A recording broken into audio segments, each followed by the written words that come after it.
beyond that, there are certain things that don't come around this conversation. There are a lot of hard dead zones and mechanics that never really got a proper vanilla. Because back then the developers very much just doing that. And they got it right.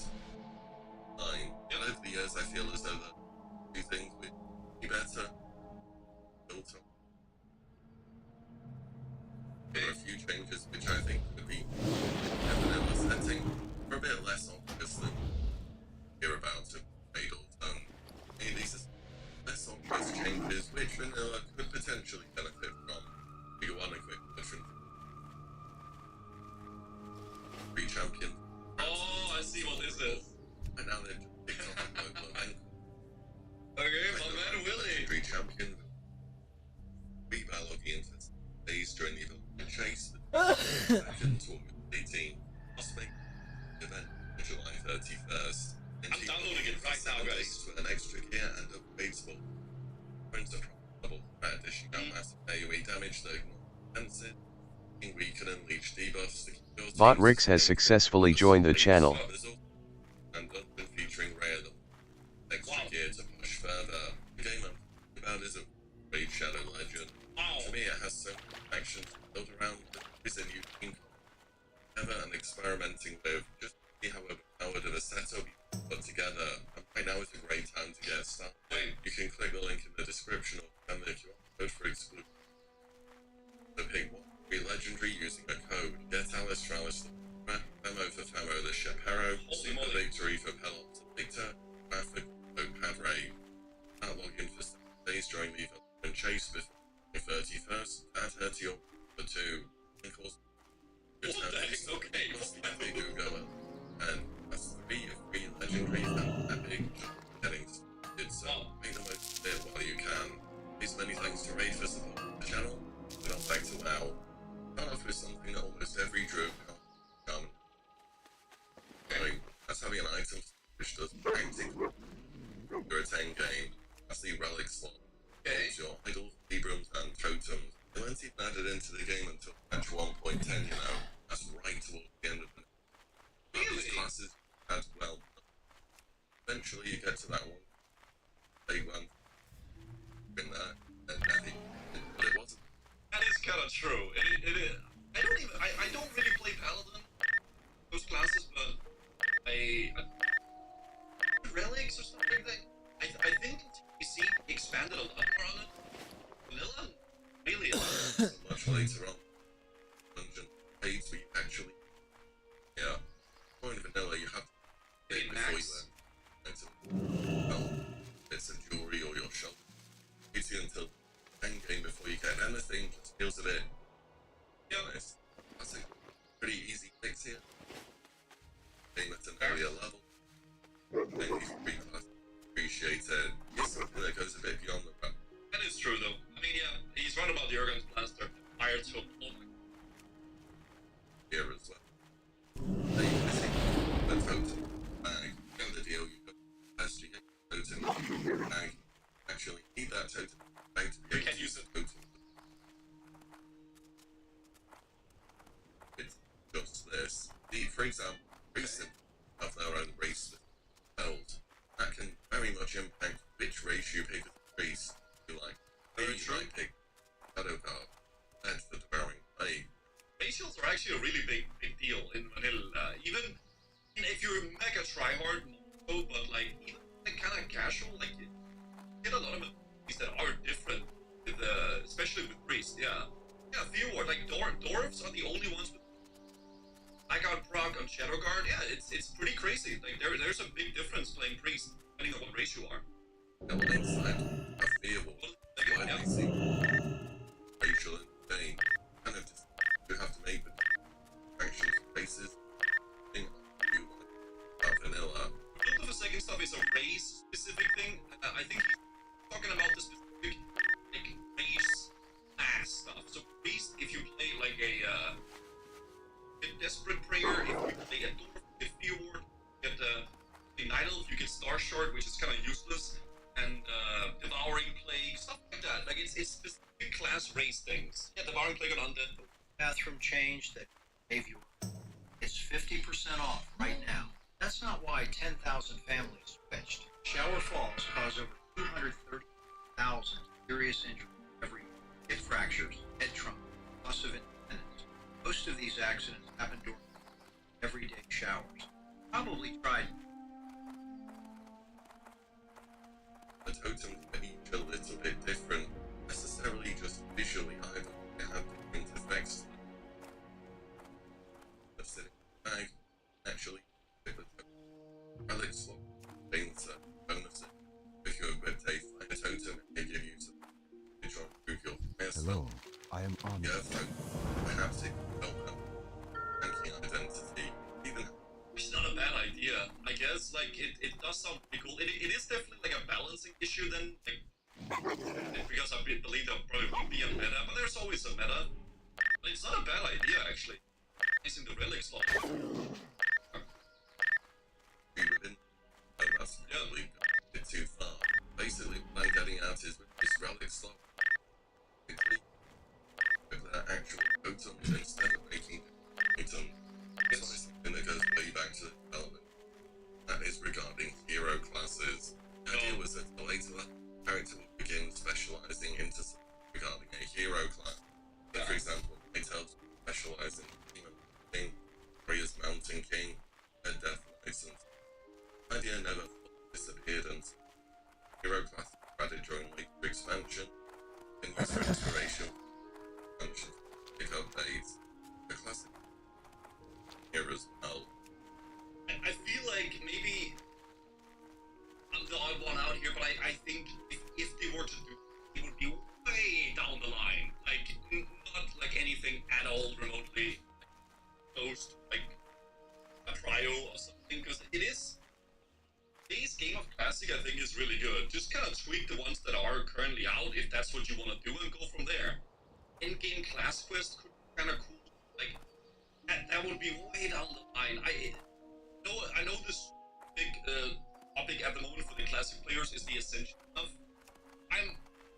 Maybe I'm weird, but I think the Ascension stuff is way too crazy for me.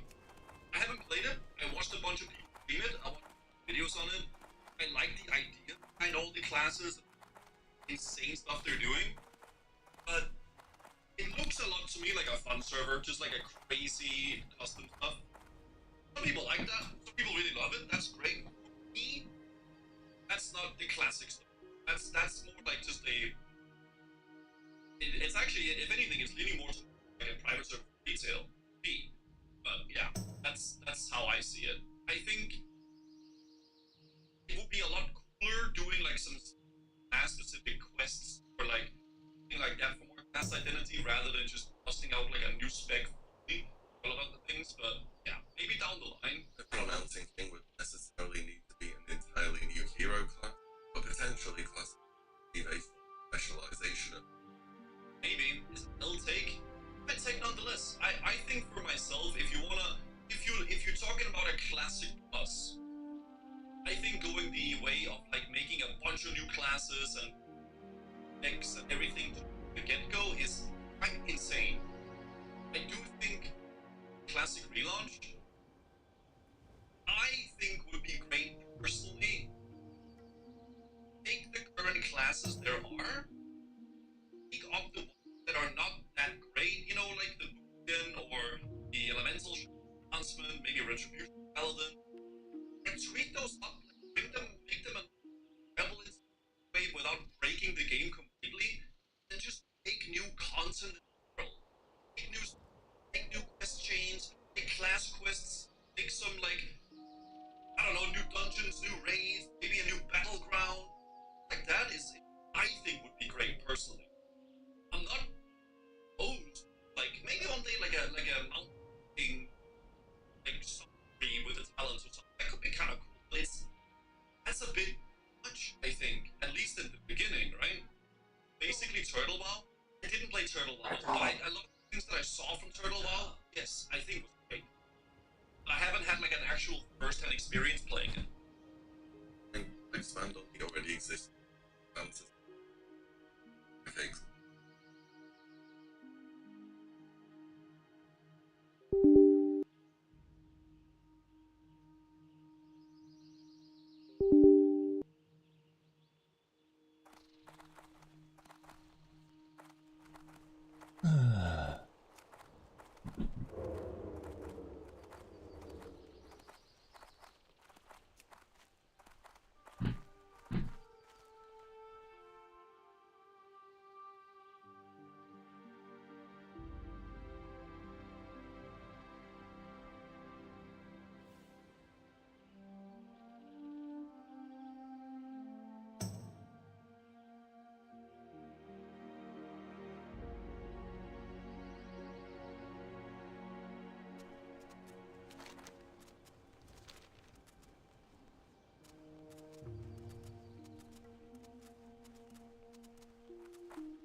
Does Warcraft logs have old content?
What is this?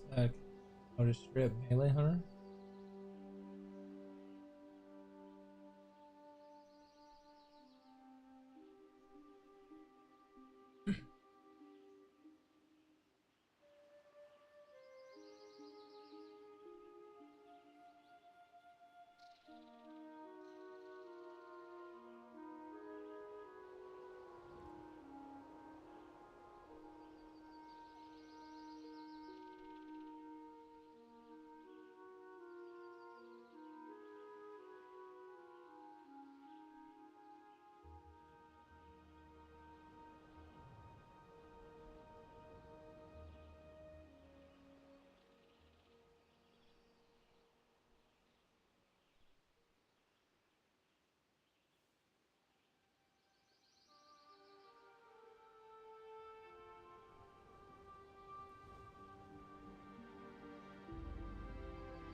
Oh hell yeah, dude.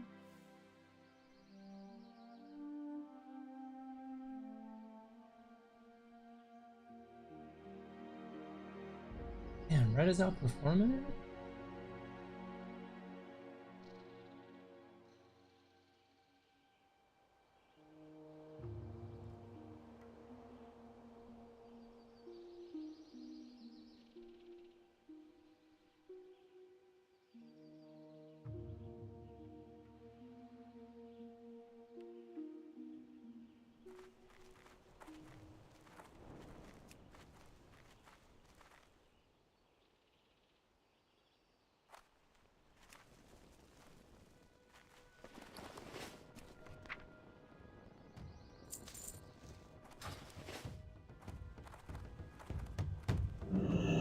Hey there.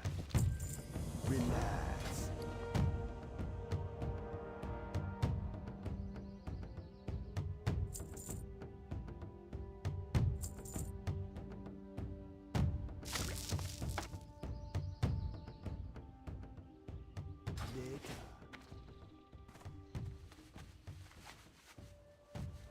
Later.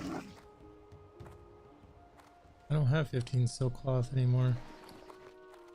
I need to go buy that.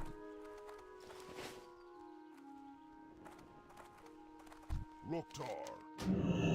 For the Horde.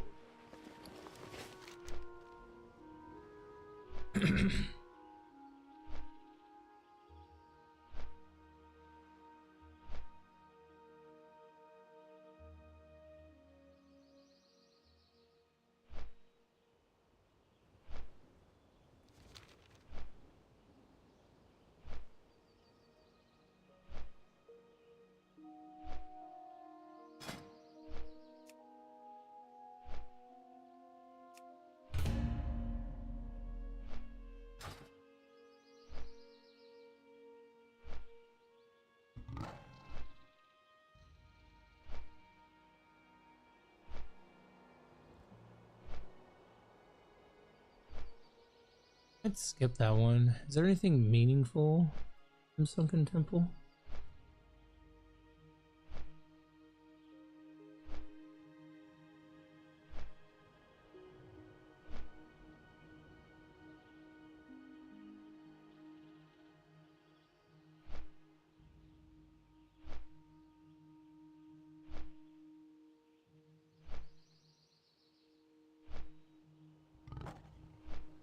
I don't think so, right?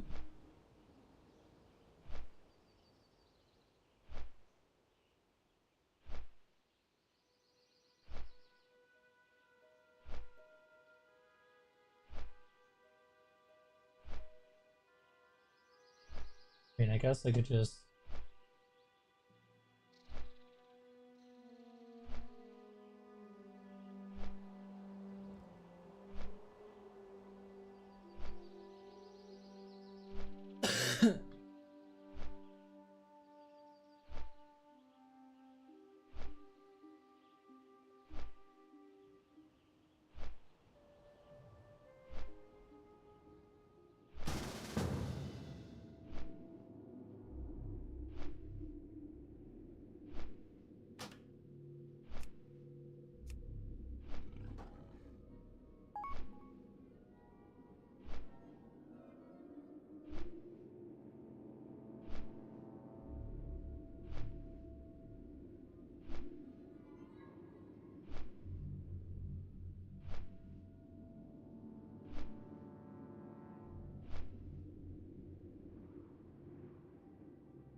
Black Rock Depths is gonna be play.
quick about your business. Farewell.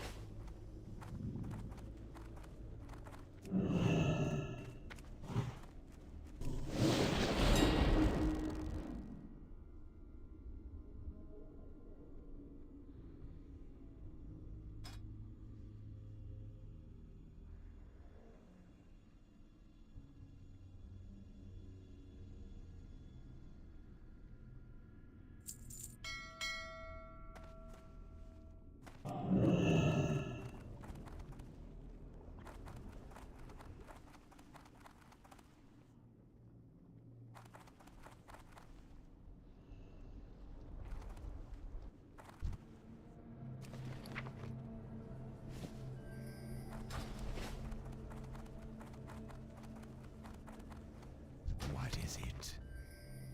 Embrace the shadow.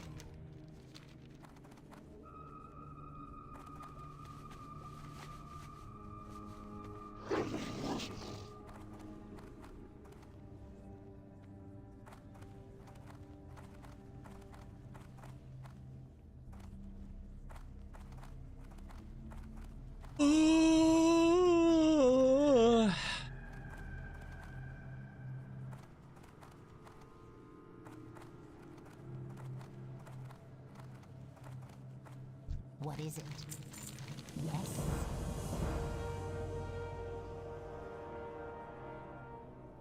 I didn't look at that.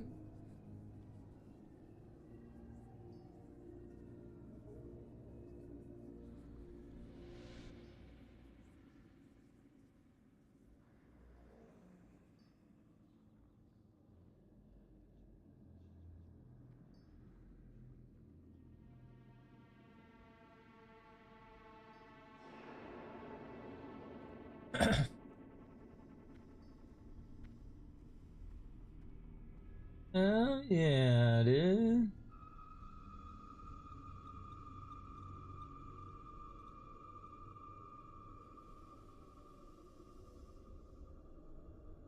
Remember.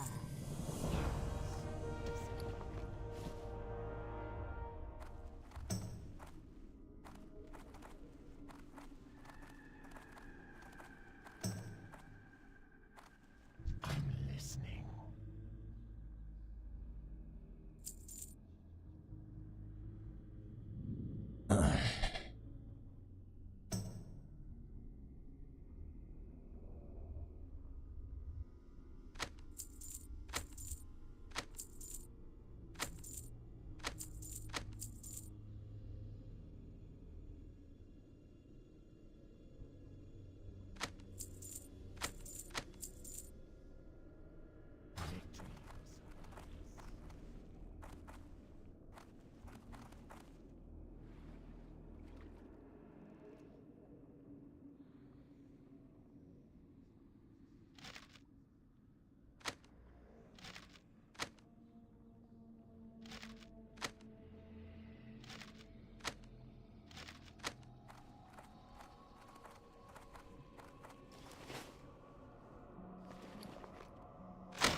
Hold on. Before we do that, let's see if we can get any upgrades. Probably not.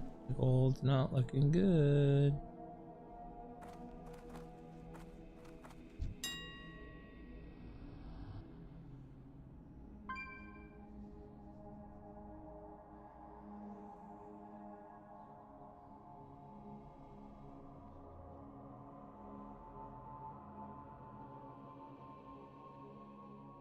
Lucky.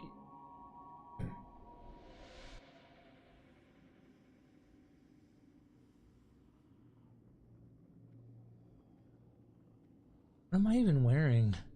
I don't even know. Marsh Waters tunic.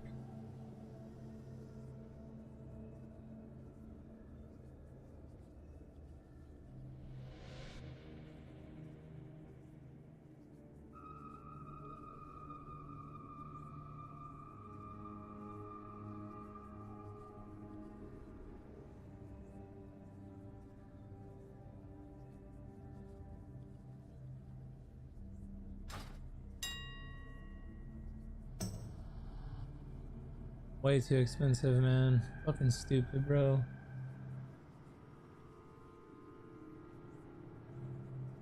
This one's gonna be expensive too. I already know. What's up, babe? Not even there.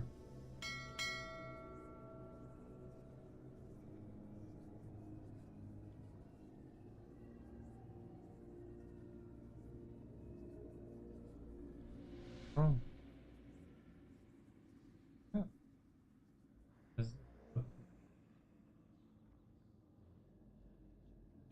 Reading a book.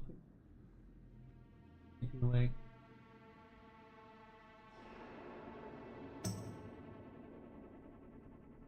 Up. You're obsessed.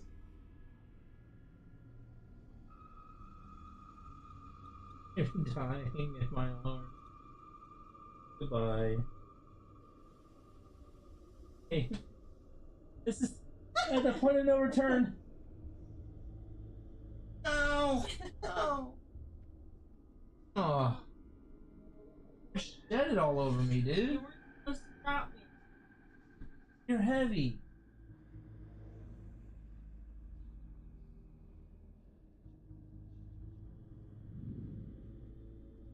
Oh. Oh. Look it up.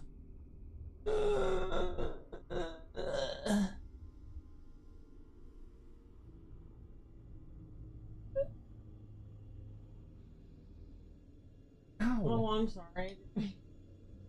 This dude. Me?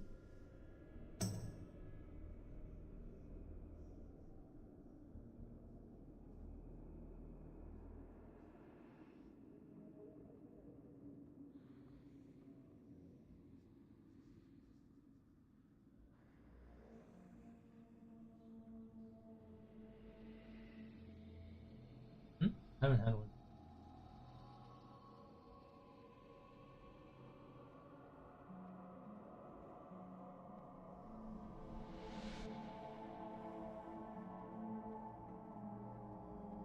Hurting on your face. Hurting my face. Ow! Get off my face. You're hurting my face. How are you talking about? Aggressively. No, no.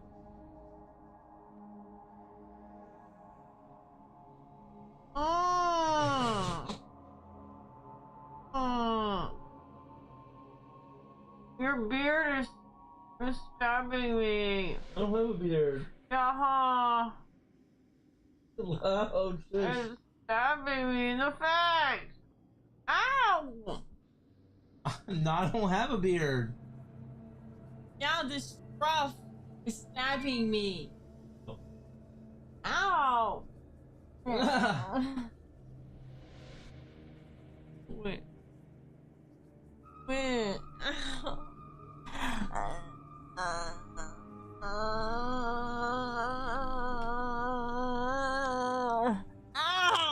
Get off of me. Baby. No.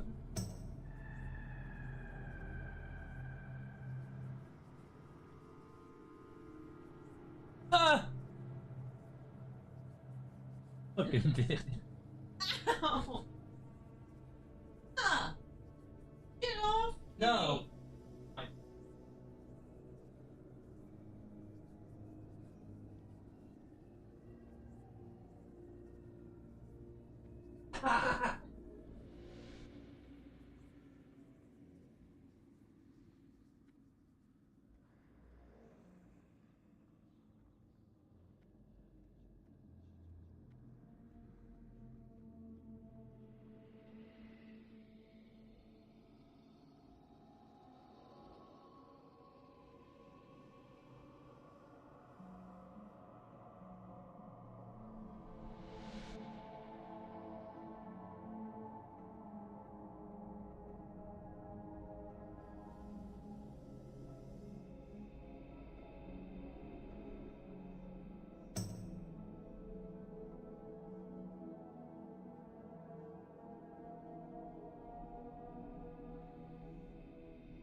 right.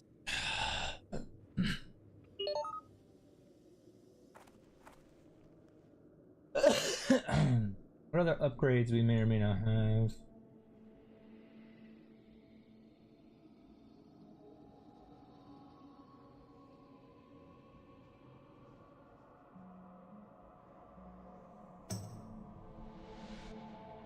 Could be better.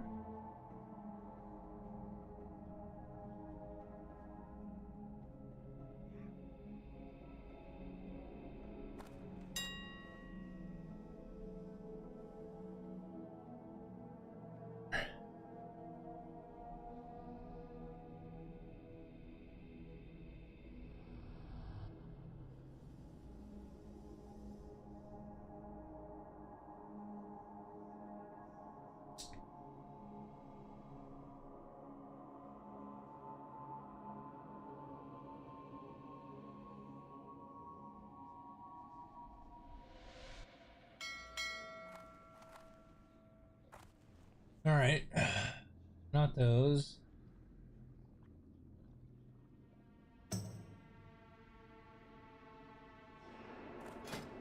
I have the 45 ones. So, oh,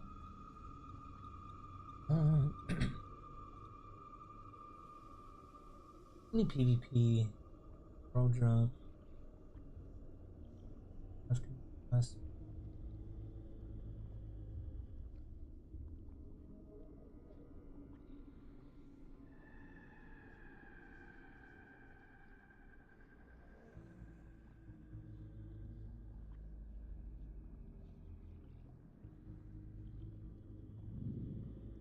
how much is Crusader enchant?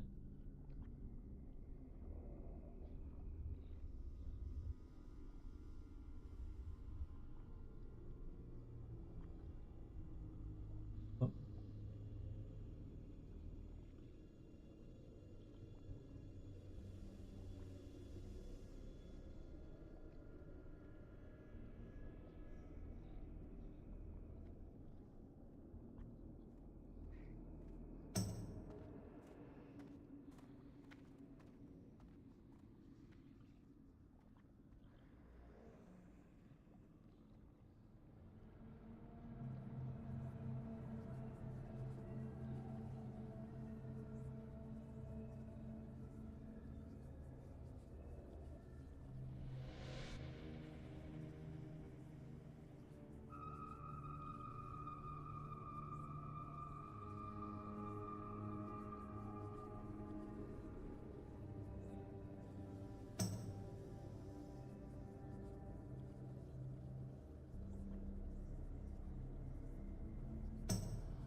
Hey dudes, Sylvites here, back again with another TBC video.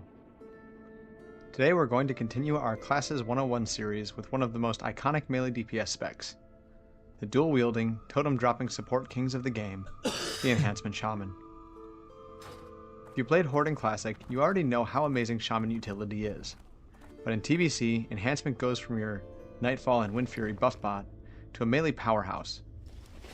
So, after liking the video and subscribing to the channel, let's dive in and quickly go over how to play an Enhancement Shaman decently in the Burning Crusade.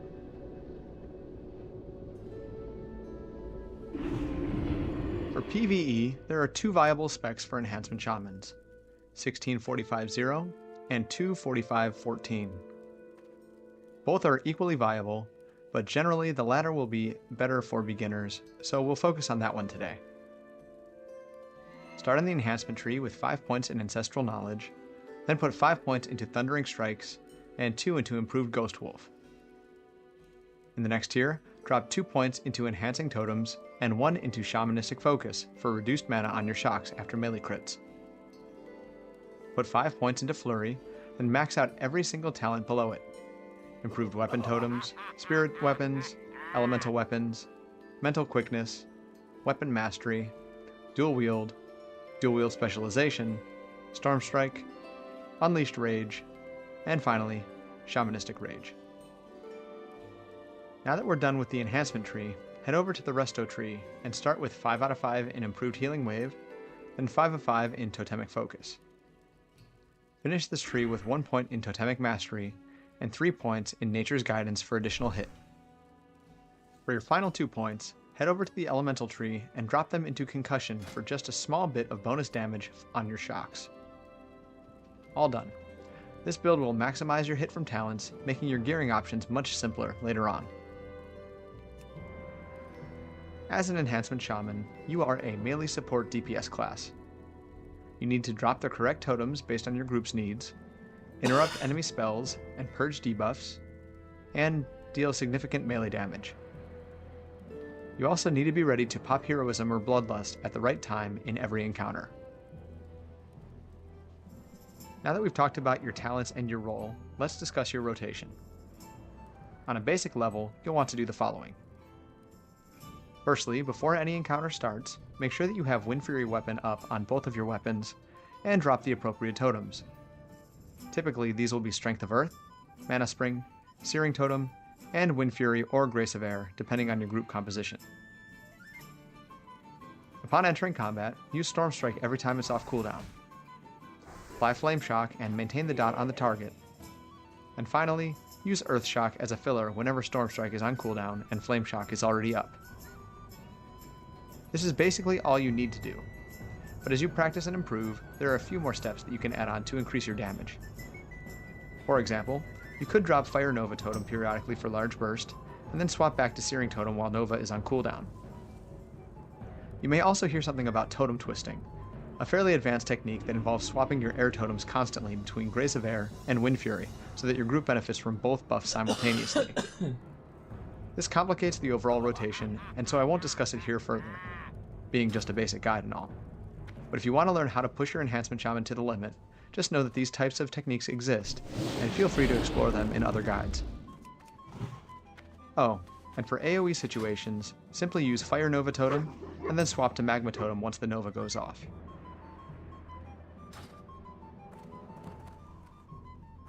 Next, let's talk about your cooldowns and utility spells. Enhancement Shamans have some amazing cooldowns. Shamanistic Rage reduces damage taken and restores mana on melee attacks based on your attack power. It's got a short 2-minute cooldown, so you should use it often, especially when you're lower on mana. Reincarnation is a strategic self-res that can come in clutch, allowing you to finish a boss that's at 1% health, or to let you pop back up and res your party after a wipe. If you manage to die in a decent spot, that is. Bloodlust and Heroism are your big raid cooldown that increases melee and casting speed by 30%, and this is definitely a ticket to a group or raid spot, so you should use it whenever your raid leader calls for it. Lastly, we have our big elemental totems. Fire Elemental Totem does solid damage and can be dropped during the burst windows instead of Searing or Magma Totems.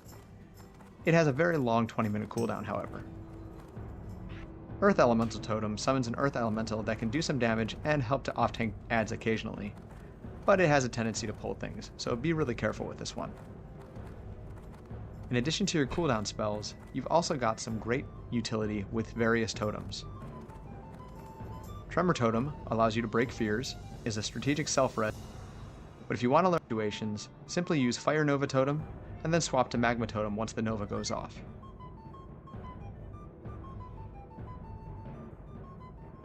Next, let's talk about your cooldowns and utility spells. Enhancement Shamans have some amazing cooldowns. Shamanistic Rage reduces damage taken and restores mana on melee attacks based on your attack power. It's got a short 2-minute cooldown, so you should use it often, especially when you're lower on mana. Reincarnation is a strategic self-res that can come in clutch, allowing you to finish a boss that's at 1% health, or to let you pop back up and res your party after a wipe. If you manage to die in a decent spot, that is. Bloodlust and Heroism are your big raid cooldown that increases melee and casting speed by 30%, and this is definitely a ticket to a group or raid spot, so you should use it whenever your raid leader calls for it. Reincarnation is a strategic self-res that can come in clutch, allowing you to finish a boss that's at 1% health, or to let you pop back up and res your party after a wipe, if you manage to die in a decent spot, that is. Bloodlust and Heroism are your big raid cooldown that increases melee and casting speed by 30%, and this is definitely a ticket to a group or raid spot, so you should use it whenever your raid leader calls for it. Lastly, we have our big elemental totems. Fire Elemental Totem does solid damage and can be dropped during the burst windows instead of Searing or Magma totems. It has a very long 20-minute cooldown, however. Earth Elemental Totem summons an Earth Elemental that can do some damage and help to off-tank adds occasionally, but it has a tendency to pull things, so be really careful with this one. In addition to your cooldown spells, you've also got some great utility with various totems. Tremor Totem allows you to break fears, and Grounding Totem pulls enemy spells toward it, which can reduce a little bit of the incoming spell damage on your party. Poison and Disease Cleansing Totems cure poisons and diseases every few seconds, and Stoneskin Totem can reduce damage taken by your party as well. Finally, remember that you have the ability Totemic Call, which will pull up your existing totems and refund a little bit of mana. So make sure that no matter what totems you're dropping, you can pick them up as you move forward. You wouldn't want to accidentally pull a Pathing Patrol from behind, would you? Your utility is what makes you one of the most valuable melee specs in this entire expansion. So really, remember that you have these spells. Next, let's talk about your stats. As an Enhancement Shaman, here are the stats that you'll want to prioritize. At the top of the list is Expertise, then Strength, Hit Rating, Haste, Critical Strike, Agility, Attack Power, and Armor Pen. Note that while Expertise is at the top of this list, you only need 26 rating to hit the hard cap required to make enemies unable to dodge your attacks. You also get 9% hit from talents, so all the bonus hit on your gear will boost your auto attacks. Really, beyond getting that 26 Expertise rating, just focus on getting items with the biggest numbers on them. Finally, remember that spell damage is not your stat, despite the inclusion of shocks and totems in your rotation. Ignore it entirely. Now let's talk about your early gearing. Enhancement has some great early gear options. For starters, the Wastewalker set is a great starter set from endgame dungeons, so while you work on your attunements, try to pick some pieces up. From leatherworking, you could pick up the Fellskin, Netherscale armor, and or Primal Intent sets. From your badges, aim for the Choker of Vile Intent and the Bloodlust Brooch, which cost 25 and 41 badges of justice, respectively. Finally, if you're a blacksmith, Dragon Maw is the best weapon you can craft early on. But you could also do some arena to secure gladiator rippers or cleavers, depending on your PvP skill. Remember though that unlike other melee DPS, you'll want to dual wield weapons with roughly the same speed, so keep that in mind. And finally, let's talk your shopping list. For your flask, pick up a Flask of Relentless Assault. To save gold, you could run with Elixir of Major Agility or Elixir of Demon Slaying alongside an Elixir of Dranic Wisdom, but generally, flasks are your go-to. For your potion, pick up lots of haste potions. And for your food buff, Roasted Clefthoof is the way to go. Finally, pick up some level 5 agility and strength scrolls if they're available. Next, let's talk about your gems. In red sockets, use bold gems. In yellow sockets, inscribed gems. And for your blue sockets, sovereign gems. In your meta gem socket, use a Relentless Earthstorm diamond. Lastly, let's talk about your enchants. For your headpiece, use a Glyph of Ferocity. For your shoulders, a Greater Inscription of Vengeance if you're Aldor, or the Greater Inscription of the Blade if you're Scryer. the Aldor enchant is slightly better. For your back, enchant it with greater agility. On your chest, exceptional stats. For your bracer, enchant it with brawn. On your gloves, enchant major strength. For your legs, use a Nether Cobra leg armor. On your boots, enchant them with cat swiftness. For both weapons, enchant mongoose. And finally, if you're an enchanter yourself, enchant your ring with stats. Overall, the enhancement shopping list is pretty simple.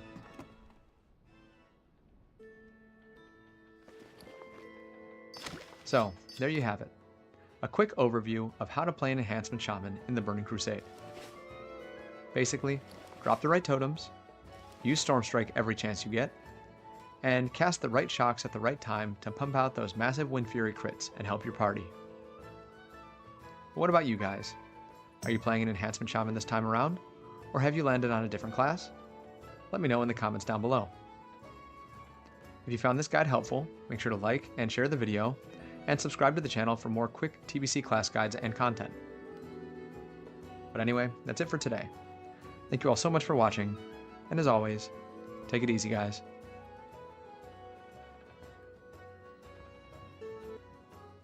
Konstantin Kisin talks about Israel with the kind of confidence usually reserved for people who know what they're talking about. Unfortunately for him, Dave Smith keeps asking questions that confidence alone cannot answer. And from that point on, things start going very, very badly for Konstantin. Watch this. Know when talking about this stuff, because I don't consider myself an expert on these issues, which is why I've consistently turned it down. The only reason I'm here tonight, by the way, is you said to me, I'm not going on your show until you come back on mine, and I thought that was actually fair enough. So particularly given that you have me here with somebody who's also not an expert, this is essentially two guys in a bar, in a pub, chatting about their opinions. So that's fine.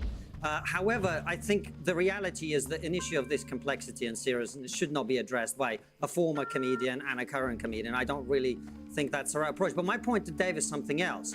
My point to Dave is whenever he wants to take a shortcut and disagree with someone who's saying something that's different to him, he will resort to exactly the same thing that Douglas said to him, which is, you actually don't really know what you're talking about. You don't have the expertise to talk about this. You haven't been to the region. You haven't read enough. You haven't done this. You haven't done that. And that's exactly what Douglas was saying to Dave.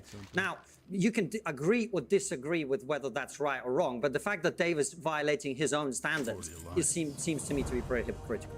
Dave, you're a rank hypocrite. That's what Piers saying and not me. I did not add the word rank. Yeah, he would have done okay, if he thought about it.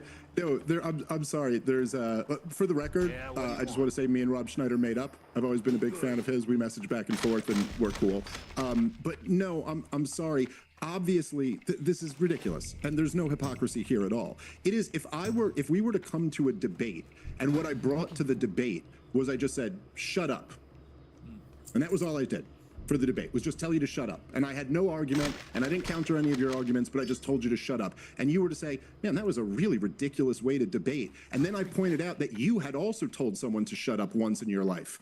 That wouldn't mean you're guilty of hypocrisy. It's a completely different standard to be dismissive to someone on Twitter than to agree to debate them on the biggest show in the world, show up in front of tens of millions of people, and your argument essentially is just to dismiss them. Your point doesn't matter. So no, and also, clearly I wasn't telling Rob Schneider because he's a comedian, he can't have an opinion on this. I was telling him that I don't really think he knows what he's talking about on this issue, and then Which is exactly what Douglas said to you.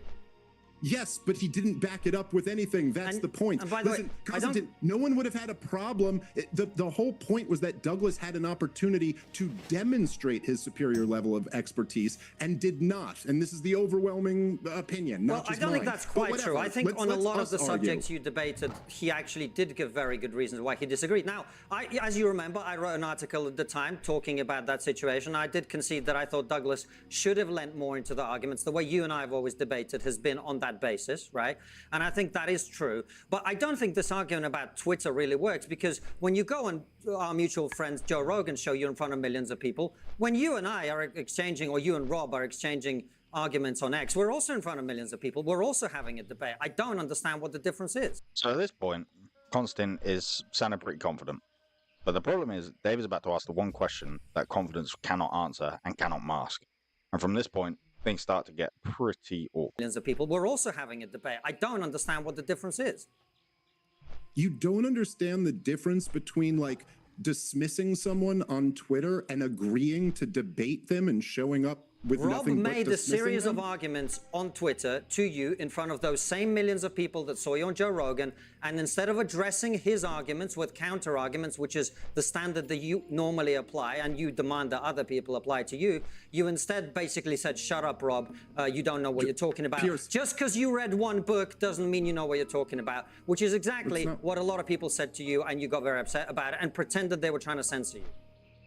No, okay. There's a couple different things here. Number one, Pierce, as I told you, I think you, I believe, were my first appearance after the Douglas Murray debate on Joe Rogan. And the first thing I said to you was that I go, look, there's been a lot of people who have been challenged to debates who say, I'm not going to debate that guy. He's beneath me. I've done that with other people. And then there's been people who accept and show up to the debate. I said, Douglas Murray's fatal flaw was that he did both.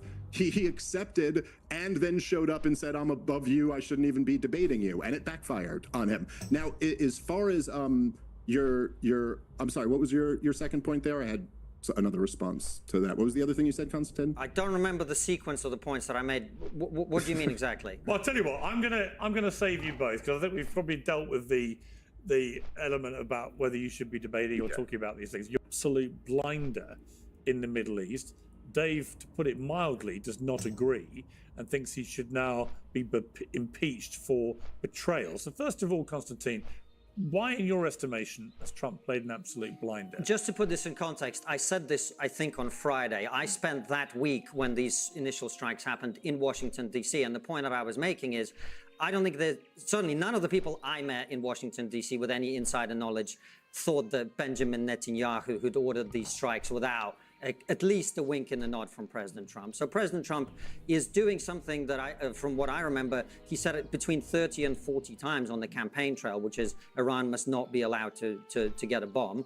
And he's achieving that outcome while not taking any of the blame or any of the flag for it. That was the case on Friday. Obviously, the situation has evolved since then, and there's now a much bigger debate. But at that time, he had absolutely played a blinder in allowing Benjamin Netanyahu and the Israeli military to achieve the military objective, while also sort of claiming that he's not involved and kind of at that time getting away with it. If he now gets involved, as the Jungle Drums seem to be suggesting, that is a massive moment for Donald Trump, I would say. I mean, you could argue that is the most important decision he will have taken as a president, and maybe the most important decision he ever takes. If he actually starts bombing with American forces Iran, that is a massive thing to be doing.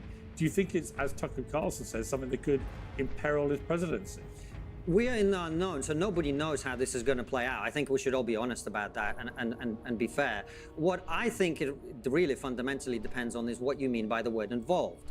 If you mean that America is going to help Israel shoot down ballistic missiles, I don't know that that will be such a major decision or will be seen as... Well, let me paint a picture where they use a B-52 bomber and they drop one of these buster bombs to try and get to the nuclear sites that the Israelis can't get to because they haven't got that technology. If they were to do that, in other words, directly use American forces to do the bombing, would your calculation about Trump change? These are all hypotheticals, because the one thing that I do know, and I think Dave will tell you this himself, is the thing that people in the United States, from talking to people there, are most concerned about is any sort of boots on the ground scenario. They do not want American soldiers in the Middle East. I think they're right not to. I genuinely think that. And so fundamentally, it really depends on what happens and the way that it happens. And you're right, it is a big decision. But I think it's...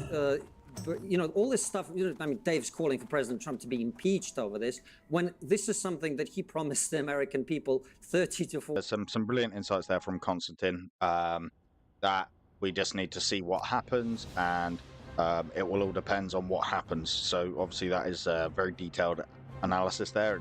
It's great. But watch Dave now absolutely obliterate him. That Iran should not be allowed to have a nuclear bomb. That is indisputable. He also has consistently portrayed himself as a man who wants peace, not war. I'm going to solve the problem in Ukraine, solve the Middle East, and so on.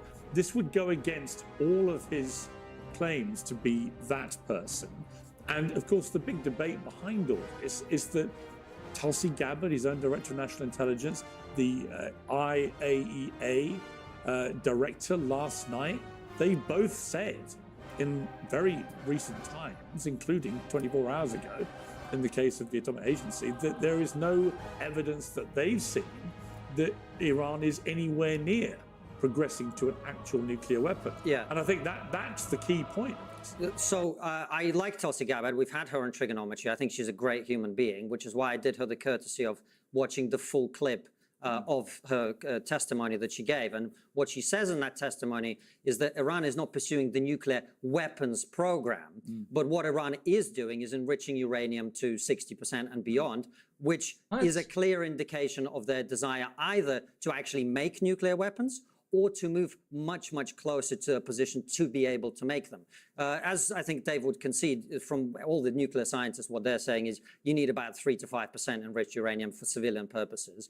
They are now enriching uranium to 60%. And by the way, this is also in the IAEA report, and no one's talking about this. They're using their 20% uranium to make 60% uranium, which is again an indicator of the fact that they're moving either towards attempting to make nuclear weapons at some point or to be in a position to do so. And that is the threat. And there is no other reason for them to be doing that. So yes, they don't have the exact bomb ready to go, but they're moving in that direction. And Israel is in a position to deal with that threat for the first time in a very long time. And I understand why they're doing it. Okay, Dave, before we get... What the fuck, dude? Someone's trying to fucking hack my shit?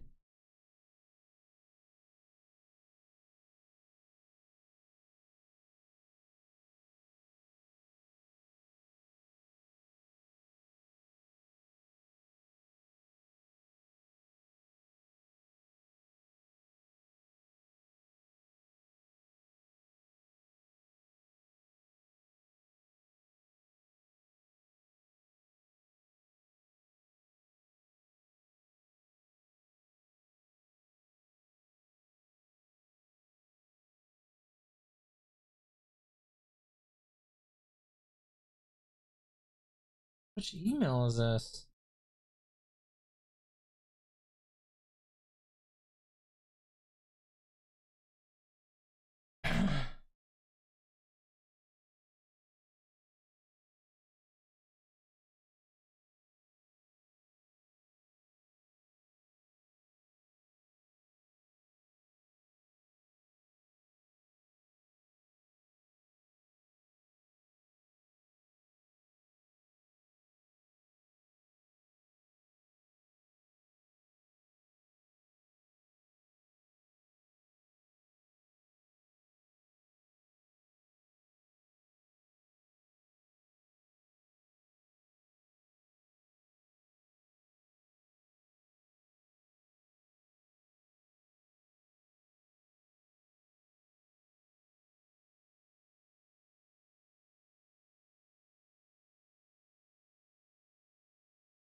To your response to that, just explain to people why you have called what Donald Trump is doing a betrayal and why you think he should be impeached. Well, I think he has brought us into a war with Iran. Now, how much this war escalates, we will see. And I think that this is it is the most profoundly risky and reckless policy he could have pursued, or just about. I think this is very likely going to lead to a catastrophe, much like all of the other terror wars, including the one, Pierce, that you heroically led the opposition in the UK to in 2003, of course, referring to the war in Iraq. And as you remember well, Pierce, from that war, the justifications just kept constantly changing. And then when one fell away, they'd move to the next one. Oh, he was in on 9/11. Okay, he wasn't in on 9/11, but he's got weapons of mass destruction. Okay, he doesn't have weapons of mass destruction, but we have to liberate the people or bring democracy. And I've already seen that it's remarkable how sped up it is. I've already seen so many of the war hawks bouncing back and forth between all of these different justifications. But of course, in the end all of the justifications failed. Not only did he not have weapons of mass destruction, not only was he not in on 9/11, but we also didn't liberate the people. The worst thing that ever happened to the people of Iraq was George W. Bush's war there. And as far as Iran enriching up to 60%, yes, it's true that they only need, I think, between 3 to 5% for civilian nuclear purposes, and maybe some like around 20 to 25% for some medical needs. But that is what is known as a latent nuclear deterrent. There is another reason why they would have that. They want to demonstrate that they can get the bomb, but they don't have it right now to stop something like this happening. But the bottom line is that since 2007, our CIA has said they don't have nuclear weapons, and they're not striving to achieve them. Tulsi Gabbard, not only in her testimony, but in the Director of National Intelligence as her capacity serving that role, in the annual threat assessment just put out a couple months ago, reaffirmed the same thing. And so is the global community. Iran has been willing to negotiate this entire time. And maybe the negotiations haven't been successful, but even Benjamin Netanyahu, in his interview with Brett Baer the other day, couldn't even manage to lie and say that they've broken out and they're pursuing. He said maybe a year. The same thing he's been saying since I was 7 years old, lying over and over and over again because he wants a regime change war here. And he's said this in his own words, and so have all of the neoconservatives. Look, right here on your show, Piers, which I think might be the most fascinating moment in the history of Uncensored, when General Wesley Clark reaffirmed that not only had he seen the plans to overthrow 7 countries in 5 years, but that it went all the way back to the early 90s, and that it was revived, in his words, in a study paid for by the Israelis. Okay, so Dave's using facts there, and Konstantin's sweating. You can tell he's sweating. He said that Israel is making the most of the opportunity. They've got a really good chance to do this right now. But what he left out was that they can only do it with the US. Now let's watch him try and go in circles with his nice posh British accent and see what nonsense justification he can come up with here. Konstantin, your response to that? Well, it's fascinating. So the Iranians are willing to negotiate, but the negotiations aren't going anywhere. That's a very strange way of looking at it. Look, there's so much to address there, Piers. First of all, you've got to think about this and understand this from an Israeli perspective in the situation. A lot of people think that Israel has just launched the war on Iran. That's not how Israel sees this at all. Israel has been at war with Iran since October the 7th, when an Iranian proxy, Hamas, attacked them. On October the 8th, an Iranian proxy, Hezbollah, began to fire rockets into Israel. Then the Houthis, another Iranian proxy, began to attack shipping and also Israel. Right? Now, what has happened since then is Israel has eliminated those threats to, I was going to say deballed, but decapitated Hezbollah. They dealt with the threat of Hamas, and they are now in a position to deal with the threat they've always been concerned about. Now, why is Israel so concerned about this? Well, first of all, Iran has been saying for a very long time, they don't want regime change in Israel. They want the state of Israel not to exist. Now, think about the fact that in the post-October 7 world, they cannot take the risk that they're only enriching uranium to 60% because they want to threaten to have nuclear weapons. That is not something they can do. And by the way, Piers, there's something that people don't seem to understand about. You know, we struggle in the West. I really do think we all struggle in the West to understand the fundamentalist mindset. And let me give you an example of what the regime in Iran is like so that we can all understand what the threat here is. After the Islamic Revolution happened in Iran in 79, the war broke out between Iran and Iraq. And in that war, Iran was at a disadvantage. It was militarily backward. It wasn't financially able to deal with that. And you know what they did? They attempted to mitigate that by recruiting as many child soldiers as they could. We don't know how many because they didn't bother to count, but it's hundreds of thousands. And because some of them were too young and too weak to fight, they didn't send them to the front line. They sent them to sweep minefields with their own bodies. That is what this regime does. Now, if those people are willing to do that to their own children, 9, 10, 11, 12-year-olds, what do you think they would do to the children of their enemies if they get a nuclear weapon, or if they get close to, or if they're allowed to continue funding proxies around the Middle East in order to attack Israel, as they've already done? Dave Smith. BBC.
This is becoming really fucking irritating.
Okay, can I respond to some of this, Pierce? Because as I always insist when I come on your show, it's always ironically I get called a moral relativist when I criticize Israel, but I'm the one who's always asking for an objective standard here that we can judge all sides on. Because it's just yeah, you can just focus on the horrible things that Iran did in the 1980 war with Iraq, which Saddam Hussein launched, and the U.S. backed Saddam Hussein as he was using chemical weapons. And so that justifies using children to walk into minefields. No, that is not what I'm saying. Okay, let so me what finish are you my saying? point here. Instead of just straw manning, well, I was about to say, so Okay. let me finish it. Okay, by the way, Israel never killed any children, as you know, Pierce, right? They have the most Israel respect is for- not sending its own children into minefields. It's a massive difference. Okay, Constantine, let me finish my point, and then you can respond to it and see if you can take it on. Now, when you sit here and say that they've been at war with Iran since October 7th because Hamas is their proxies. What exactly, proxy means that I would think you have operational control over them or something like that. Well, It actually, seems like when it comes to the- let me explain what I think that means, because I've been arguing that point in terms of understanding where Israel comes from on this, which is that there can be no doubt. I don't think, Dave, you would cast doubt on this, that Iran has financially and militarily given active and sustained support for a number of years to Hezbollah, to the Houthis, and to Hamas. I mean, you wouldn't dispute that. Right. So, Pierce, then by your logic and Constantine's logic, is Israel our proxy? They just attacked Iran. Well, I would say that Israel is actually, you could well argue, given the amount of support that America gives Israel militarily and economically, yes.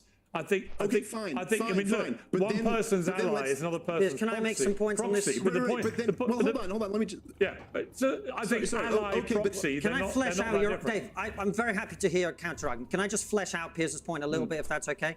So here's what we know. According to the State Department's own figures, Iran gives Hamas about $100 million a year.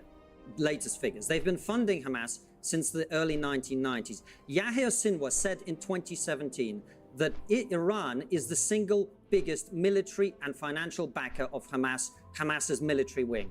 In September 2023, a month before October the 7th, 500 Hamas fighters and Palestinian Islamic Jihad fighters were being trained by the Islamic Revolutionary Guard abroad. I can't remember if it's in Lebanon or in Iran proper. And there are numerous chronicled, documented meetings between senior commanders of the Islamic Revolutionary Guard Corps and Hamas and Hezbollah fighters in the lead up to... Let me ask you a question, Constantine. I know you can't answer because obviously this is a YouTube video. However, I would like to know, does that mean the US is fair game? because, as Dave astutely pointed out earlier, that the US funds Israel a lot more than Iran has funded Hamas. So, in Iran's eyes, Israel is a terrorist state. So would that mean that the US is fair game, considering they've given them $300 billion in the last 20 or so years? Abroad, I can't remember if it's in Lebanon or in Iran proper. And there are numerous chronicled, documented meetings between senior commanders of the Islamic Revolutionary Guard These are all Corps things and that we do Hamas as and well. Hezbollah fighters in the lead up to it. What do you think they were doing? Talking about world peace and swapping hummus recipes? This is something that they've been involved in very heavily, and they continue to be involved in. And Hamas and Hezbollah are the sword hanging over Israel's neck that Iran has used in order to prevent the very thing that's happening now. Dave? Okay, so to be clear here, it's an outrage that Iran has sold weapons and given money to Hamas, and therefore Hamas is their proxy. Yet, as we all know, Piers, and me and you have discussed this, 2 weeks before October 7th, Benjamin Netanyahu sends the head of Mossad to Qatar to make sure that the funding to Hamas continues. Yet, is Hamas now a proxy of Israel? Is Israel at war with itself? Well, I think on that point, I certainly think that Benjamin Netanyahu, when this is all over, is going to have a monumental day of reckoning. Not just in the corruption courts, but I think he's going to have a monumental day of reckoning about how he allowed this to happen on his watch. Okay, so the funny thing about confidence is that it all looks well and good right up until somebody starts pulling on the loose threads. And once Dave Smith started doing that, Konstantin's argument never really recovered. He was talking in circles and contradicting himself every 20 seconds. In my eyes, it was clear who won this debate, but I'm interested to know what you think below.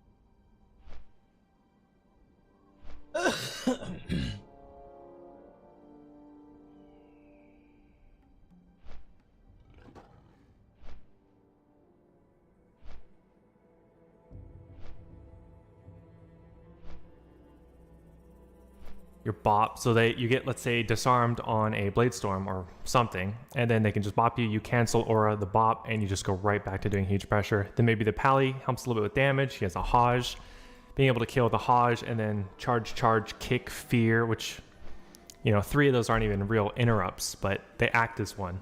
So Holy Pally Warrior, very powerful, also very powerful in 3s, but I will show you that later in another video. But that is where Holy Pally Warrior goes. Do not underestimate this. It's amazing. It also has a very easy time with most double D. Hey guys, Apex here. This is my part 2 of my 2v2 Wrath of the Lich King Arena tier list featuring patch 3.3.5. Now, if you haven't watched part 1, I will link that in the description below. But if you don't mind the spoilers, then just continue watching. And quick disclaimer on this tier list, this is just my opinion. Nothing is set in stone. Most of the things at the top of the list are pretty accurate and have been represented over the years in the ladder through empirical data, and also have gotten Gladiator quite a bit. So with that, let's get to the content.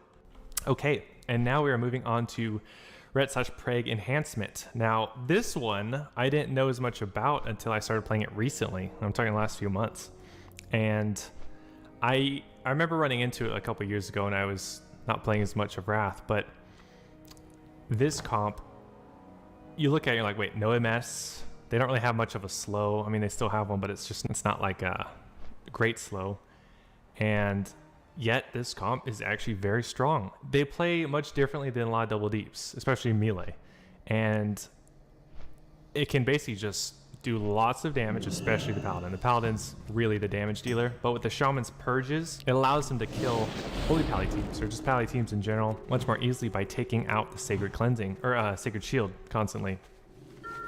So this comp will play in a style where they're just surviving and surviving, doing damage, purging, like the Shaman's purging non-stop, to the point where like he's gonna and then he's gonna have to get his mana back with Sham Rage without even being attacked. So it's interesting, the play style.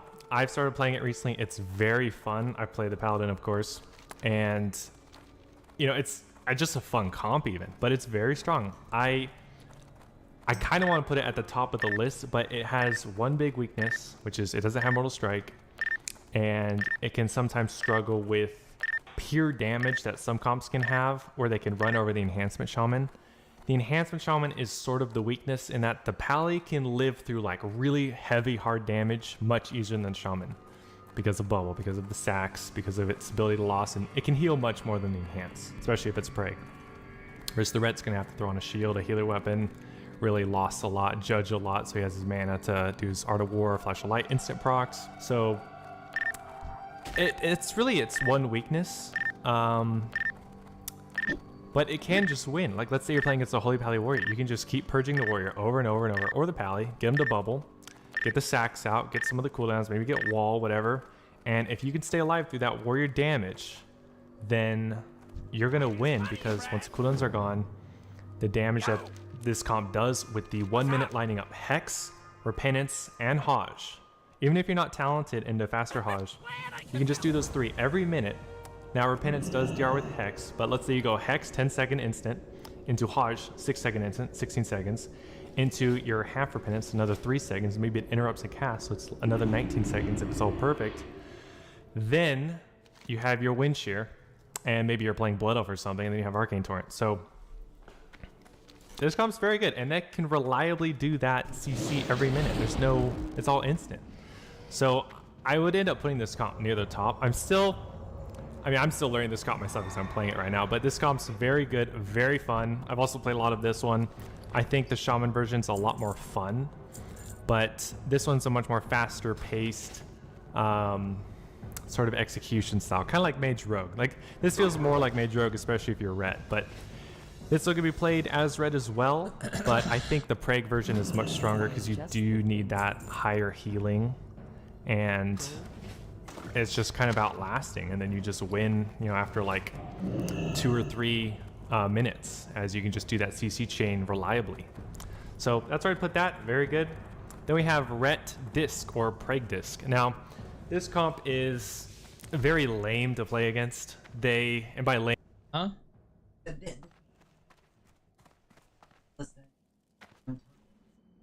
Sug for the Horde. And they said that every present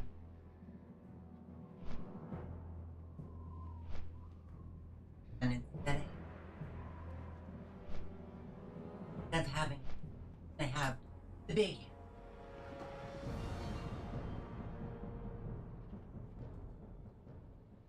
And guess who? Of course she does. No, I mean, abolish the Senate, abolish for all evil. They're retarded. Oh, God. Voting sin. Well, retards You know, this in this goes- country. Huh? Retards. I know, but all those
AI viewers stream book. Com.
All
There it is, dude.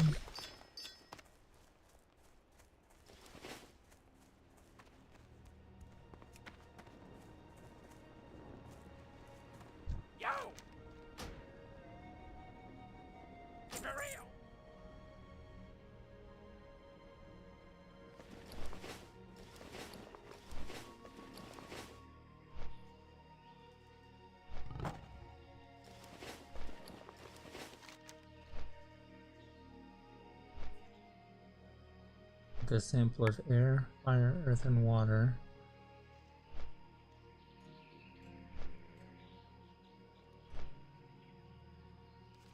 Lame, I mean, it's hard to CC them, so they just are sort of never CC'd, other than like Hex and Clone. And like, because you can bop off blind on the same cooldown, they got all the sacks, double dispel. Priests even have their double dispel plus mass dispel. And so that's annoying. They have lots of damage. Pally just pumps it out, plus the offensive dispel can help them kill a lot of things. This comp will beat most double deeps teams that don't have a lot of healing, but it struggles a lot with like Warrior Holy Pally, because the pressure that the Warrior can do to the Priest, they'll just eventually them and probably win.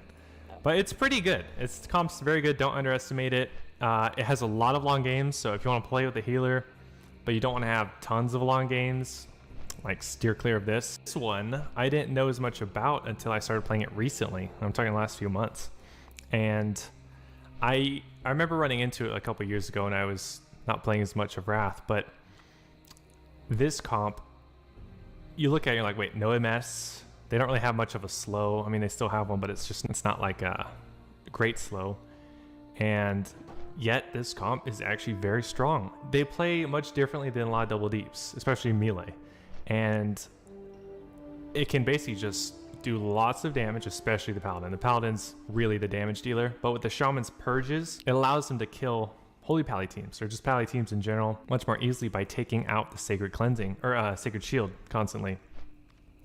So this comp will play in a style where they're just surviving and surviving, doing damage, purging, like the Shaman's purging non-stop. To the point where like he's gonna and then he's gonna have to get his mana back with Shaman Rage without even being attacked. So it's interesting, the play style. I've started playing it recently. It's very fun. I play the Paladin, of course, and you know, it's just a fun comp even, but it's very strong. I kind of want to put it at the top of the list, but it has one big weakness, which is it doesn't have Mortal Strike, and it can sometimes struggle with pure damage that some comps can have, where they can run over the Enhancement Shaman. The Enhancement Shaman is sort of the weakness in that the Pally can live through like really heavy, hard damage much easier than Shaman, because of Bubble, because of the sacks, because of its ability to loss, and it can heal much more than the Enhance, especially if it's Prague. Whereas the Ret's gonna have to throw on a shield, a healer weapon, really lost a lot, judge a lot, so he has his mana to do his Art of War, Flash of Light, instant procs. So it's really its one weakness, but it can just win. Like, let's say you're playing against a Holy Pally Warrior, you can just keep purging the Warrior over and over and over, or the Pally, get him to bubble, get the sacks out, get some of the cooldowns, maybe get wall, whatever, and if you can stay alive through that Warrior damage, then you're gonna win, because once the cooldowns are gone, the damage that this comp does with the 1 minute lining up Hex, Repentance, and Hajj, even if you're not talented into faster Hajj, you can just do those 3 every minute. Now Repentance does DR with Hex, but let's say you go Hex 10-second instant, into Hajj 6-second instant, 16 seconds, into your half Repentance another 3 seconds, maybe it interrupts a cast, so it's another 19 seconds if it's all perfect. Then you have your Wind Shear, and maybe you're playing Blood Elf or something, and then you have Arcane Torrent. So this comp's very good, and that can reliably do that CC every minute. It's all instant. So I would end up putting this comp near the top. I'm still learning this comp myself because I'm playing it right now, but this comp's very good, very fun. I've also played a lot of this one. I think the Shaman version's a lot more fun, but this one's a much more faster paced, sort of execution style, kind of like Mage Rogue. Like, this feels more like Mage Rogue, especially if you're Red, but this will be played as Red as well, but I think the Prague version is much stronger because you do need that higher healing, and it's just kind of outlasting, and then you just win, you know, after like 2 or 3 minutes, as you can just do that CC chain reliably. So that's where I put that. Very good. Then we have Ret Disc or Prague Disc. Now, this comp is very lame to play against. And by lame I mean it's hard to CC them, so they just are sort of never CC'd, other than like Hex and Clone. And like, because you can bop off blind on the same cooldown, they got all the sacks, double dispel, it's interesting. Now we have DK Enhance. Now DK Enhance is just like Zug, Zerg them down, pop Bloodlust, pop Gargoyle, pop Wolves, go, go, go. It's a pretty fun comp, but its big weakness is that anyone can kind of just kill the Enhance, and a DK unfortunately can't heal the Enhance. He can give him an AMZ, he can strangulate, he can kick, you know, do his DK stuff, but it's not like playing with a Paladin that's going to support you with tons of healing. So big weakness there. That holds it back a ton, and then not having MS is huge. But the Purge, plus the insane DK damage, plus the burst with Bloodlust, Gargoyle, it's a ton of damage, and you can run people over so easily, as the Shaman is basically going to be autoing and mashing Purge like 60% of the time probably, depending on what you're against, of course, but that's going to allow them to do a lot more pressure than they normally would, plus the 5-second kick that the Enhancement Shaman is most likely talented into. So that causes tons of pressure. You have 2 Wolves, plus Gargoyle, plus Ghoul Pet, plus Bloodlust. So the damage they could do is pretty insane. So the Enhance can just flop. It can get shut down easily by like a Rogue team, especially Rogue Shadow, that can just instantly kill the DK or the Enhancement, but more likely the Enhance. And so this comes very weak to Disarm, and overall the Enhancement's lack of survival. So if it's getting chopped down, disarmed, it only has itself to heal, and it can't heal much while it's disarmed. So if you have a Shadow Priest Rogue just double disarming the Enhance, he's just going to die before he can really do anything. So big weakness there. It's still decent though, as the damage and pressure is massive, but it's certainly a bit weaker than some of the other comps, and with that I would probably end up putting it somewhere above the Boomkin and Viable, because it can be good, it can kill people, but it's going to really struggle to beat like a Warrior H-Pal, but it could beat almost any other healer warrior. So that's a big plus it has, as it can just run over the healer. Go on a Druid, dispel, crazy damage, keep them slowed. Very easy actually to kill a Resto Druid with that comp. And then we have Disc Ellie. Now Ellie overall, you know, Ellie's one of my favorite specs, but it is on the weaker end for 2s. Only 2s though, but 3s, 5s, Battlegrounds, Ellie's insane. But with the Disc you have CC, you have a little bit of damage that they can bring, even the mana burn, but with the 4 dispels you have a second with Purge plus Dispel Magic is quite powerful. And of course you have the Massive Spell. And then we have DK Ret or DK Prague. Now high damage, pretty good burst, no Mortal Strike, but the pressure this comp puts out is quite high. It'll beat a lot of double deeps, it'll beat a lot of caster teams. It can beat Shadowplay and Shadowfrost quite easily, as they can just do crazy pressure, run down either of them, but most likely the Shadow Priest. And even with the Mage's Peels, the Mage won't have enough, as the Ret will be able to sack and bubble himself out of basically everything for at least like 20 seconds. And then the DK's got Lichborn, AMS, AMZ, Icebound Fortitude, Strangulate, all of his stuff to get out stuff, plus Trinket, of course. So this comp's not bad, but it will lose pretty much to Warrior H-Pal. It'll lose to a lot of Warrior teams, as they can just go on the Pally and he'll die, or even kind of kill the DK if you can CC the Pally. So it's not bad though. I would probably end up putting it at the bottom of great. Right now it's going to be here, but I'll probably lower it a little bit, as it just has a little bit of trouble executing, as it doesn't have the offensive dispel that, let's say, the enhanced version does. And then we have Holy Pally DK. This comp is very good. If you're playing Holy Pally, this is your alternative to Warrior. And if you don't have a geared Warrior, or you don't have a geared Warrior friend, or just don't play Warrior, this is very strong. This actually does much better than the Warrior versus a lot of double deeps comps, as the DK still has tons of damage, but far more control and survival. It is so hard to spray them without it getting in your face. I just had to wash my face, blow my nose, because I got it all on me. Now I feel like I'm gonna die of bug. You get him though? Than the warrior does. So it's not a close second though to warrior HPAL overall, but in terms of what you can play as a holy pally, this is by far and away your second best comp. And really, if you're playing a holy pally in twos, you want to be playing with a warrior or a DK, no question. Now it's good, but the MS hurts it quite a bit. You will lose to warrior HPAL most of the time. However, you can win in your burst window with Gargoyle. But you don't have offensive dispel, no MS. So this comp's more defensive than it is offensive. It's basically defensive with massive damage. And so I would end up putting this one in the great, and I would probably put it a little ahead of the DK ret, as this can do better against more comps.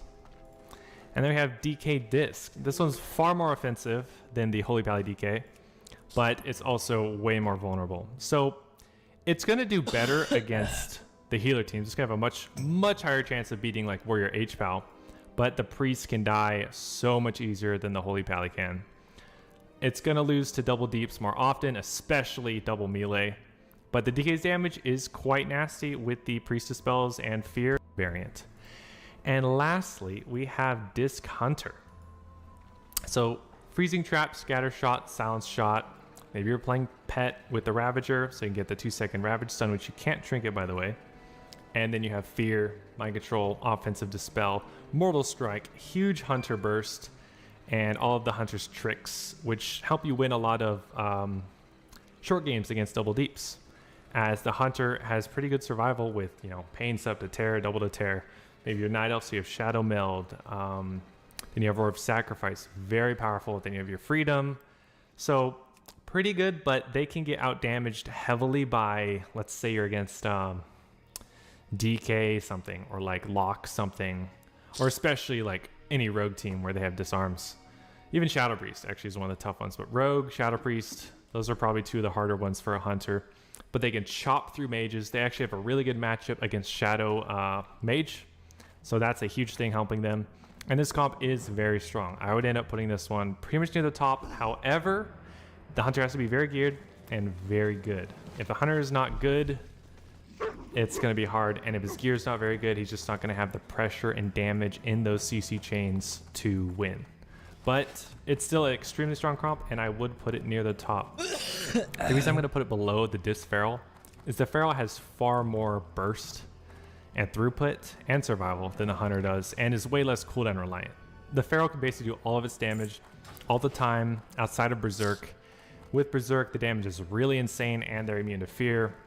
So that's the main difference there, but everything at this top tier is extremely strong, and they can all beat each other, and any of them can easily get Glad or rank 1. But you're going to definitely see the most of the Warrior HPAL. Very strong, but very gear dependent. And then there's going to be a lot of Shatterfrost, but that's also very difficult to play. And pretty much all these comps, very good. Most of them are very fun as well. And that is the end of my list of my current opinion on the 3.3.5 metagame. It has gone through a lot of change over the years, and it has even discovered a new spec, Prague Paladin, which is actually what I'm playing now. And the meta is quite refined at this point. It will still change, there will still be some revisions, I'm sure, more discoveries as more people play the original Wrath again with the min-max mentalities that we've seen in Classic and BC. But if you like this video, please like and subscribe, it will greatly help me out, and I'll see you guys in the next video.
Alright, so I am going to try and rank everything in Wrath Classic by its difficulty to play. And I know I'm going to probably get some hate or some very angry comments. Can't do anything about that, so go ahead and leave them and I'll do my best to not answer them. So, the main purpose of this video, which can benefit you, is let's say you're thinking about playing a new spec or class, and this will give you a good idea of not only the whole class, but also the particular spec you might be thinking of how difficult it is to play. Starting out with Blood DK.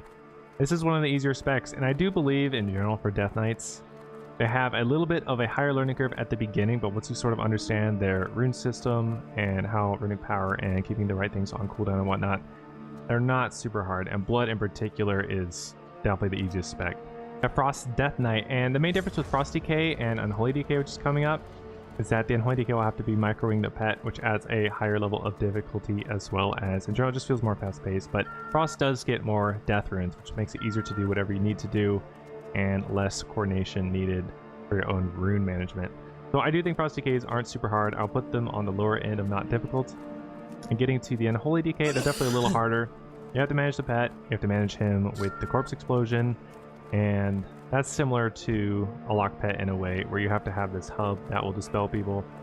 In this case, it'll be the hub being the corpse explosion. So I think they're not super hard, a little harder though than the other two specs, but overall, once you kind of learn the beginning and you understand how they work, they're very forgiving. All DKs are, because someone kites you, Chains of Ice.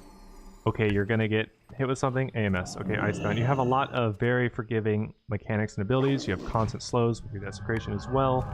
So overall, I don't think they're super hard. And now I have Boomkin. Now, Boomkin's kind of unique in that I do think they're somewhat difficult because they do have the hybrid role, and I think all the hybrids in general will have to be doing a lot more things. You can't just pump damage the whole time. But they don't really have a lot of dispelling to work out. They have their decursing and abolish, but they're not using it a ton. And overall, they kind of just spam dots, jump around in Boomkin form, and throw out some cyclones, and then cast some spells occasionally. I don't think they're super hard, so I'll probably play them in the not difficult. They do have some stuff, of course, that makes them more difficult. Overall, I don't think they're very difficult. We have the Feral Druid. Now, this spec in particular has a lot of forgiving mechanics. However, they do have some difficult ones as well. And the forgiving mechanics are where you're constantly able to power shift, get out any route or slow, as well as run quickly. Therefore, make it very difficult to be kited. And in particular, Frost Mages will really dislike you if you can shrink it to Deep Freeze, because they have nothing to deal with you. Immune to Polymorph at all times, and then you're just getting out every Frost Nova and root and slow, and you move quickly, and you hit extremely hard as a Feral. So other than that one matchup though, that's pretty skewed for the Feral, they still have to manage their Cyclones, their Healing Procs, going between their forms, managing their defensive clones, maybe hard casting sometimes clones. That's kind of what makes a much better Feral exist in my opinion. I don't think they're super hard, but I wouldn't call them easy either. So I will be playing them in intermediate. I have the Resto Druid. I do think this is the hardest Druid spec. In particular, I think healers in general are just a little harder, but a Resto Druid has to manage when to go offensive with certain comps, when to go in and out of forms, like for instance, even if you're camping a tree form, you can easily get banished by a Warlock team, and Warlocks are pretty rampant, in particular in threes. And there's a lot to watch for, in particular just all your hots. Like a Holy Pally for instance, or a Priest, they can pop some instants that give you a ton of healing, which Resto Druids do have in their Swiftman ability, but the others have a lot more often. And Resto Druids have to manage their hots. You know, you don't have any hots up, and then a swap comes to you, or a teammate that you didn't see coming, and then they'll die very quickly as you put one life bloom on them while they're at 50% health. That's not going to cut it. And for that reason, I think Resto Druids are pretty difficult. They can, though, have a playstyle in a majority of the time and in certain comps where they just camp in tree form. They don't really CC. They're immune to sap, they're immune to polymorph, and they're just throwing out hots, wild growth, rejuve, swiftmans, not casting very much. So in that case, they're not very hard, but balancing the whole picture of hotting everybody, being in the right form, not getting caught out of form, but no hots or whatever it may be, I do think Resto is more difficult. I have BM Hunter, definitely the easiest Hunter spec, but nonetheless, Hunters are quite difficult in my opinion. So even though they're missing prep as well as a few other quick mechanics, and they're more of a one-shot pony, sort of like a Demo Lock or a Combat Rogue, they still have a bit to manage, and for that reason I'll be playing them in intermediate. Now we get to the Marksman Hunter. Now Hunters in particular in Wrath are very difficult and forgiving. However, Marksman really stands out for West for a few reasons. One, It has high bursts and it's very explosive in that you can use a lot of things quickly, all simultaneously, versus the typical, you know, every global you hit an ability every 1.3 to 1.5 seconds for most classes. But with Hunter, you'll have things like disengage, deter, and Southing Shot all off the global, and then add an extra level of complexity with your preparation. You do it all again. Then you can also cancel Aura Deter, so you go from not being able to attack to attacking earlier than anticipated. Then on top of that, Hunters have no healing. BM Hunters have a little bit, but Marksman has none. And basically this spec is going to hit extremely hard. Maybe you deterred 0.2 seconds late, 0.1 second late, and you get hit by a Chaos Bolt. Or whatever spell it may be, like a Giant Lava Burst, maybe a Palm Pyro Mage if it's classic WoW, not that deter even exists, but that is a few of the reasons why Marksman's hard. And then on top of that, you have to manage your pet, which requires a lot of micro. And if your pet dies and you can't get it back up, which is a lot of the time depending on your arena bracket or comp, you just kind of lose. You're missing so many of your core abilities as well as a little bit of damage. And for those reasons, I think Marksman is very difficult. It has such a high skill cap. It also has a lot of binds. You have so much you can do at all moments. Positioning is extremely important. You can't just have poor position. You get the difference between getting charged and then not getting charged or death gripped versus not can make or break games, make or break duels, 1v1s, whatever it may be, and make it so you don't have to pop cooldowns, do more damage, change the way they play, make them go defensive, allow your healer to catch up, mana up, whatever. It's just very, it can really landslide the way you play. So for that reason, it's very unforgiving, and I'll put Marksman at the top. I have Survival Hunter. Very similar to Marksman for a lot of reasons. You have to be a little more sneaky with the way you'll apply like a Black Arrow. You can't just let it get dispelled all the time. In some cases, you can't do anything about that, and then they just dispel it, and then there goes all your damage, your explosive shot procs. But Survival is still a Hunter spec. It's still difficult, and it still can do pretty decent. Some people have been watching videos, though, of, like, let's say, Rhett and a Survival Hunter from the original Season 5, and they think Survival will be good this time around. It won't be. That's just because different balance patch and totally different. So don't expect that if you still think Survival will be good. But it's a decent spec. Hunters are still good, and it can do good damage, but it has a lot of weaknesses that Marksman just doesn't. So I'll put this one pretty high as well, but I also have Marksman a little higher because of the way it ends up playing. Now we get to the mages. Now, all three mage specs I think are overall pretty difficult. Some are easier than others. In particular, like Fire, for instance, you can be running around a lot and you'll be getting immune to interrupts. You'll have a 20, I believe it's a 20-second undispellable buff where you're immune to softens and kicks after you've been kicked once. So you can just kind of cast, get kicked, and then you're good. So that's a very You're such a fucking faggot, dude. On top of that, you can just disarm people who attack you. You can run fast when people are on you. You have a few CC setups with like getting proper Dragon's Breaths. You know, I don't even like know how to get Priest there does from with here. Sacred Scream. But overall, I don't know why I'm skipping Arcane, but I'm just going to Fire first. And Fire, overall, it still has some stuff it has to do. It's not the easiest. I do think it's the easiest of the three specs in most circumstances. So I've been putting Mage, though, probably on the higher end of not difficult, but maybe it should be lower end of intermediate. But Fire is definitely the easiest, but Mages overall are still more challenging. I have Arcane Mage. They don't have as much that they can do as a Frost Mage, so they're naturally less difficult. However, they're punished very hard for positioning. That guy still lives in his parents' basement. 1000%. Rogue in a way where you just have to get the right setup, and then. You tell me I don't fucking know. Fucking dweeb, level 70, by the way, going out of his way to kill me. An instant spell, which can be kind of easy in a way. Just I can't get a poly, I'll just instant cast it. But in a way, a lot of classes will have something like that where they can cover something and then get a CC off. Overall, I do think Arcane is somewhat difficult, and I'll be putting it more on the higher end of intermediate.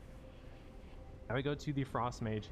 Now they have so much they can do. Dude, is that you, Chris? What's up, dude? Blizzard with the undispellable.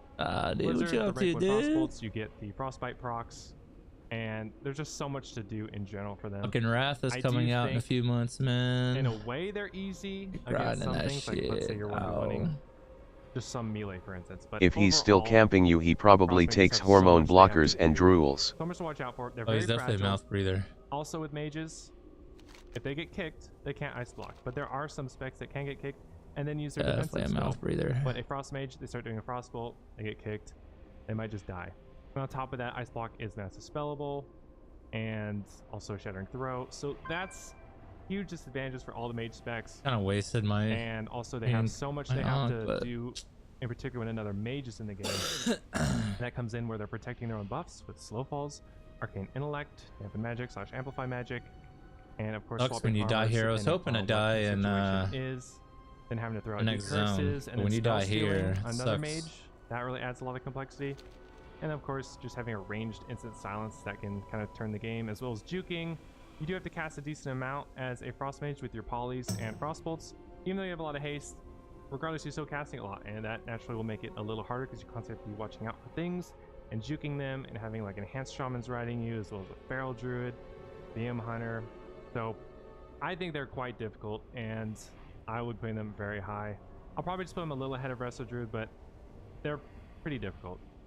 All right, so now we're getting to the paladins, and we're starting off with Holy Pally, and in particular, I do think they are the easiest of all of the healer specs. However, keep in mind that the easiest of the healers is not easy. All the healers at the highest level are difficult, and Holy, what makes them a little more challenging in a way, for instance, like a priest, you could kick either their shadow or their healing school, and then they'll be able to just swap to the Virgin other alert. school. Versus a Holy Pally only has holy spells and without the armor mastery, start casting, which of course they don't have to cast as much with instant flashlights, instant holy shocks, but nonetheless, having just one school is a bit of a downside, and naturally they can't just cast one spell and then do whatever. Like a mage can cast something and then start doing dispels or mana shields or slow falls or whatever to build some dispel protection.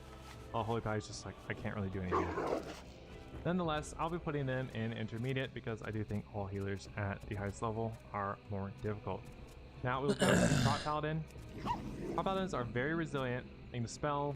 They have overall very good mana when they're getting hit, and usually they're getting hit enough that it matters that they can keep up the Divine Plea. But not the hardest of the Paladin specs. I do think this is probably the easiest as a ranged silence slow. That makes it so it's much harder to get kited, on top of being able to freedom yourself, dispel yourself, and of course throw out dispels on other people, which is out here. where really any of the difficulty comes in, is doing the utility of dispelling allies, freedom, Blindweed? and bops. Really? 235? So overall, I don't think I'd put them very high. Probably somewhere around here. Actually, I'd probably put them below the other DK specs. I have Red Paladin. Now they're a little harder. They do have to weapon swap. They're a lot more fragile in a way, and they do have to get a proper setup, versus Prot just pumps out tons of damage. Versus the Red's a little more burst oriented, and naturally that leads you to have to set things up. So I think I would put them a bit higher, but not super high. I do not think Ret is extremely difficult, but nonetheless, you still have to be watching your allies, doing the proper dispels, not dispelling UAs, or managing your risk when you're doing dispels, and making the quick judgment calls of, oh, they have 3 stacks of Winter's Kill. I have the Always got 3 seconds space left, for and it, I they got another guess. debuff. Probably not even worth the dispel in this situation. Do something else. So that's something to watch out for. Versus a priest has a double dispel. That makes it so they can get a little more things off. It doesn't matter as much if they waste. didn't even level up, This is dude. a pally, it does. So I'm gonna put Ret a little higher, but I'm not gonna be putting them super high, and I will be putting them below Holy. Now we're getting to Guardian Druid, which is the Plague Paladin. I will put an overlay so that this doesn't look like a pop Ret, but it's basically like Ret. It doesn't have to weapon swap, but it has to do everything else that Ret does, and it's very similar. I will say it's slightly easier than Ret because of that, just because you don't have to weapon swap, but really it's almost the same thing. All right, now we get to the priest, and in particular Disc Priest. Now all 3 priest specs have Shadow or Death, and that ability alone adds so much to the skill cap. Just on face value, a rogue's running over to you, or you know, a hunter disengages towards you and they're about to scatter or blind, or a pally maybe turns towards you, gets in range to repent you. If you're paying enough attention, you'll be able to death these abilities. And then we go 1 level up.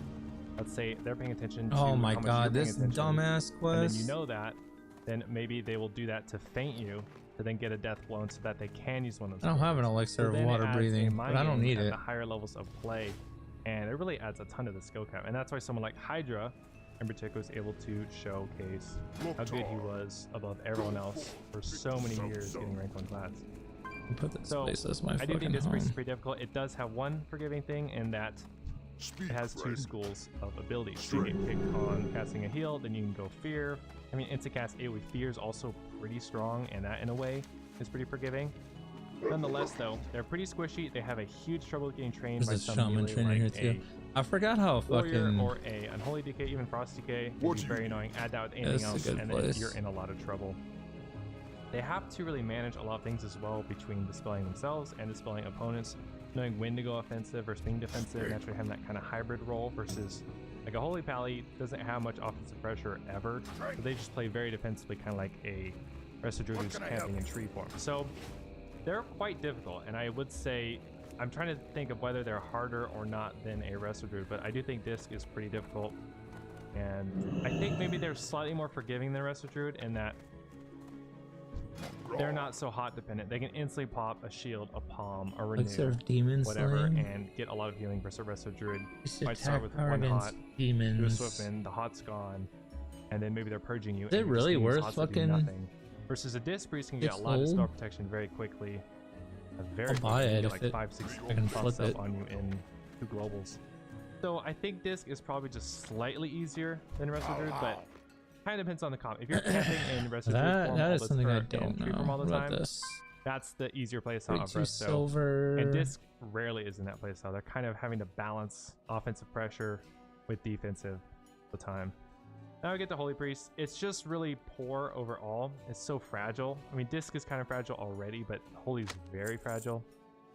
It doesn't have Focus Will, doesn't have Pain Sup, and you heal people after you've died. That's sort of the best thing to do. So Holy naturally just doesn't have as much potential to be difficult because of how bad it is. And not having Penance is also sort of a skill cap thing that it's missing. So I'll put it quite a bit lower. I don't know exactly, but this is probably the one spec in the whole list where I haven't played it, and it's probably Lots of buffs. somewhat challenging, but not super challenging. So I'll be putting it probably in just not difficult, but maybe deserves to go in low intermediate. So we'll just put it there. No one's gonna be playing Holy, so I don't think it's gonna get mad over that. And then we have Shadow Priests. Now, they get kicked in their Shadow School, they can heal. They can even cast their defensive cooldown, Dispersion. That is something a Frost Mage or any Mage spec would really like, being able to pop their defensive, and then reposition and get mana back while you are kicked.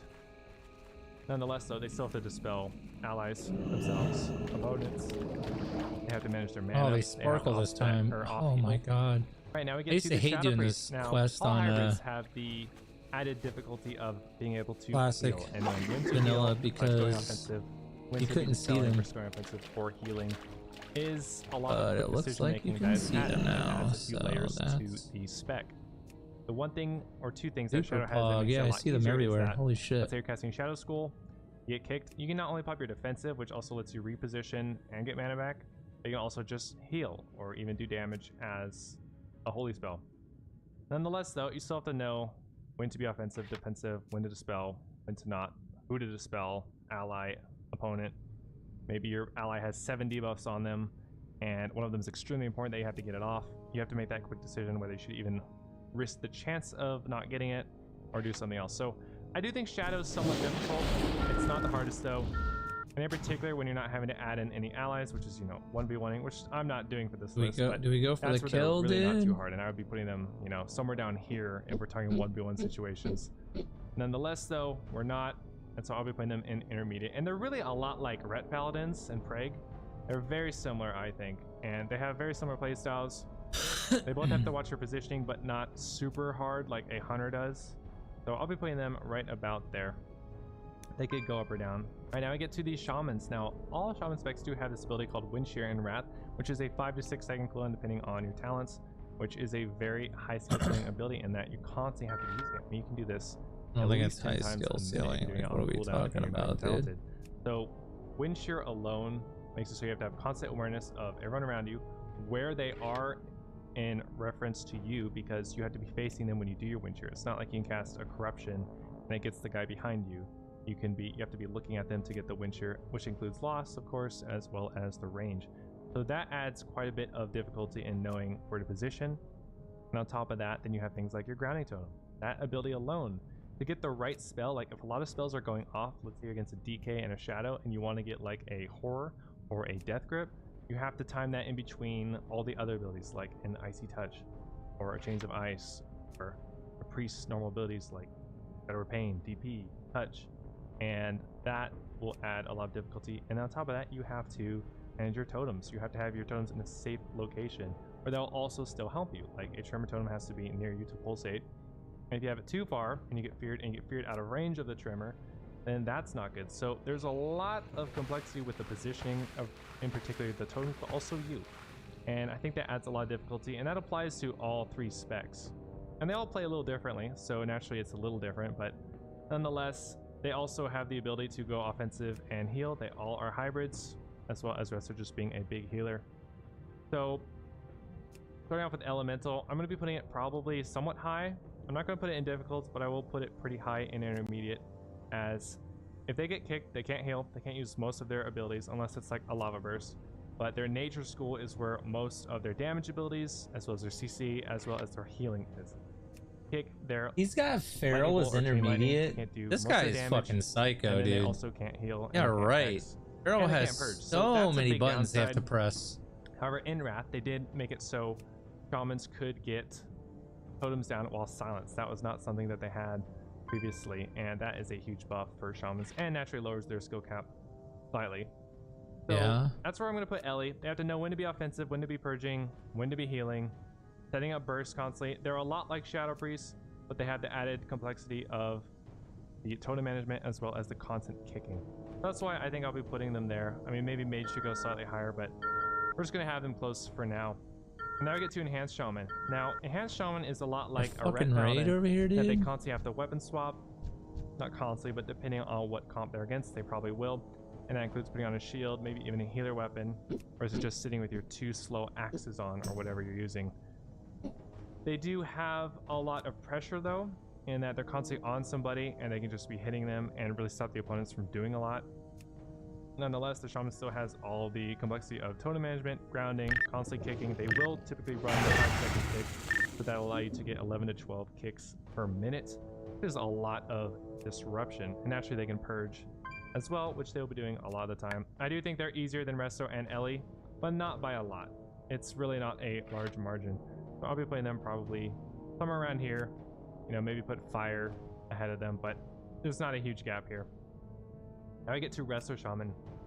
Now, if they get interrupted in their Resto school, they can't do most things. And just like Ellie Shaman, that is a bit of a hindrance. Ellie at least can do Flame Shock and Lava Burst, but Resto gets kicked, they really can't do much. They can do a Frost Shock, Flame Shock, but they're not casting Lava Burst.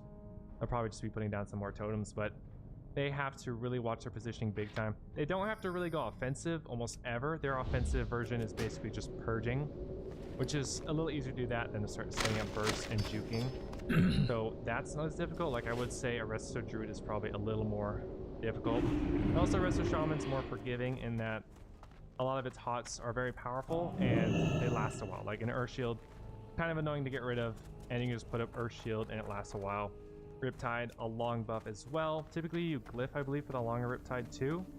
So naturally it lasts a long time on a lot of people because you'll just be running that on everybody unless they're focusing one person. Unless so, totems, being a healer is very unforgiving, and you have to watch all your allies as well as your enemies' positions, their CC coming out on you, your allies, and then decursing and whatnot. But they don't have a normal dispel, so that removes a little bit of difficulty. Nonetheless, though, I do think they're pretty difficult, and I'll be putting them in the second tier. Actually, real quick, I do think I'm going to lower Survival Hunter just a little bit because Marksman is a lot harder. Just if you look at the talent changes that they get, one has Silencing Shot, which is off the global, and then Preparation, which allows you to do a lot more things, of course, and then also Chimera Shot is actually somewhat complex. You will want to be using that with different stings to get the Disarm, which could be very clutch against a Bladestorming Warrior or maybe a Dancing Rogue or some other thing. So I am going to lower Survival a little bit. I do think Marksman, though, is no question the hardest so far. And now we got the Warlock. So starting off with Affliction, I do think the game's quicker in general, so that makes you have to be quicker with your sort of spell reflex, your defensive play. Naturally, if a mage now has 30% haste versus in BC they had none besides like the trinket from BWL or whatever else they had, you have to play a lot differently. Everybody has a lot of haste now. Destrologs in particular have a backdraft talent which gives them a ton of haste on their abilities. Arms. All right, now we get to the rogues, the final classes. Now, I actually mained rogue back in Wrath, and I'm not doing it this time around, mainly because of hearing things, but I might still play rogue, we'll see. And gear dependent, because it plays in a way where you have to have high pressure and coordinated burst moments because they're overall quite hard. So I'll be putting them right here. It could even go here. I mean, Frost Mages are also very difficult. You could even kind of have all three of these here, but I do think Hunters are so hard, in particular Marksman. Maybe you can use this list to determine your next class or spec you're going to level, because maybe you want to get good at something very quickly. I don't agree with your list, buddy. Don't agree with it.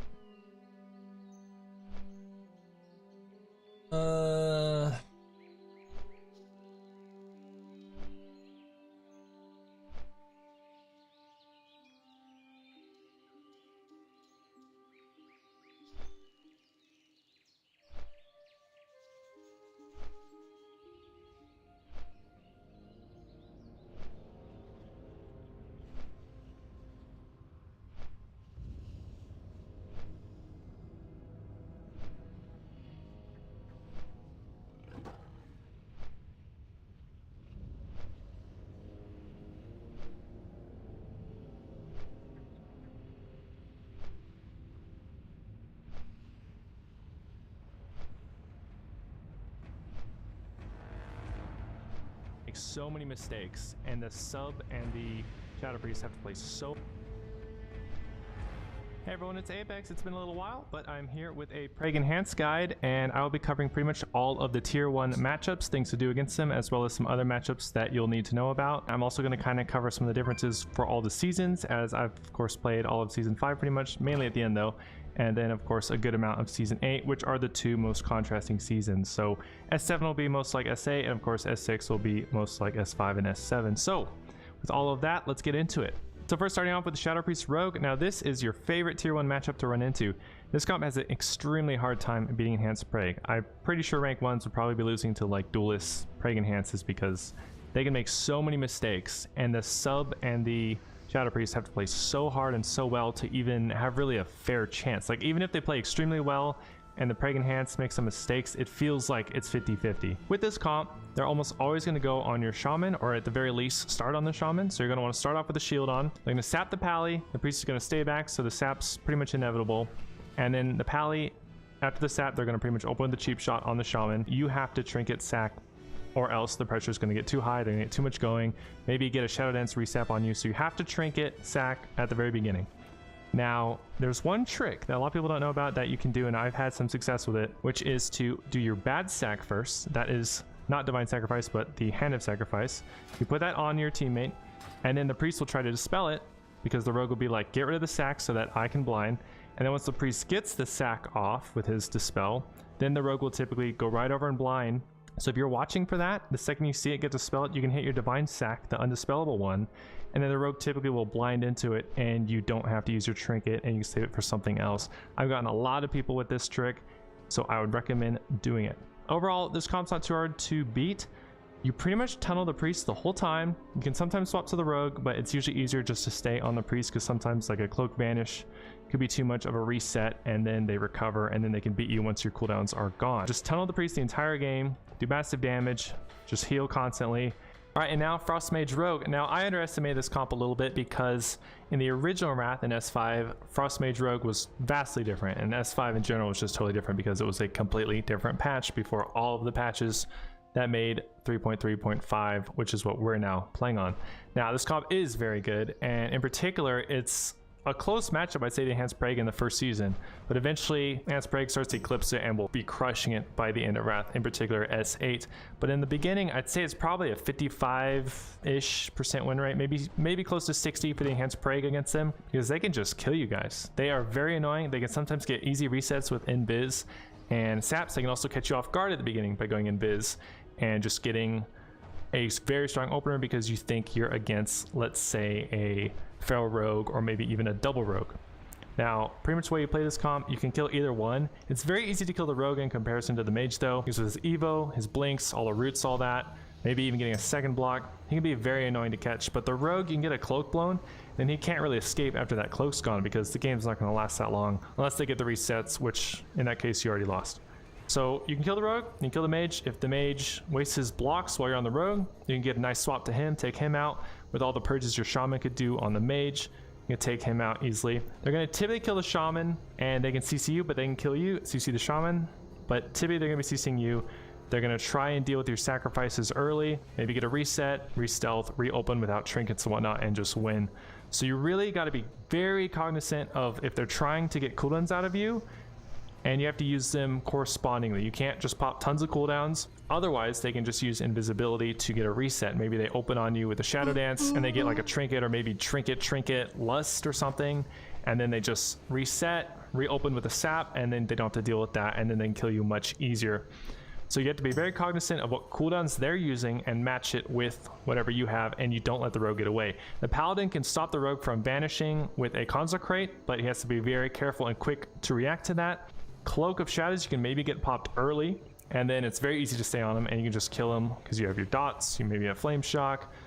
Very easy to kill a rogue when you're hitting him. All right, now for the most infamous comp in all of Wrath, the H-Pally Warrior. Now, I do think they're the weakest in the first season as compared to the rest, in particular S8, when they really are the true monsters, when they have all that PvE gear available. In the first season, all they had was Betrayer of Humanity for their best weapon, which has no armor pin. It's kind of a fast speed. It has haste, which is terrible for warriors, so they really didn't even have a great weapon. The rage generation wasn't amazing, and of course their armor pin was low, so their damage was nothing like it is later. By the end of Wrath, Enhanced Prague has a losing matchup for sure. However, it's not awful because the Prague has so much healing from their 46% crit chance, so they constantly are getting their procs and getting their crit heals. Now in the first season, they definitely have a winning matchup against H-Pal Warrior, which has been a pleasant surprise to me. And I'd say it's probably a 55-60% win rate against them because the Warrior is pretty much the whole time just trying to peel off typically the Pally, but sometimes the Enhance. And with Freedoms and the Frost Shock route plus Judgment of Justice, you can keep that Warrior pretty slowed as you're constantly chasing the Pally. And you really got to stay on him and be very cognizant of that. Now you can global the Pally or get him to pop his bubble very easily by getting a lot of burst coordinated, getting him low with the double rocket glove, exorcism, and whatever you can get from your shaman. Maybe you get a Windfury proc or Storm Strike, whatever. Once you get bubble going, you just go full defensive. Shaman, if they're on the shaman, he throws on shield healer weapon, and it's just healing both of you. If they're on the Pally, or if they're on your Pally, then the shaman will just throw on the healer weapon, hit the warrior, and start healing the Pally up. The second the bubble's gone, you got to make sure you're close to the Pally because he'll be trying to kite away from you guys as you have no gap closer, and the warrior will be trying to slow you with his slows and roots and stuns. So you want to stay on the Pally as much as possible. You can lose very easily if you don't watch your positioning, and you have to chase him down. But once the bubble's gone, a couple cooldowns, shaman spamming purge to keep SS off, you can just kill him and you heal through the warrior's damage. If the pressure's getting too high, typically if it's like Dallas Sewers or Negron, and the help of your shaman doing Frost Shock roots, and then the Pally doing Judgment of Justice, he can get the procs to heal off that, and then Freedom away some charges around like a pillar or boxes. And the matchup isn't awful. Now at 6, it'll get a little worse, I think, because that 252 sword from, I think, General Vizax will be absolutely scary on a warrior. And sometimes they might burst you down with like a sword proc. But also the crit chance goes up on a Prague, so they heal for more. So the matchup will still be close to even, but I think possibly with the Bisc-geared warriors, they might finally start having a winning matchup versus him. But we'll see. And the S7, pretty much the same story. They don't have amazing gear, but it's probably going to be close to 50-50, and then by the end, it will be a bad matchup for the Enhanced Prague, but not awful. And now I'm going to go over both of these comps because they're very similar, and that is your Disc Priest Feral Druid and your Resto Shaman Feral Druid. Now, Ferals in particular have been an absolute nightmare for me in Season 5. I really don't remember them being this strong. I knew they'd be good. I did rank Disc Priest Feral in particular in Tier 1, but I didn't think they'd be this strong. I feel like they're pretty much the best comp in the game. I haven't played it though in this season. I haven't played it actually in any of Wrath that comp, so I don't know exactly how it stands against all the matchups, of course. But I do think it's extremely strong, in particular against Paladins, because you get a lot of pressure going, and the Ferals do disgusting damage. I mean, I feel like they do the most disgusting damage because it's so hard to prevent it. And even if you're kiting him, and you're able to kite him well, get a lot of healing without MS, they can still just shred you down to nothing very quickly. The bleeds tick super hard, and they're very annoying with their instant clones, pretty good defensively. And then the priest is able to just MD your bubble, you die. I mean, if they get that bubble, you lose like no matter what. And they're almost always going to get more pressure on you than you can on them because you're going to have to go through a lot of cooldowns, a lot of defensives, go through the priest trinket, pain sup, and of course Desperate Prayer, and then all the CC that comes between fears, clones, bashes, maims, pounce, all that. And then just hard casting clones, which even if your shaman's really on top of things, you might get CC'd a little bit, or maybe some sort of good coordination by them can prevent him from getting the shears on the clones. And really, I do think this is a pretty bad matchup in S5, and I think it'll probably be overall bad for most of Wrath. Not horrible though, you definitely can win, but I think it's a losing matchup. I'd say it's probably 40% win rate for the Enhanced Prague. Even though they don't have MS, the pressure the Feral's doing is so gross, it just really is unhealable. Even if you're able to kite, even if you're able to prevent the 0.4 second massive spells and you're able to get a full bubble reset heal to full, both people, they still just do so much damage and can live for a while. So that comp I think is a little scarier than the Resto Shaman one, but the Resto Shaman one is also amazing. The Resto Shaman seems to way quicker though, so sometimes you just win from them versus the Disc Priest. It takes a long time to them in comparison. Now for the Resto Shaman variant, oh, and I should mention, you are training the healer in both of these matchups pretty much the whole time. Sometimes you can swap the Feral, maybe if they position real far, or if they somehow waste cooldowns early and you swap to them later. It's very hard to kill the Feral. They can kite, hit Bear Form whenever they feel like it. Barkstone's up all the time, although you can purge it, but with all the priest trash buffs, it's hard to purge that off, and then SI and all the stuff they have. So you train the healer the whole time, you gotta be real careful with the MD, but what's scary about the Resto Shaman variant, with Purge, Lust, and the Wind Shear, it can be very hard for you to get hard casted heals off at any point, so you're really having to rely on your insta heals, and with Purge constantly going off on you, and sometimes that Lust with a lot of CC from them, like clones on your Shaman, prevents you from getting healing off because you have no buffs, and then your Art of Wars maybe are even getting dispelled, and it's pretty brutal. I really think both these matchups are losing matchups. I think though the Resto Shaman Feral isn't as bad just because they can't MD your bubble, which is just an auto loss essentially against all of the Feral discs.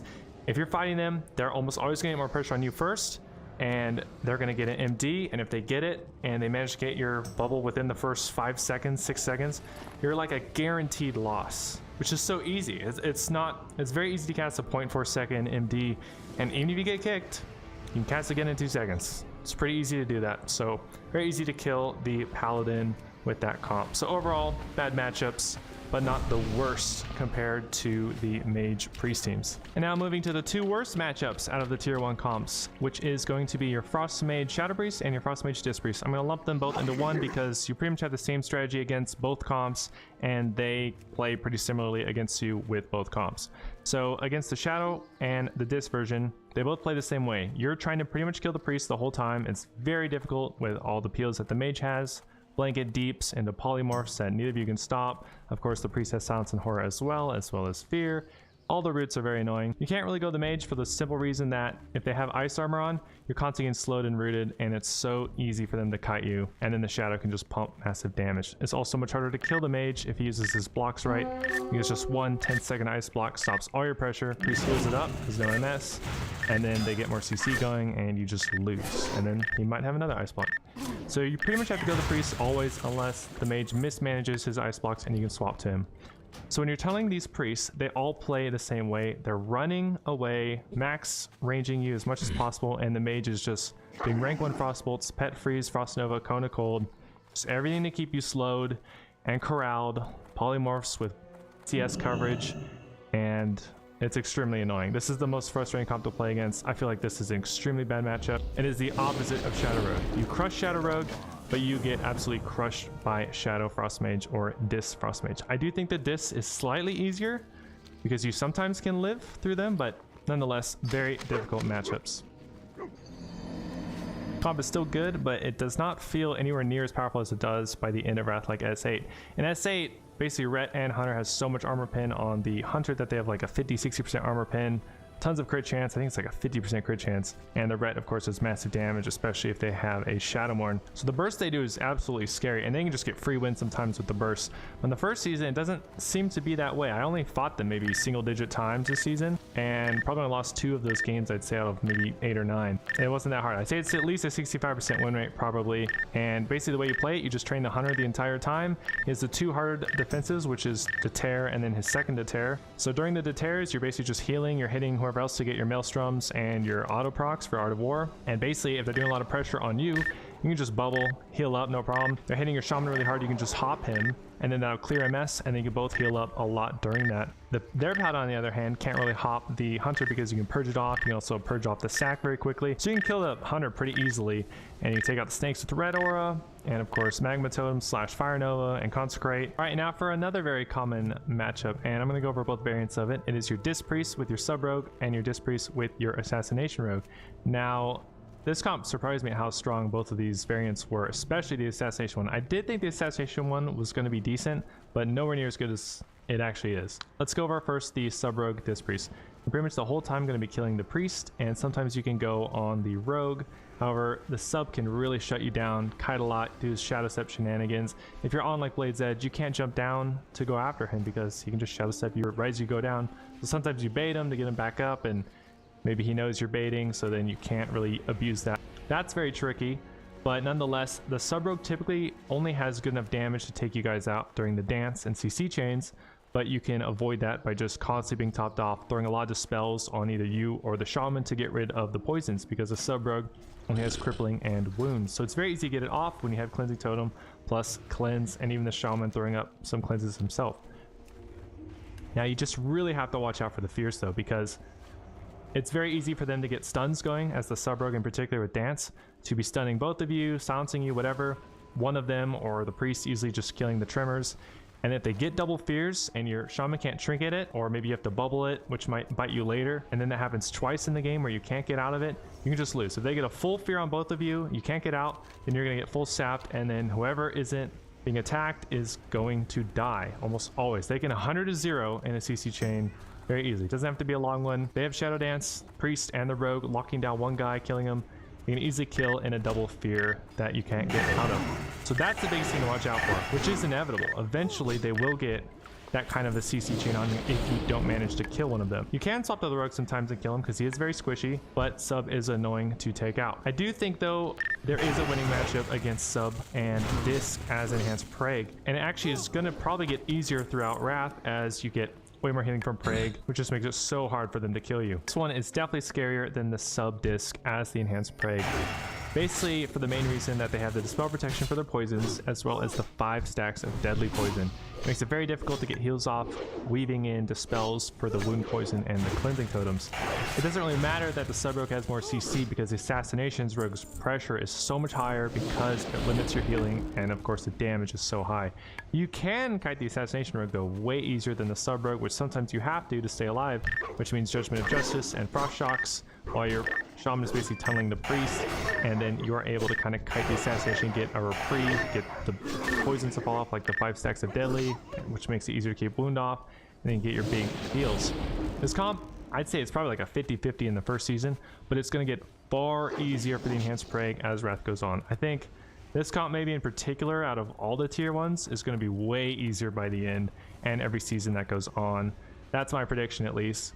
I think Assassination is really at its peak in the first season. It'll still be good going forward, but it's so strong at being because Rogue's abilities are all like a static CC timer. Like, can you shot 6 seconds in S5?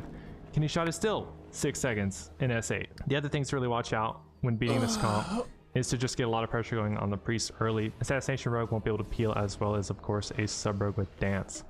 Nonetheless, very difficult matchup. Sometimes you just lose to the massive damage, and then your shaman somehow has to stop a really quick massive spell, with the rogue maybe CCing as well as doing massive damage. And even if you can prevent the massive spell, you get a full bubble, reset, heal to full, you still can lose. It's a very difficult matchup. I'd say it's really 50-50, maybe even a slight edge for the Assassination Rogue comp in S5. But like I said, it should get better throughout Wrath. All right, and now for another very common matchup. This is your Holy Pally and your Unholy DK, rarely Frost. Frost doesn't really even matter, so I'm not going to go over that. But Unholy Decay is less scary than Arms Warrior, mainly for the fact they don't have MS. They still do tons of damage though, and can kill you guys if they manage to kite you, because it's much easier for the Holy Pally to kite when there's desecrations all over the place, as well as Chains of Ice and Desecration. So all the time, you can kind of counter this in a way because you're going to eventually be able to get away from the DK with a freedom. And then if your shaman's very pro, he can throw a grounding down right as you're getting away, and he predicts a death grip is coming. And of course you can be dispelling Chains of Ice constantly. Just watch for it the second it pops up, dispel it, and you can get to the paladin. Now, positioning is important, of course, because of this. And if you get in a position, let's say on the ground or sewers like the boxes or the pillars, they can really cut you pretty hard with desecration. And you're not hitting the pally at all. You really don't want to be hitting the DK because you're not going to kill him, and he can absorb so much damage. When you do get on him with an AMS or whatever, you can just lose because you lose all your tempo. So the key thing though in this matchup is when the gargoyle comes down. A lot of the times you're going to have to break away from whatever's happening and just kill that gargoyle ASAP, or at the very least be right deciding it, because that thing usually does, 15,000 damage. All right, and then we have the Prague DK or Ret DK. Now this comp's very difficult for the Prague Enhanced in the first season. I'd say it's about a 65% win rate for the Prague DK, maybe 60%, because they just do way more pressure than Enhanced. The DK, like you see it especially when both bubble, which sometimes you get the bubbles at the same time, but usually the DK team will get it first. And then when the DK swaps to the Shaman, and then the Shaman swaps to the DK is doing way more damage, way more healing. And part of that's because Gargoyle's up, and it's maybe now swapped to the non-bubble target. So really, you just have to train the pally, try and get bubble first. You have to play really on the edge to try and get their bubble before yours. And then ideally you don't get blown up through like a rocket glove combo with corpse explosion. So really be paying attention for the explode on the ghouls. At the high levels, the DKs will really try and time everything together with a double rocket glove and a wrath plus the corpse explosion, maybe like a scourge strike or death coil spam. But watch out for that. You might be at 30%, 35%, think you're safe, but then all of a sudden it just disappears. So watch out for that. It should get much better throughout the seasons though, because the Prague's healing will go up so much that it'll be able to support itself much better and the enhance going forward. But overall, it's still not the best matchup. It ends up being about 50-50, I'd say, by the end. So that is my guide, and I will be playing this comp pretty much for all of Wrath and 2s, and I might be doing some 3s as well, likely with the Disc Priest, because I think that is the best healer to pair with. Stay tuned for that, as I will be showing some of the nuances and differences throughout the seasons, and give you guys updates that you need to know.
Fucking dude, what's going on here, man?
For the Horde. What do you need? Go.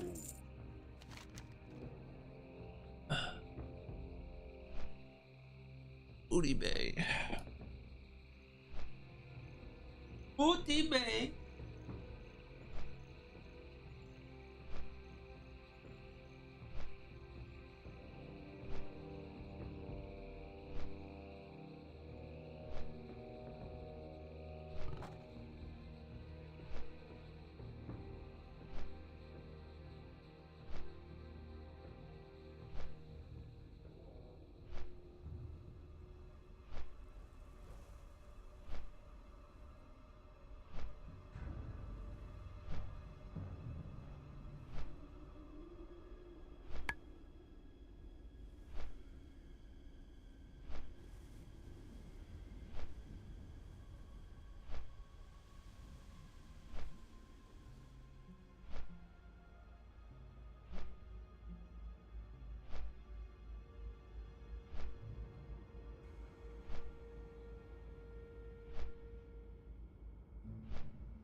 Oh, really?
rain.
Two former CIA agents who are now YouTubers get into a heated debate mid-podcast. And this one gets very interesting. Why are you working with Russian state media? Oh, because I've got 5 kids, and nobody's beaten a path to my door to give me work.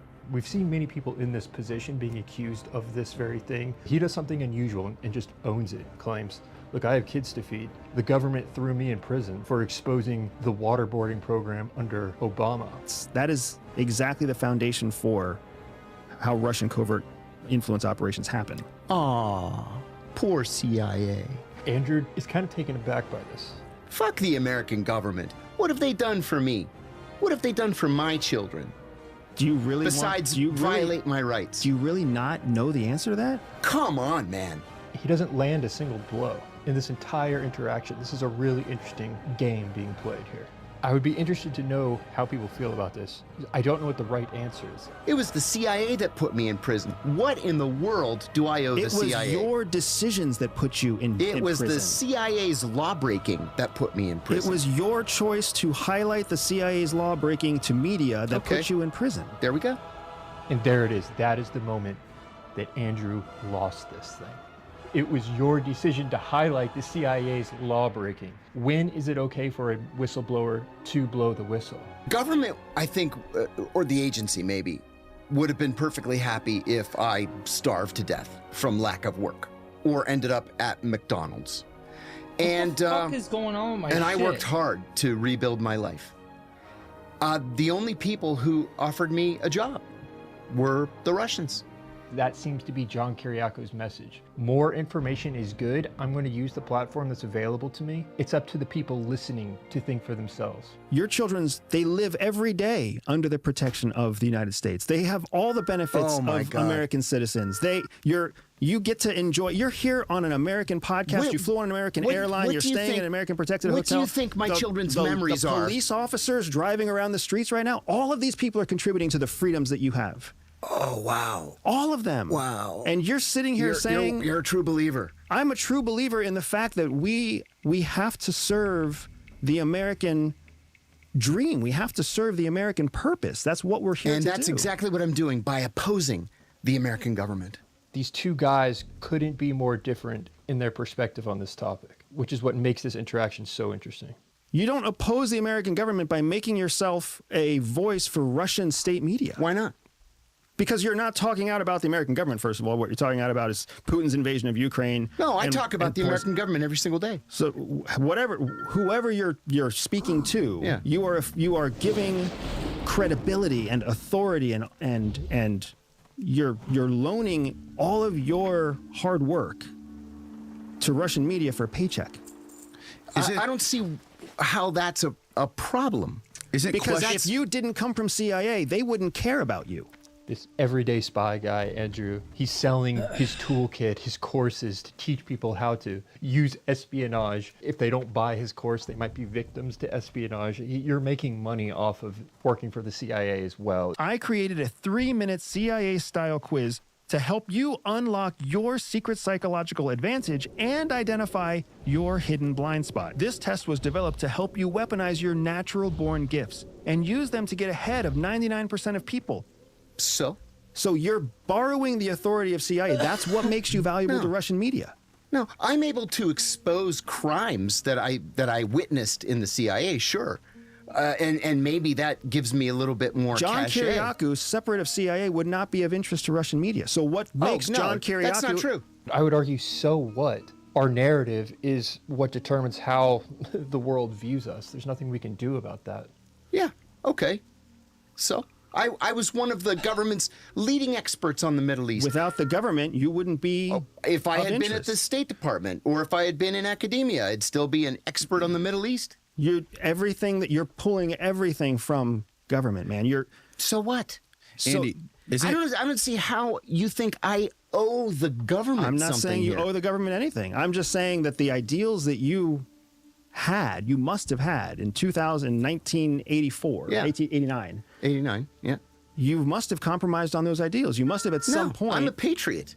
Isn't questioning the government and holding the government accountable something that the United States was founded on?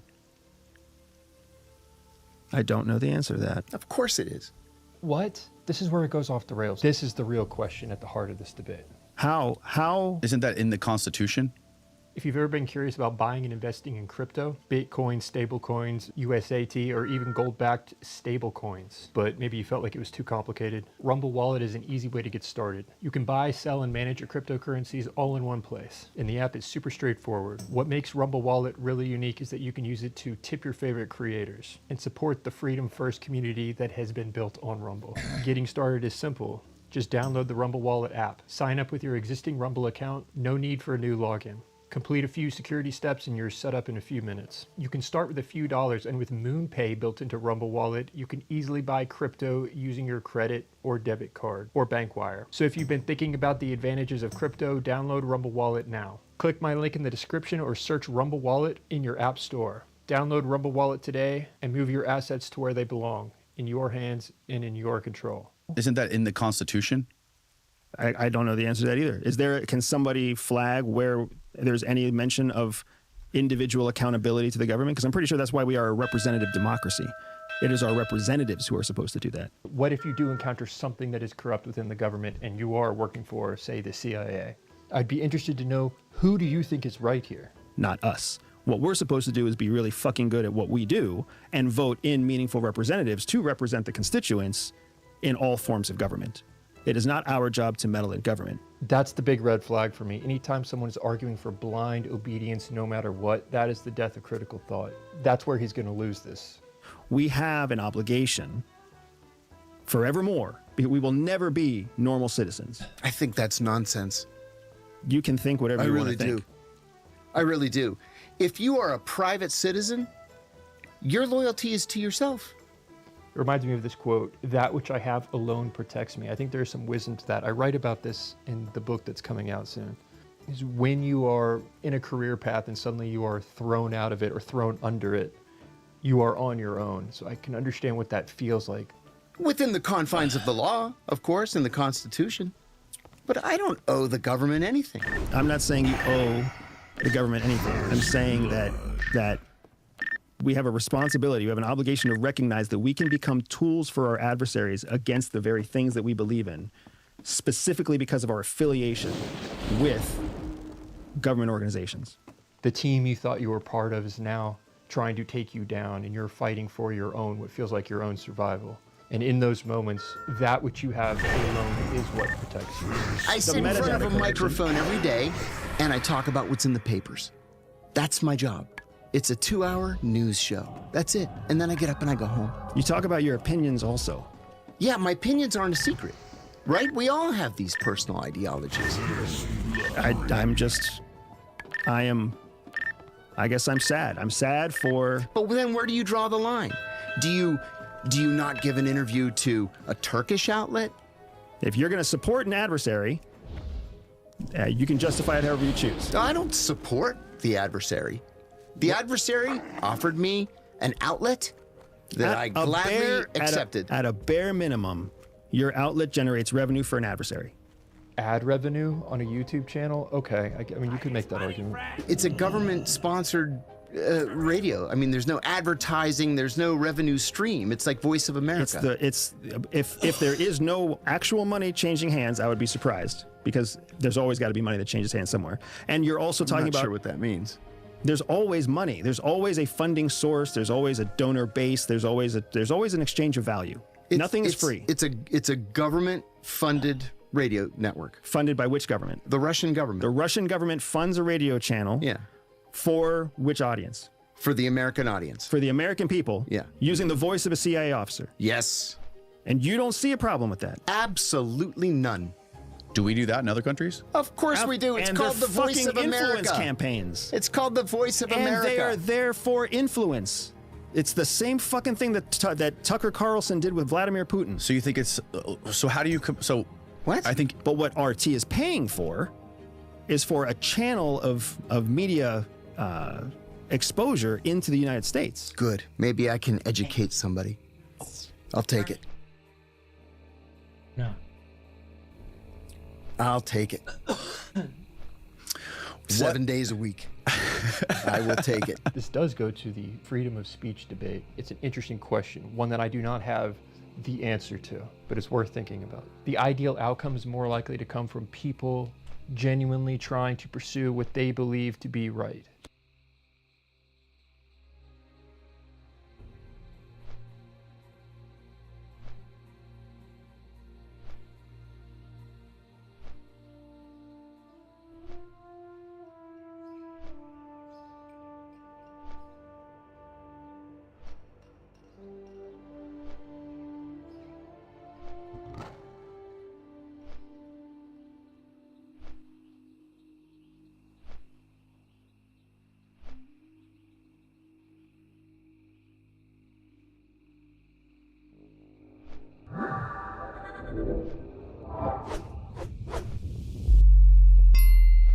So we have a lot to talk about today with Yes. yesterday's events too. Yeah.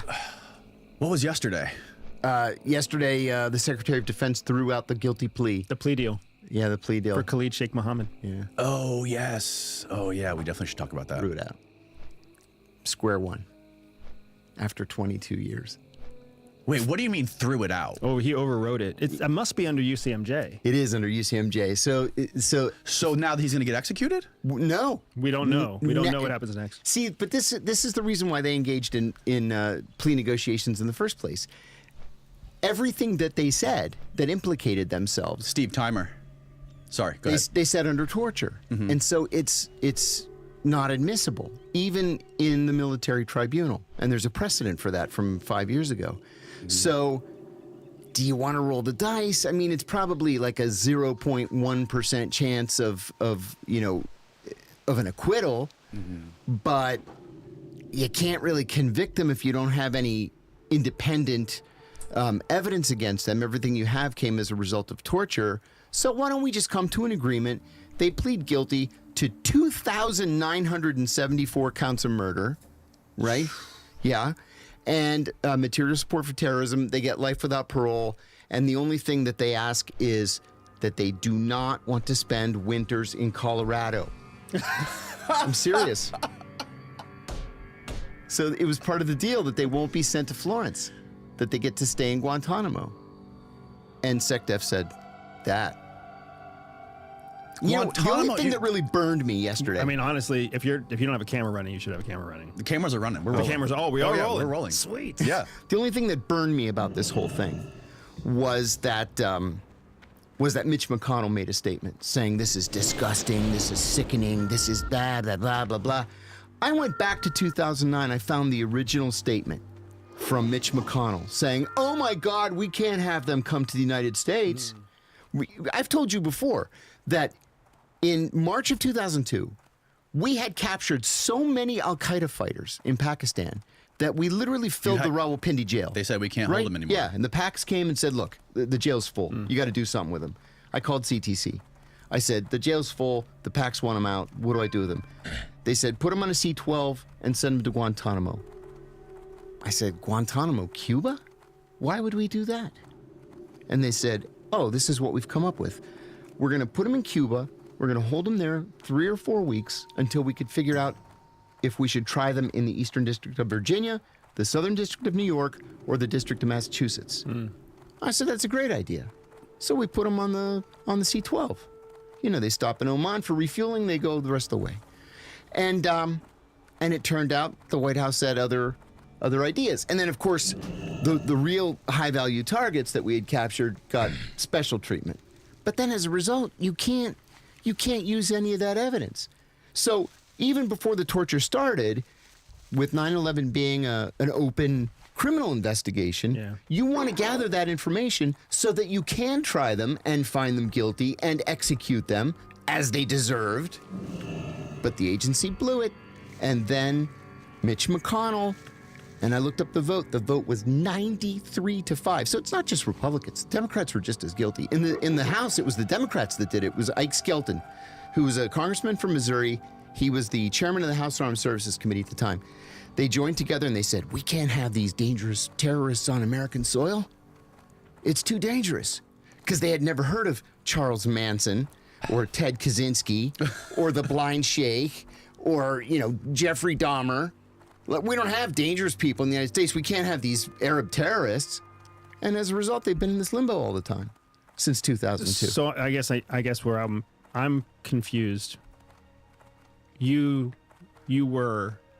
think what you're saying is that because SecDef overrode the plea deal, we're back to square one with Khalid Sheikh Mohammed, the mastermind of 9/11, and more than a handful of other, I think 2 other people. Yeah, Mustafa al-Hassawi and Walid bin Attash. But for me, I can understand why he overrode it, right? Oh, you can't politically. I get it. Yeah, sure, he had to. You can't. It's an election year.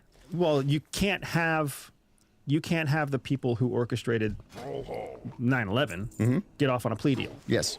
And I get it. It's a sticky situation, but it's the UCMJ.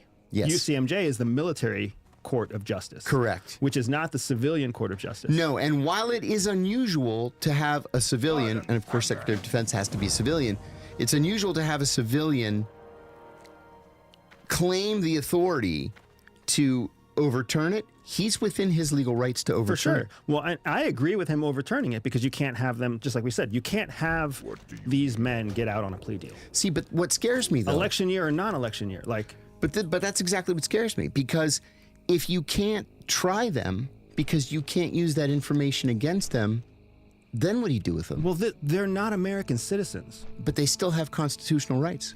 And maybe that's the better question to be asking. Well, see, that's for the Supreme Court. But they did say that Why do they have constitutional rights? Because they're in U.S. custody. Okay. So they have, the most basic of rights. They have the right to face their accusers in a court of law, and they have a right to a trial by jury of their peers, unless it's in a military. Any peers. But that's the thing; they don't have any peers, and they're in the military system. So it's not going to be a jury of their peers. It's going to be a military jury, or even a non-jury military trial. But again, you come back to that issue of not being able to use the evidence against them.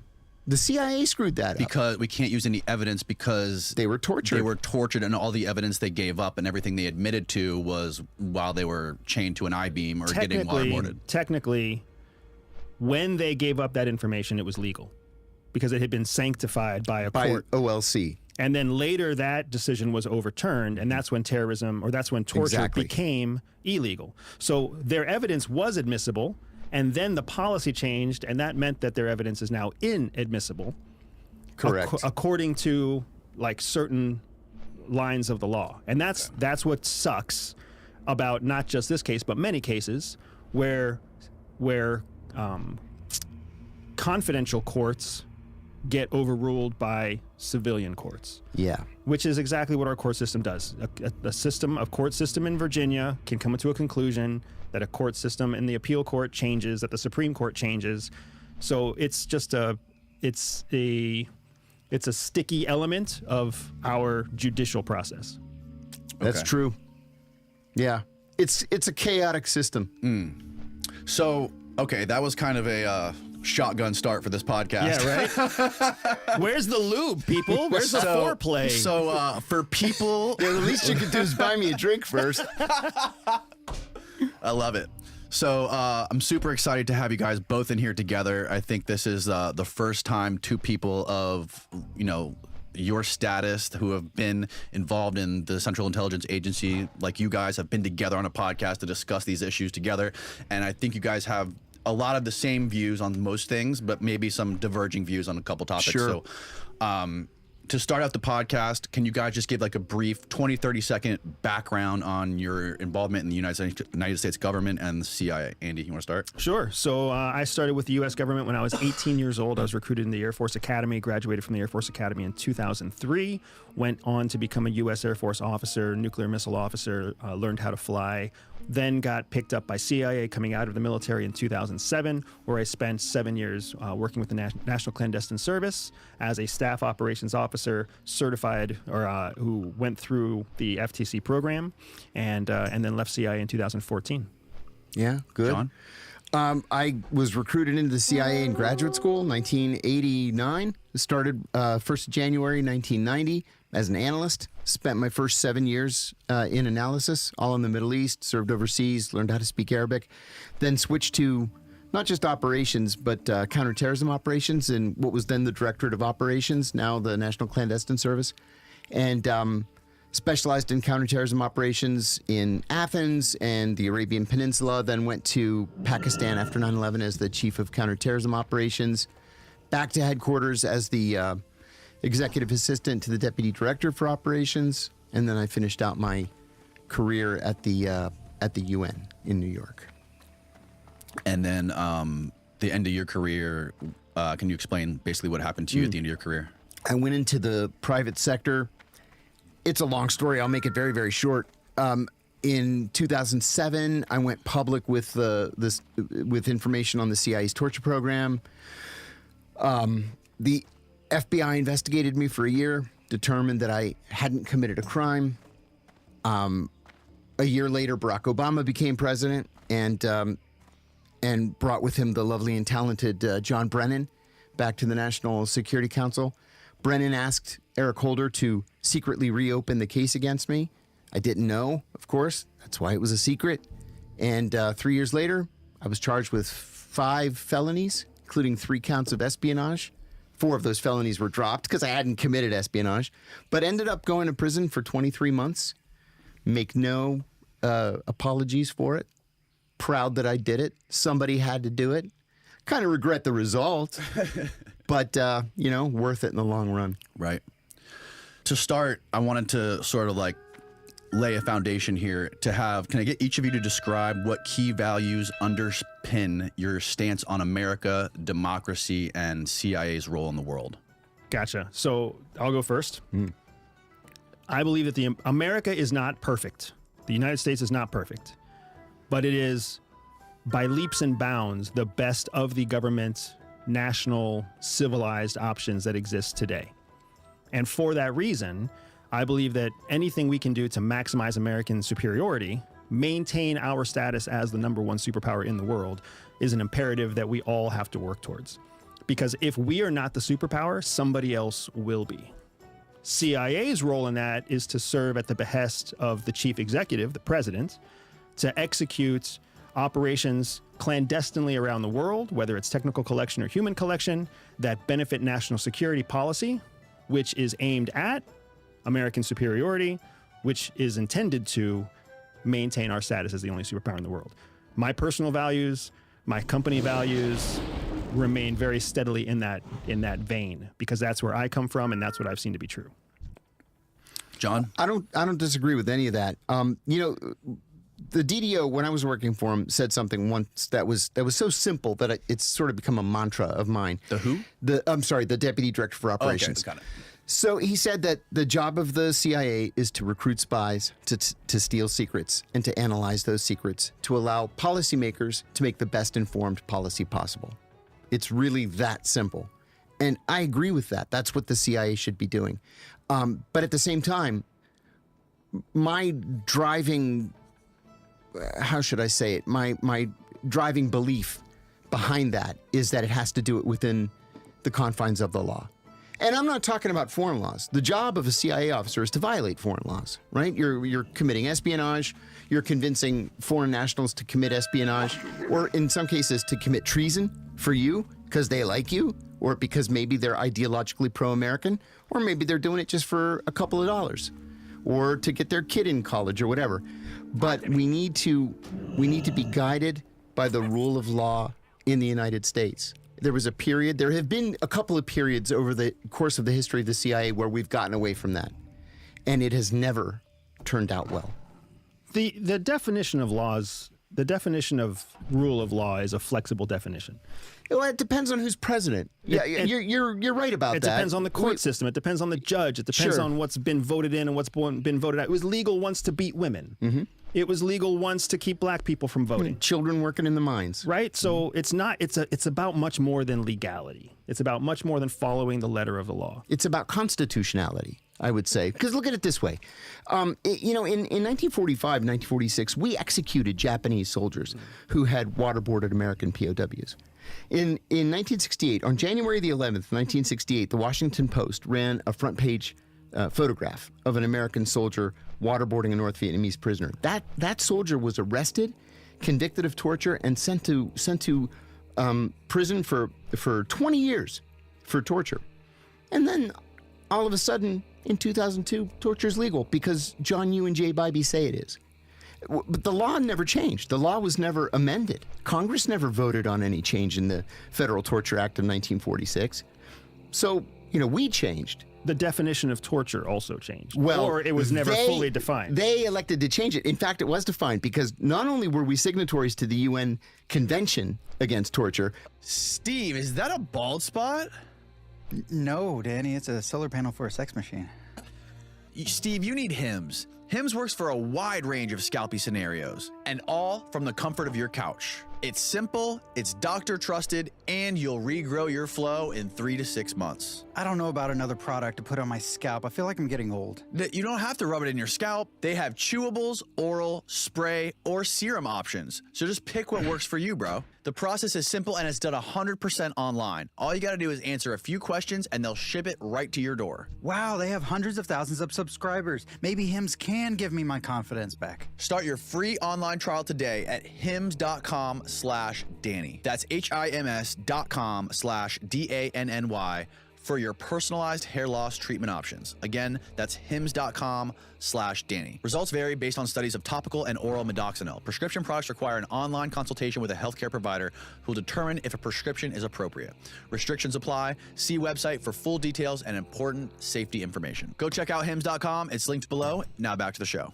We wrote the UN Convention Against Torture, so we actually delineated what was illegal and what was legal, and then we violated it and said, well, exigent circumstances, it's a time of war, even though it wasn't, because Congress never declared war, and that's a whole different issue. We can yell about Congress too, but we changed.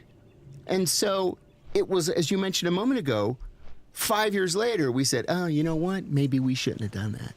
Maybe that was wrong. Well, if we're going to be as Ronald Reagan said, the shining city on a hill, this beacon of hope for human rights and civil liberties, then let's be it.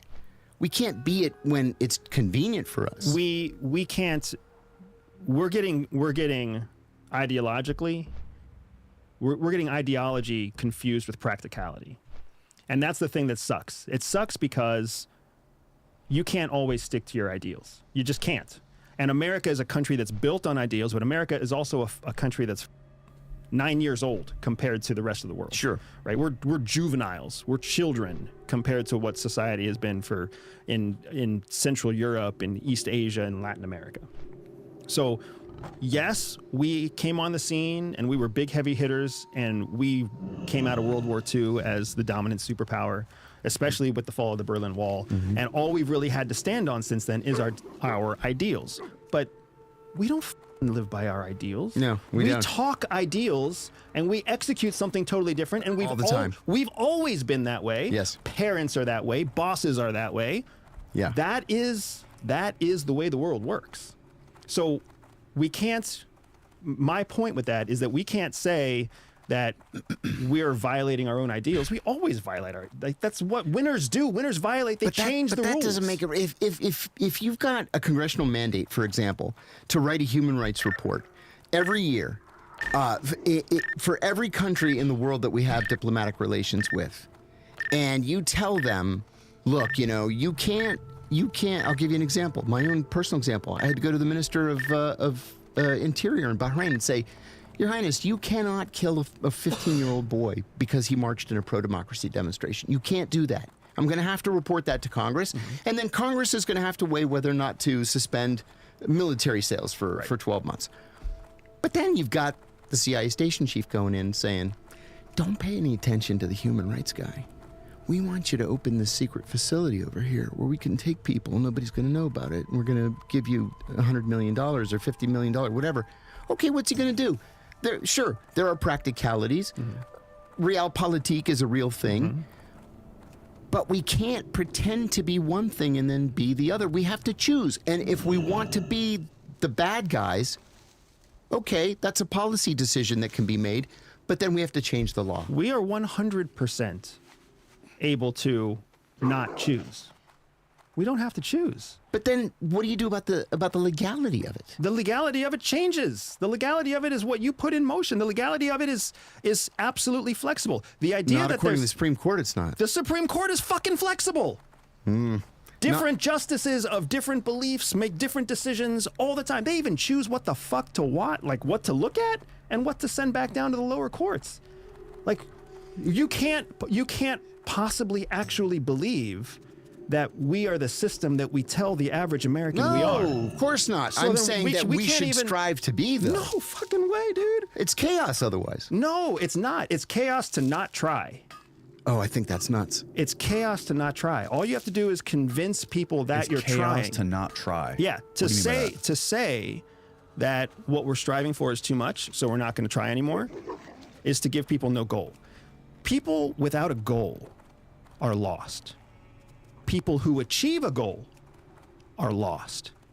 People who are pursuing a goal have focus. And that's what the magic sauce is in the United States. Yeah, but that's listen- why it's always a changing goalpost, because then there's always something to pursue for the layperson, while the people who are at the highest levels are also constantly coming in and out. Like, that's part of our weakness, but that's also part of our strength. But listen to what you're saying, though. You're saying that we've got torture that's illegal in 1946, torture that's illegal in 1968, torture that's legal in 2002. Maybe it is, maybe it isn't. Let's just torture and see if anybody stops us. We'll see what the Supreme Court says. Oh, 5 years later, the Supreme Court says we can't do that. Okay, so what do?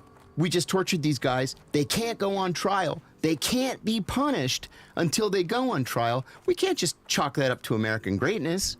We have to have laws. We have to have rubrics by which we operate every day. I'm not saying that we should be lawless or have no rubric to follow. What I'm saying is we can't let ourselves bureaucratize. No, I don't disagree with that. For no reason. And that's essentially like KSM's been in jail for 22 years. And it's not been pleasant. No. He's never going to get out. No. The question is really Nor should he. The question is just, how do we deliver justice in a way that is congruent with the loss that the families of those 2,900 lives. Well, how do you even gauge something like that? Exactly. There's no right answer there. Whether the guy rots in jail, whether his head is cut off in jail, whether he's marched through the square and everybody gets to throw tomatoes at him, there is no way that we are going to ever fulfill what the expectations are of all of those families who lost someone on 9/11. There's no way it's going to be done. The legal system isn't going to do it. The UCMJ system isn't going to do it. It's an impossibility to even try. Well, then what do you do? That's the question, right? And for me, it's just if we let ourselves get stuck in the cycle of what's approved by what court, what's legal right now, and whatever, we're asking the wrong questions. Like, we need to figure out what is the right thing to do. And saying that torture is the wrong thing to do, our policies around torture have always been convenient. Yeah. It was in the 1940s, we defined torture as one thing that was convenient for what we wanted to accomplish. And then we changed that in 2002. And then we changed it again. We're probably going to change it again. But that's the thing, is that we didn't change it. We changed the interpretation of it. That's what law is. And is the interpretation. And then the court came back and said, no, you were wrong. And that's why it was codified with the McCain-Feinstein Amendment in 2015 to get back to the original Federal Torture Act of 1946. We had strayed so far away from it that McCain-Feinstein came back and said, look, this is the original language. That's the language we're going to use in the Army Field Manual. which is another mistake I can say in a second. And so the law is what's in the Army Field Manual. The mistake is the Army Field Manual is an executive branch document that can be changed with the stroke of a pen. So it's codified, but not really codified. And that's what our whole system is built on. Yeah, it's a house of cards then. But it's the best house of cards that's out there. Unless you want to build a house out of bricks that are authoritarian bricks. Oh, I disagree. I mean, sure, I can see how rule of law can become an authoritarian system. Yes, I can see that. But at the same time, we have to have a framework by which we live and by which we lead. And I've mentioned to you, I think, in the past that on a trip to Africa one time, I was kind of joking with a Congolese foreign ministry official about. You can't joke with a Congolese foreign ministry they have official. no senses of humor. They have no senses of humor at all. Because their fucking life is hard. And they also have their hands out like this all the time. Yeah. But anyway, I said, what's with you and the Russians? You guys are always so chummy, close to the Russians. And very seriously, he said to me, because you promise us democracy and the Russians promise us food. Bingo! Wow. That's how the whole world works. The whole world is practical. We are ideological, which we only get that luxury because we are the superpower of the world. As soon as we are no longer meaning the citizens are ideological, not necessarily the people running the country. No, the United States. The whole country. The whole country. Yeah. Yeah, ideology goes all the way up. Everybody's trying to push their ideology. The polarization that we're seeing politically right now is really a polarization of ideology. Agreed. That's what and it's unfortunate because we have become so spoiled by what we have that we are now seeing the second and third generation of people who have never actually suffered, people who have never actually wondered where the next meal is going to come from. And those people have gone all the way up to the senior ranks of government and business and politics and everything else. Like, you can still find people who literally live foot to mouth in the United States. There are people below the poverty line. There are people so poor they actually don't know where their next meal is coming from. There's people so poor they don't know if they're going to eat or die next. Right? So they understand what it's like to feel real suffering and need. The rest of us don't. That's why so many Middle Eastern governments, wealthy Middle Eastern governments, are unstable. Because they're so fat and so rich. And so fast. They got there so fast. They got there so fast, that's true. Many of those countries only gained independence in 1971 in the Persian Gulf. They went from being deserts with dates and Bedouins eating camel milk and dates. And then they became the richest countries in the world within 50 years. I had a friend who was the son of a Kuwaiti ambassador. And Kuwait was my first overseas assignment. And he got drafted. He was in his 30s and he got drafted. I said, drafted? I didn't even know there were any Kuwaitis in the Kuwaiti military. He said, no, there aren't. I mean, there aren't many. So he was a banker in Bahrain. He had to fly to Kuwait for basic training. And he said that on the first day, there were like 24 guys, all Kuwaitis. Half of them were royal family members. On the second day, there were like a dozen. Another dozen had just run away. And the third day, it was him and 2 other guys. And then all of the Kuwaitis were replaced by Pakistanis. You just pay them, give them a couple of dollars, and they'll just do your military service for you. Because slavery is essentially legal in the Middle East. It's legal everywhere else outside of the United States. It arguably, it happens here in the United States, and people still turn a blind eye to it, too. You know why King Abdullah of Saudi Arabia was so dark, or why Prince Bandar was so dark? Because their mothers were Sudanese slaves that were serving in the House of Saud. Really? They were the illegitimate children of slaves. So John, you mentioned that we need frameworks, right? I want to go back to this conversation. Because John mentioned that we need a framework to live by, to lead by. I believe that the framework that the United States lives and leads by is the framework of change. It is not a framework of rigidity and legality. There's a system of legality to support a framework of change. Because what we have seen is that change is required. We must adapt, we must evolve, we must disrupt.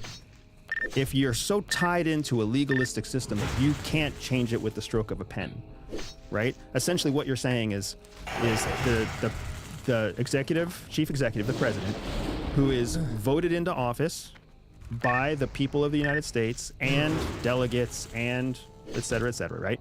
Essentially, that person has gone through a vetting process to be given the pen that can change the letter of the law in some cases in a moment. And where he can't change the letter of the law, there's a system to support other changes, whether that's the judicial branch or the legislative branch or whatever else. That is what is our framework. That is what gives us a huge advantage over many of our opposition governments and countries. That's why threats come and go, but the United States stays the same, because our consistency is being able to change, to flex, to meet the need and meet the threat that presents itself. So a question or comment and a question. It sounds like what you're describing is more of a European parliamentary system. That's a comment. But the question then is, would you support an easier way to amend the Constitution than the way that we have now, which would then affect change more easily? Steve doesn't know it, but I haven't showered in 3 days. What? How's that even possible? I smell like a used gym sock on a wet dog in Satan's no-no closet. I put it on before his gag reflex sets in. It's Mando's whole body deodorant, and it can go 72 hours per hit. That's how long it lasts. Is it American made? It sure is, Steve. Does it work on the pits, package, and every crevice of the body? Yes, it stops odor before it starts, Steve. Plus, it comes in 3 delicious flavors: Mount Fuji, Pro Sport, and Clover Woods. My favorite thing about Mando is they don't put any bullshit in their deodorant. It's one of the few deodorants you can actually find that has no phthalates added into it. And if you listen to this podcast, you know you've had people on here that talk about how phthalates can lower your testosterone, lower your sperm count, and all kinds of things that are really bad for your body and your human development. Plus, when I'm on the road and I want to travel light, it's all I need to put in my bag. I can either go with the whole body deodorant or their 5-in-1 acidified cleansing bar. Plus, it smells great. And it's made by a doctor who said, "Hold my cologne," and created this cruelty-free, vegan, and dye-free brand of incredible deliciousness. Mando's starter pack is the perfect introduction to musky gorgiosity. You get a solid stick deodorant, a cream tube deodorant, 2 free products of your choice, plus free shipping. And today I have a special code to help you guys get hooked on my favorite whole body deodorant. New customers get $5 off the starter pack with our exclusive code. That's 40% off your starter pack. Use code DANNY at shopmando.com. That's code DANNY at SHOPMANDO, shopmando.com. Don't poison yourself with other shitty deodorants, and don't impose on other people's noses. Shopmando.com. It's linked below. Now back to the show. I don't think the Constitution needs to change. The Constitution's built with the flexibility that we need. I think so. Absolutely. Wow, I disagree. That's why so many people can take a stance on an argument and say that's not constitutional.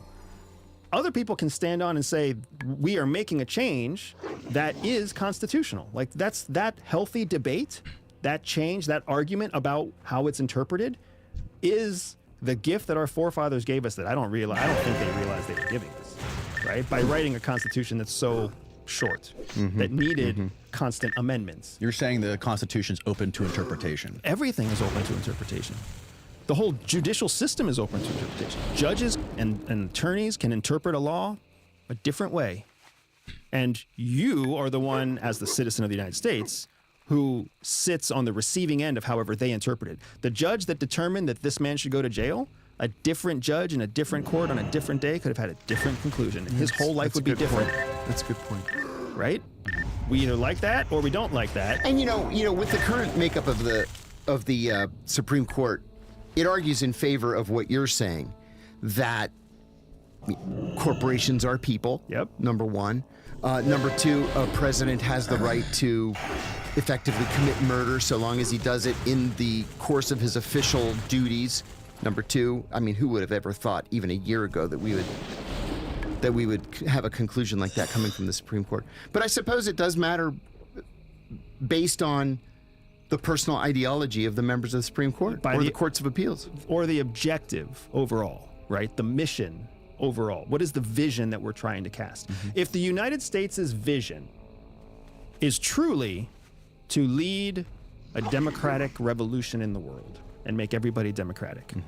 Which is a stupid idea. But one that we've been pursuing for many, many years. In lip service for a long time. If that is the goal, then that means the United States, by definition, does not want to be a superpower. It wants to democratize and bring everybody up to its level and bring its own superiority down. So clearly that is not the vision. So what is the vision? Is the vision even something we're willing to say out loud? Because I guarantee you that what you got on your in-processing day when you went to the bubble, was the bubble there in 19? Yeah. When you went through your in-processing in the bubble, when I went through the bubble. It's the auditorium.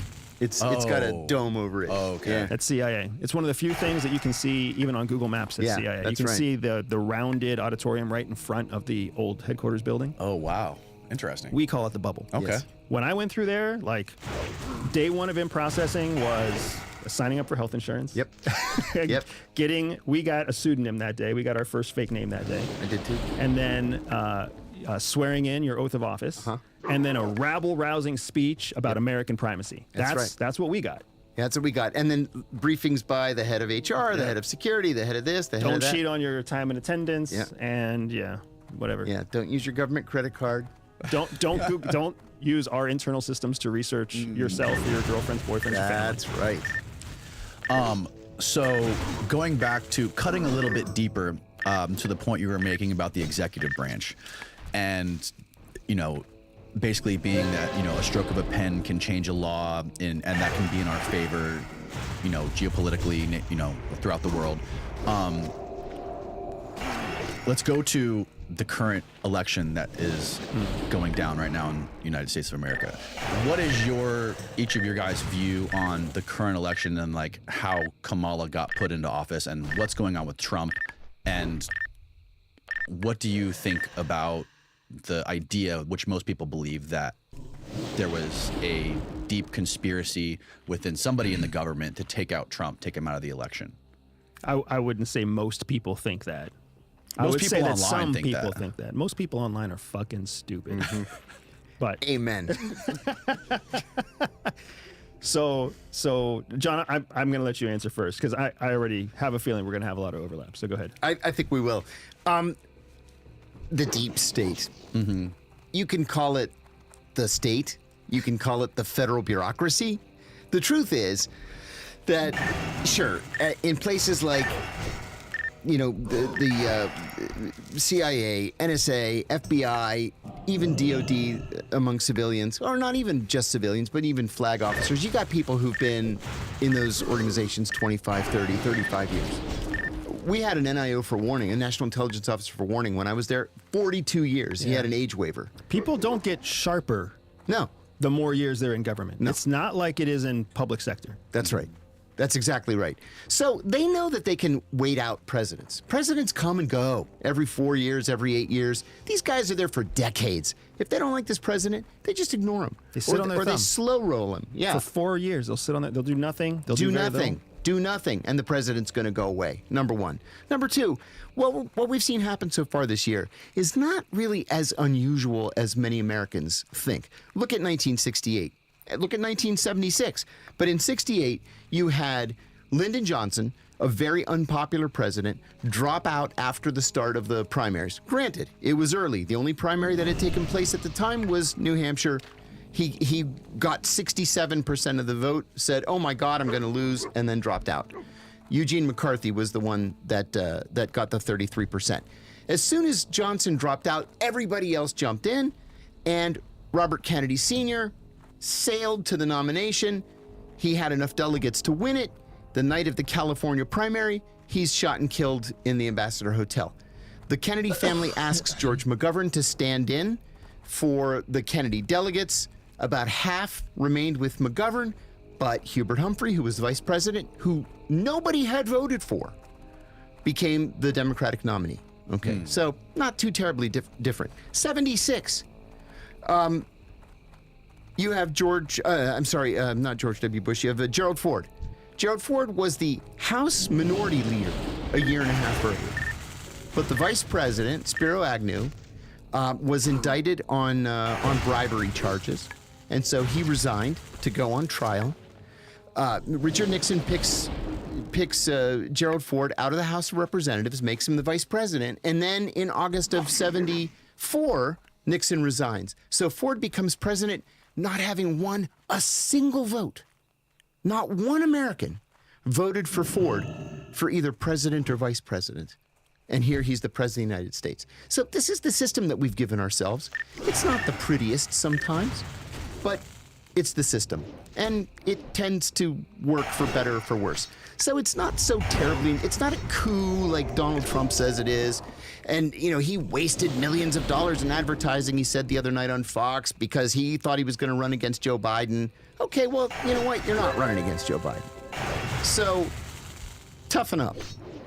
Third point is, I'm not sure. I think that a lot of this Trump anti-CIA, anti-deep state thing, I think it's for show.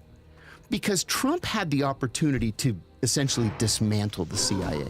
And not only did he not do that, but he named Gina Haspel as the director. Gina Haspel was a consummate insider. Right? You don't get any more insider than Gina Haspel. Like, she actually destroyed documents. Tapes. She put them in an industrial grinder, the tapes of the torture to destroy sessions, evidence. To destroy evidence after specifically being told by Harriet Miers, the White House counsel, don't destroy the tapes. This is as demonstratively... What tapes are we talking about? They were evidence tapes of the Abu Zubaydah torture sessions. Really? Yeah. Yeah. She got a message that said from an email.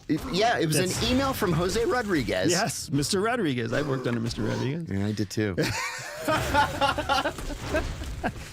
So she got an email that said destroy any evidence related to this, and then she did. Like, that's that's wrong on so many levels. Oh my God, it's a felony. It's wrong on so many levels. And that's the person who got placed into the director of CIA. By Trump. By Trump. You only put someone like that in the seat of the director if you want them to do what they're told to do. There it is. That's the purpose of somebody. That's the loyalist. And then on top of Gina Haspel, who does he name as the national security advisor but John Bolton, the most neoconservative, pro-CIA, pro-covert action Republican that was even available for the job.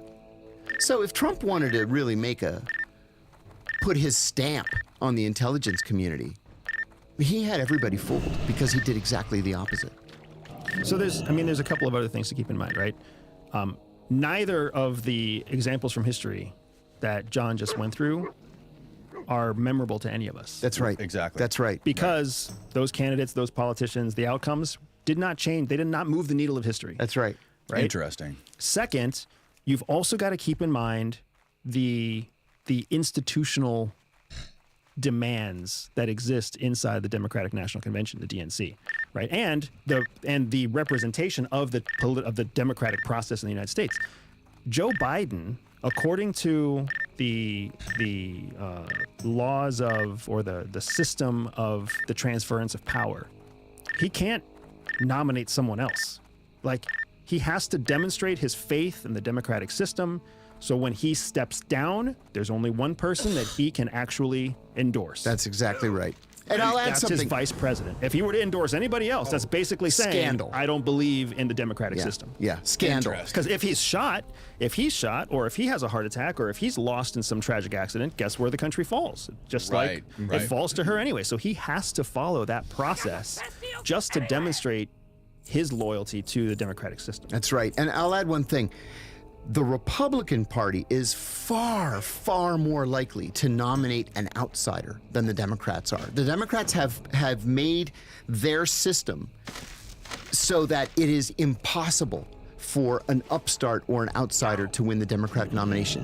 In 1972, Richard Nixon was afraid of running against Edmund Muskie.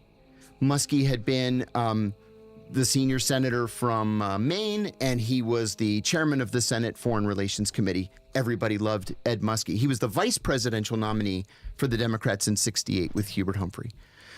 He later actually became Secretary of State under Jimmy Carter. But anyway, Nixon was worried about Muskie, and he was worried about Kennedy. But then Kennedy killed Mary Jo Kopechne, and, well, he killed Mary Jo Kopechne, and Kennedy didn't run in '72. So Ed Muskie is a threat to Richard Nixon. So Nixon had the plumbers, spread a rumor about Muskie's wife. And Muskie gave this famous press conference in the snow, and the fact that it was snowing becomes important, in New Hampshire, where he defends his wife. Now, the conventional wisdom is that he began crying in this press conference. He says that a snowflake landed on his cheek right under his eye and melted, and it looked like a tear.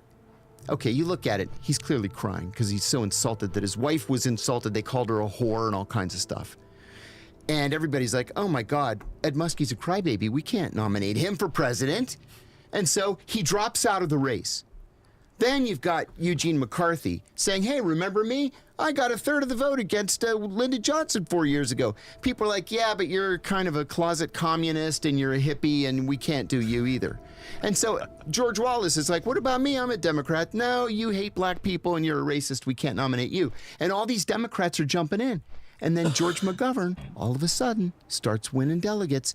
Nobody wanted George McGovern to be the Democratic nominee. That's what you're seeing happening with Kamala Harris right now. Exactly. The president stepped down. He only has one choice. He has to endorse the vice president. He has to. And then the Democratic National Convention So that and the party. There's no George McGovern. The party can't stand opposite of the democratic process. So where the fuck else are the delegates? Like, who's not going to support Kamala Harris of the party? Precisely. So the delegates all say yes. All the other people who were trying to run for Democratic ticket, they're all going to say yes because they don't want to be blacklisted and not get to run in the future. The American people haven't had a chance to vote yet. And this is why the Democrats created the system of superdelegates.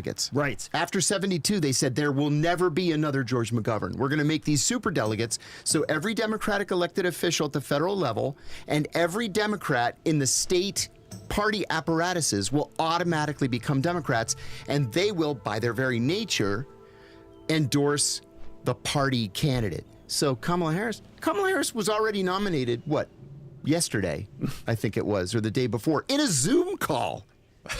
Seriously, front page of today's New York Times. So the convention next week is just for show. Now let's take this conversation back to where John and I started. Are we ideologically driven by rule of law? No. Or are we just promising one thing and doing something different on the back end? Right? And that's what's happening right now. Is the opinion of the American people is being shaped in favor of Kamala Harris. Yes. Because she doesn't have anything of her own to stand on. 3 weeks ago, she was polling lower than Joe Biden. Yeah. Today, she's the savior of the Democratic Party. Right. It's crazy how the public opinion has shifted and the media has shifted. The public opinion has not shifted yet. There is no voice to the public opinion yet because they haven't cast a vote. That's what's so fucking important, dude. Right. But you're right. Talking about the media. The amount of advertising. Here's the thing that makes me laugh the most. When you look up anti-Harris videos, when you're on YouTube, anybody on YouTube who hasn't seen this, I don't know what YouTube you're watching. You'll find videos that are talking about why Kamala Harris shouldn't be president, can't be president, whatever else. And as soon as you click play, the first ad you're going to see is a pro-Harris ad. Right? Oh my God. Not only is their advertising so sloppy, not only are they just pushing as much out there as they can, because they have $100 million in the bank for the Biden-Harris campaign. Right. It's really easy to make ads for Kamala Harris because they're just B-roll. They're B-roll and her saying a message. Right. It's much harder for people to do anything for Trump. Yes. Let's test this right now. Can we test this right now? Yeah, let's watch. Yeah, we don't have. Oh, he's on premium. I already searched. He's on premium, so we won't get the ads. I just typed in 2024 presidential ad, and Kamala Harris is the. Well, we should just search for just Kamala Harris, right? Yeah, do a search for something like Kamala Harris should not be president. Okay. Harris. See what comes up. Okay, why Kamala Harris should never be president. Now let's click on that, and I want to see what the ad is. So there's not going to be an ad. I'm on premium. We're on YouTube Premium. Son of a bitch! Can you sign out of premium? Is there a way? I can find. Okay. Oh yeah, there we go. Yeah. So your point is, like, if they were actually paying attention, they wouldn't be targeting hater videos on her for their own ads. Exactly. That's the one person you're not going to convert, right? So there's clearly just, we need to blow as much money as possible. Right. And we need to pump it out quickly, because what do they know is happening? They know that the Trump campaign is changing all of their messaging now to attack Kamala Harris, which is why you're not seeing a lot of Trump ads. You're not seeing a lot of anti-Harris ads because They're working on them. They're making them. Yeah. And Yeah, and you you're can't right. They're you in can't, production. You can't come out with one ad every week. You need to come out with like 12 ads at the same time so that you and I and all the American people see the same ad. Yes. So I'm saying that because public opinion is currently being shaped, and this is how it is being shaped by the process that we have made our electoral process, right? We have made it so that the far left and far right have already made their decisions. It's all the unnamed voters in the middle who have yet to decide. And up until 3 weeks ago, their decision was between two old white men. You're absolutely right. And you go on a lot of these sites.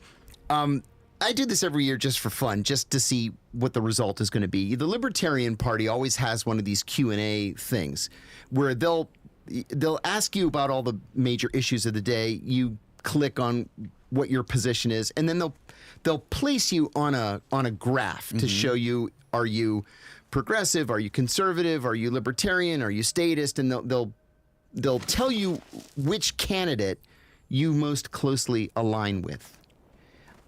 I consider myself to be a part of the libertarian left, right? And I always, always, always match almost perfectly with the libertarians. Always. Not with the Democrats or the Republicans.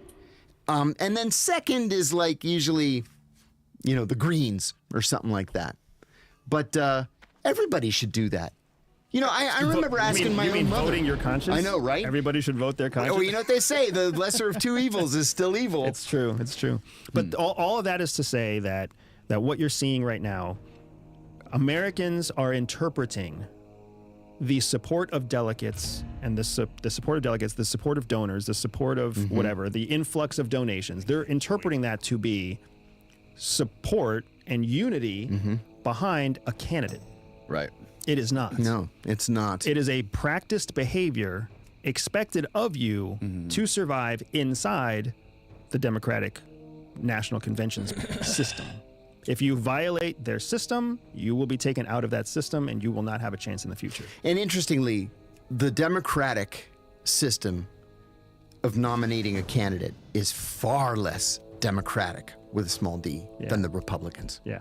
Far, far less. You don't have a choice. Like unless you are registered and identified and groomed and invested and show loyalty and have a history of whatever, you don't even get the opportunity. Sounds like a cult. Yeah.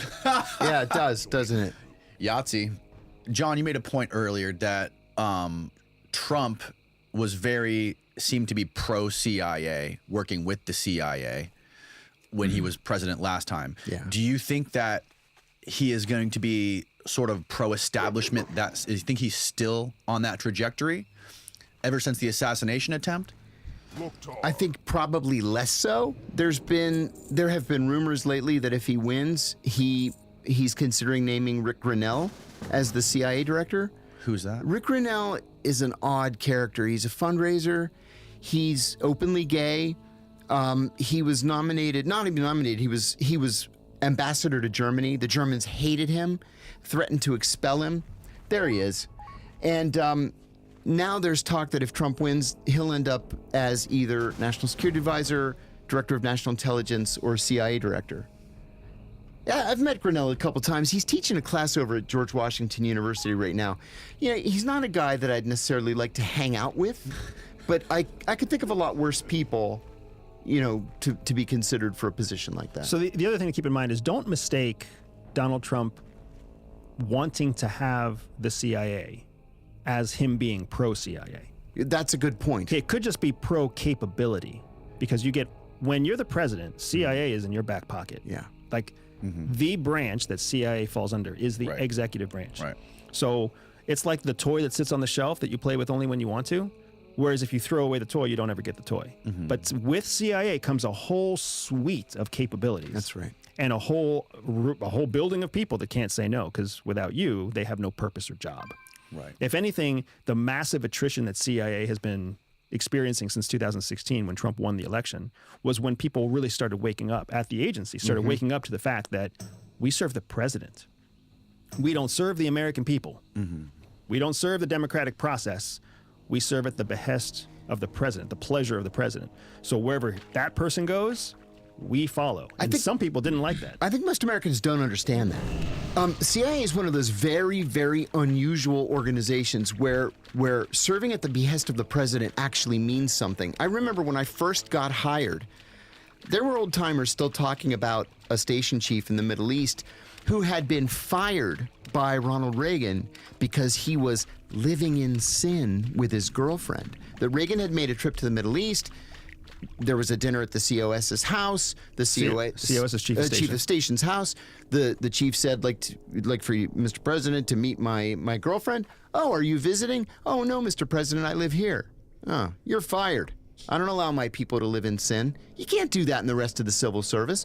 But at the CIA, we served at the pleasure of the president. And if he doesn't like the cut of your jib or the way you look at him in the meeting, you're out. So now you understand why someone like Gina Haspel would be a good call. Because that's a person who does what they're told to do. Right. So when a call comes down at 2 o'clock in the morning on a Sunday to get something illegal or potentially illegal done, that's the kind of person who says yes. I was on Fox News last week on the Waters, Jesse Waters show. And he asked me about that specifically. And I said, you know, this is why if Donald Trump wins the presidency again, and if I had the opportunity to tell him one thing, it would be, please don't choose a general or a CIA insider to lead the CIA. Because the way those people became generals and became senior intelligence service leaders was by saying, yes, sir. Through their whole careers, yes, sir. What you need is somebody who has the guts to say, Mr. President, that's a terrible idea, and let me tell you why. And I think this is what we should do instead. Somebody who's got the guts to tell the president the truth. Right, but it's counterintuitive because that's not the way you get power in the government. Exactly right. And that's what's so difficult. And anybody who's ever served in uniform, anybody who's still serving in uniform, anybody who's ever been in any kind of bureaucratic process that's tied to government, what they have seen is your new tranche of recruits every year. All right, I gotta focus on this.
Boomcan DPS, lol.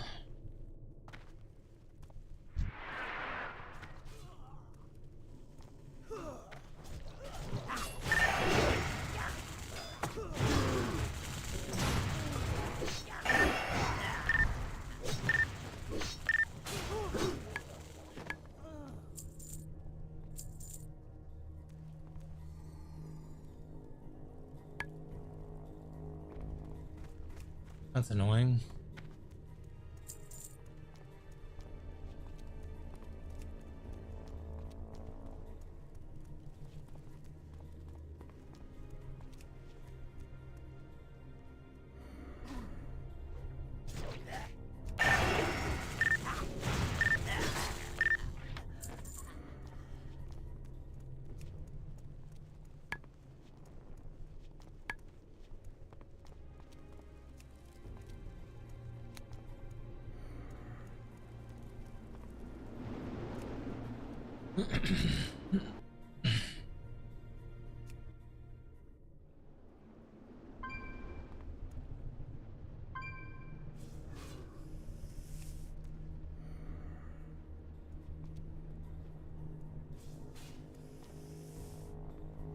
Why would it not work in dungeons? Like, what? That don't even fucking make sense.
You don't need that.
Are we down here already? We were down here.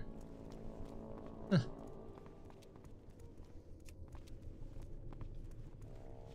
We go up.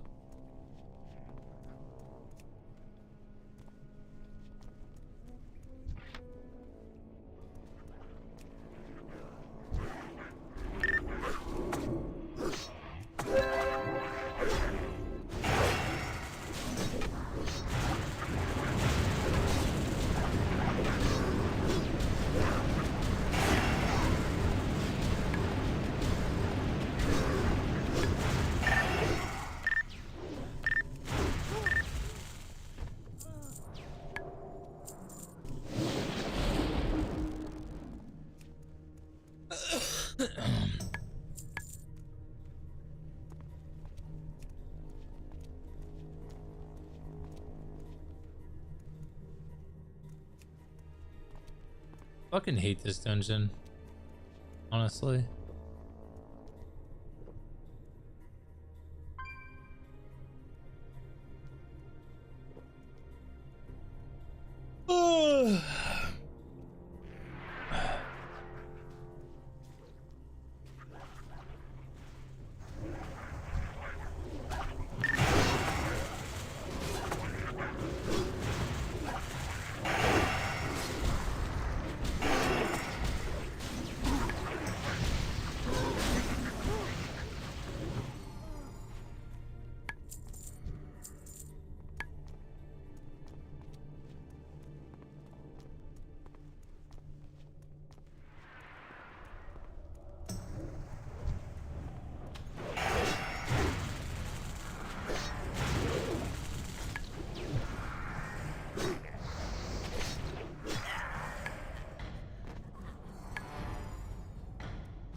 Oh, fucking dispel me, man.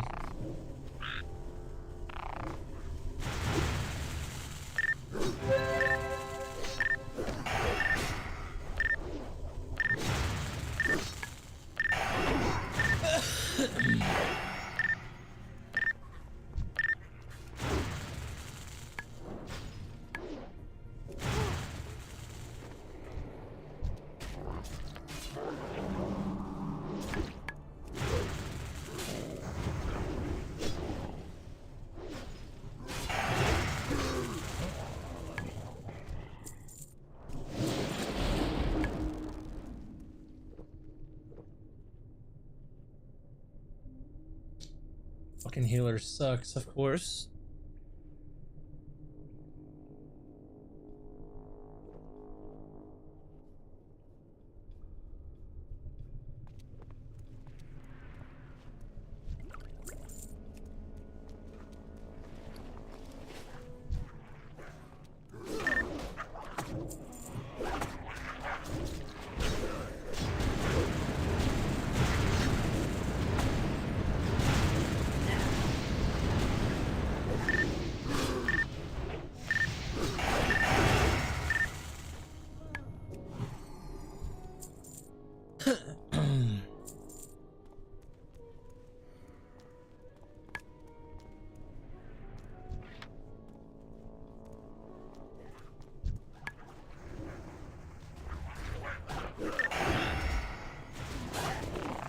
Dude, dispel me.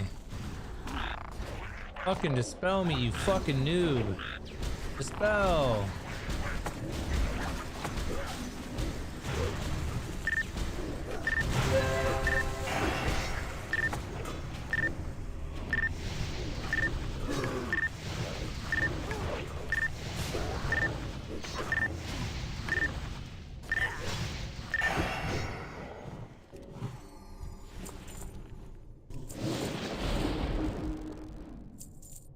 Gotta press the spell, man.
Rage up.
Why?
You retards play this fucking game, man.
Rise up, Atalai!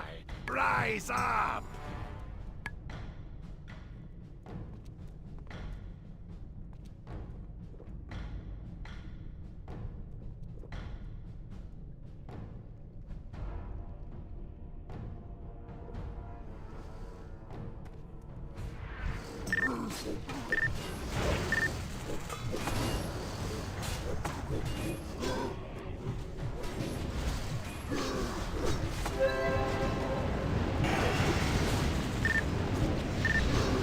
No, don't do that. Bro, what?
No, press fucking dispel, my guy. Jesus Christ. Getting really fucking irritating.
cringe.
Yeah, you gonna finish it?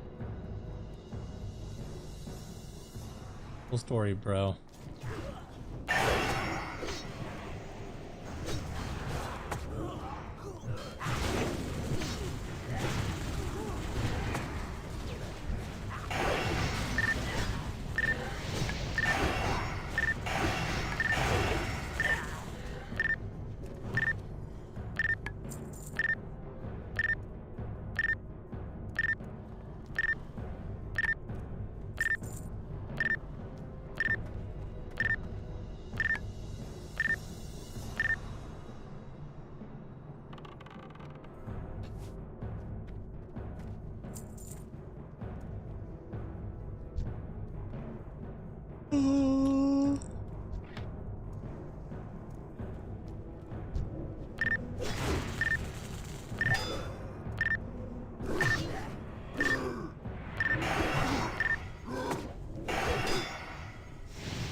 Dude, fucking press a spell, you fucking piece of shit, man.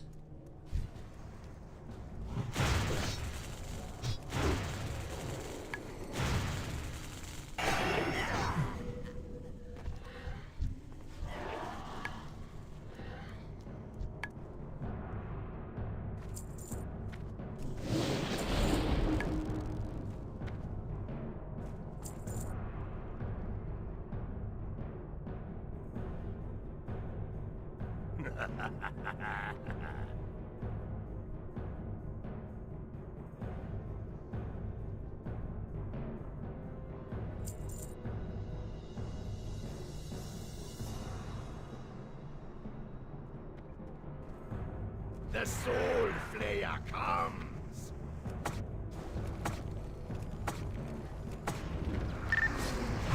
Joy!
The fuck? That was weird.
Where's my jacket?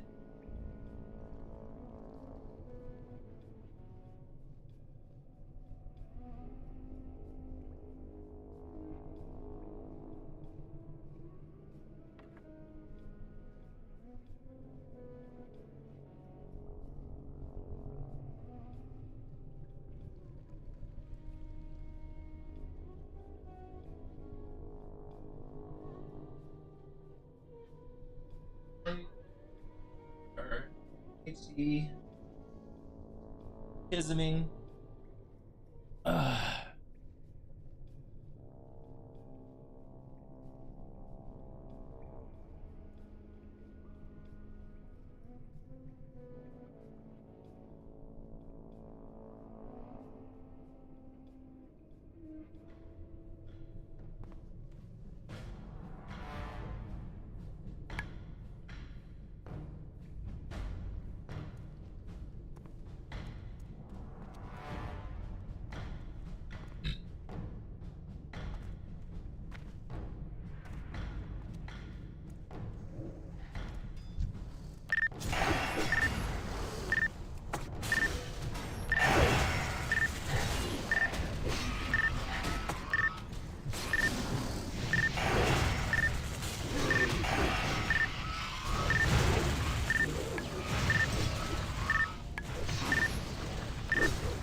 Avatar of a car.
Pull, dude. Pull. Let's go.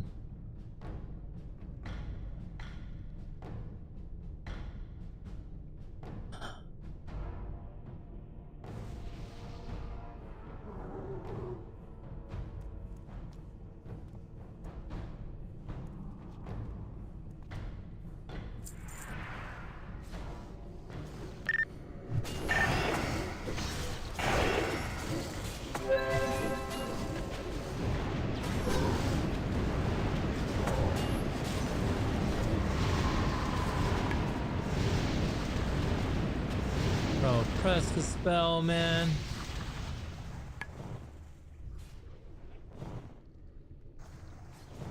Yeesh.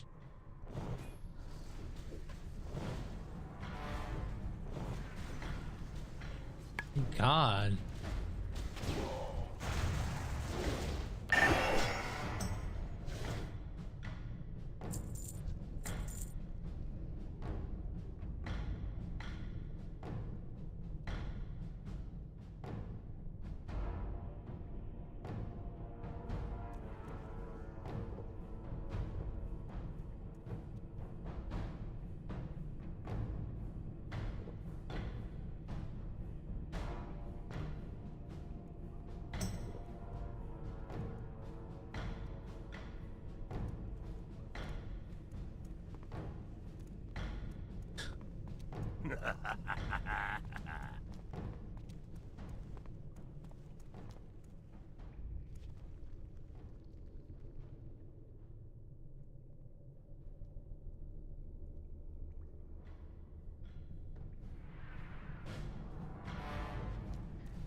Fucking retard, man.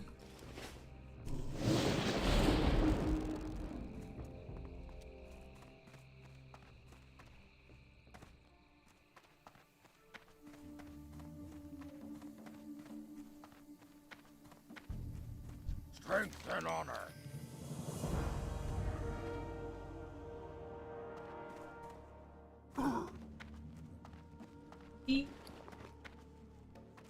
I'm gonna get banned in this game again.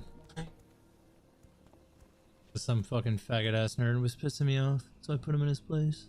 2% chances to increase your armor. We sell that. What are you looking for? Strength. Retards. It's hard to deal with retards. Raw. I don't remember. I think I open tomorrow. I gotta look. I think so. I think tomorrow I serve in the morning and then I eat at night. Some dumb bullshit. I'll tell Brennan to stop doing that to me. What do you mean? It's okay, babe. I don't care. We don't have to. How much do? When's your next? Here, let me check my schedule.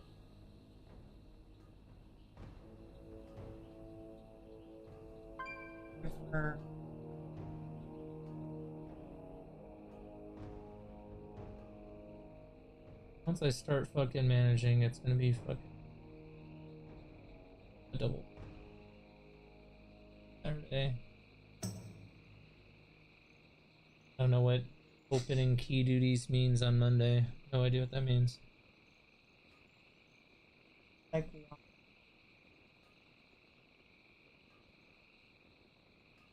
something.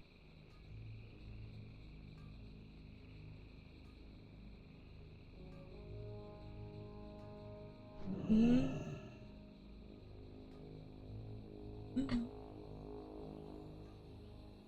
much longer do we have on our Disney?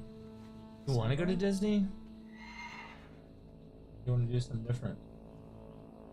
I've done everything except for the late night stuff, the fireworks, that's it.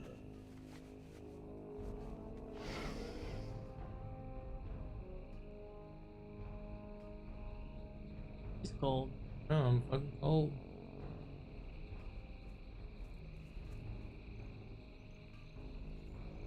Oh! Something just popped.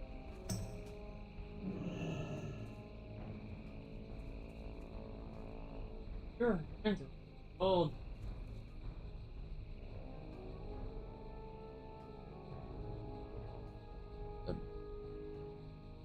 They passed me off.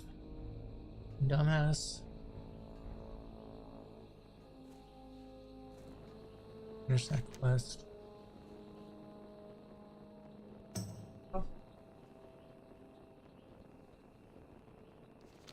Strength and honor. Coming out in September. Really racking around my brain. Wait to read the third book, so the fourth book will be already out. I don't know if I should pause right now. Or if I should. Third book.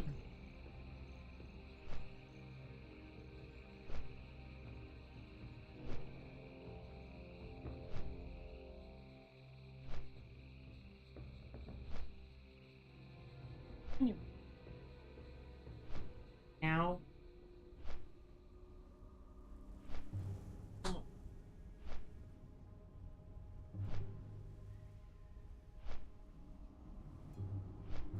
You're on one. Okay.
30?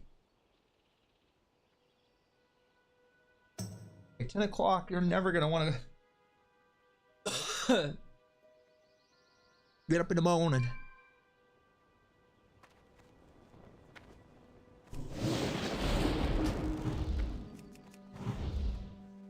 Are full of zest and zeal and ideology and passion for what they believe it means to serve the public. Exactly right. And then as every year goes by, they are ground down to a more mediocre average. And then the people who are still have burrs on their shoulders, the people who are still a little bit ornery, either find their way out or they get kicked out or they're pulled out in some way. And once you get to the senior most levels of decision making, those people have already, like, there's a turning point between like 7 and 12 years where you really have to. Oh, so true. Where you really have to make your decision. Am I going to make a life out of this? So true. Or am I going to pull parachute and get out of this? An old timer told me by year 10, you can see who's going to be a leader and who's not. And the ones who aren't are going to leave. And it has nothing to do with leadership. No. It has to do with whether you're going to follow the bureaucratic process. I mean, we call it riding coattails. Yeah. We call it having grandfathers. Having a rabbi. Yep. Let me tell you a quick story. And I've told you this story, but it's important and it bears repeating. So when I was still in analysis, this would have been the mid 1990s. The office that I had worked for, the Office of Leadership Analysis, ceased to exist while I was serving overseas. Under Clinton? Yes, Bill Clinton. So I came back and I was assigned to the Office of Near Eastern and South Asian Analysis. One of the group chiefs, which was a GS-15, you know, the general service scale goes up to 15, and then above that is the senior intelligence service. One of the GS-15 deputy group chiefs was John Brennan. John was, he was a mid-level nobody, a mid-level functionary. What year was this? This was 1996. 96, he was a GS-15. Yeah. Wow. Which is actually the point of the story. So there was nothing special about John. He had a BA from Fordham in history. Nothing special about this guy at all. And he worked for a woman named Martha Kessler, and Martha was something special. She was the U.S. government's acknowledged expert on Syria and had written the definitive book on Syria called Syria, Fragile Mosaic of Power. And everybody had to read Martha's book when you got assigned to NISA.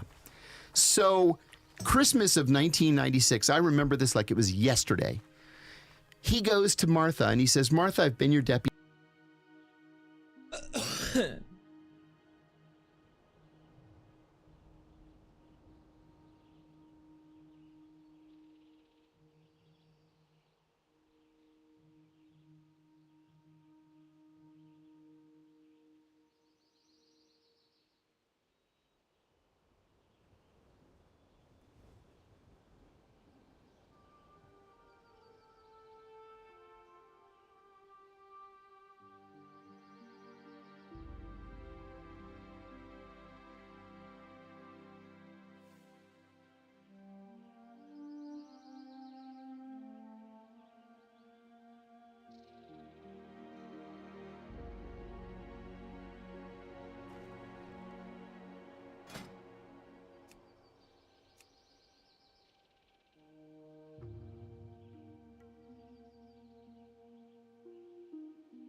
So, okay, how does this work?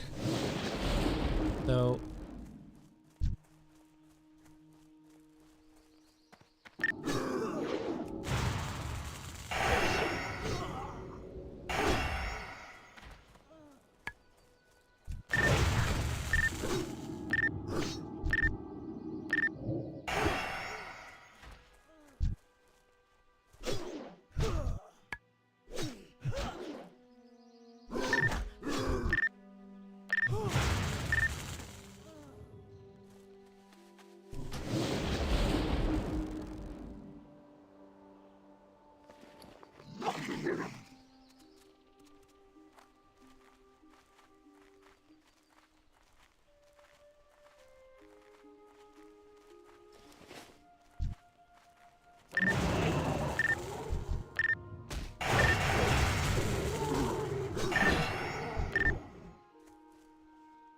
okay.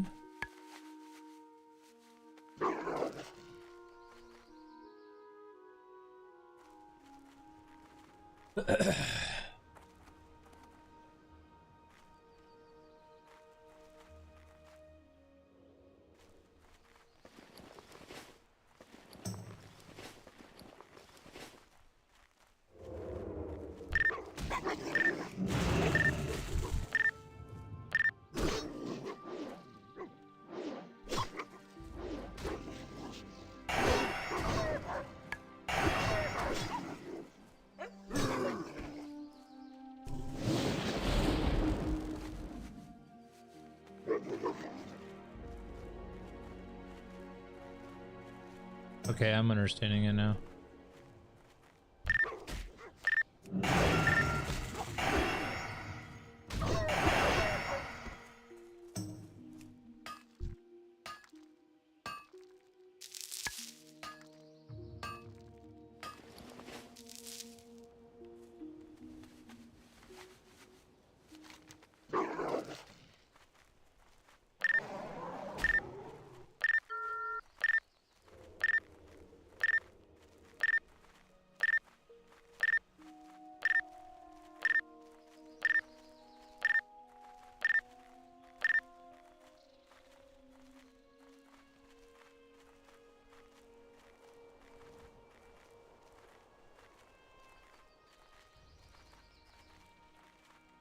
I need to figure out why that's not working in Dungeons. Gotta. That'd be a way around that.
In TBC, why does threat plates not work for friend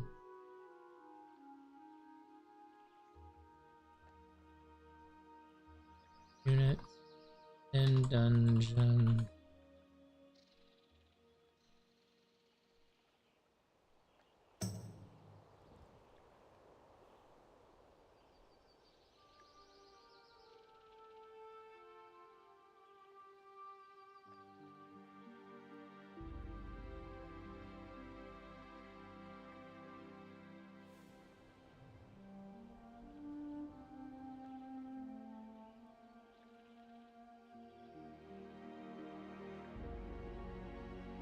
Those are nameplates for floating.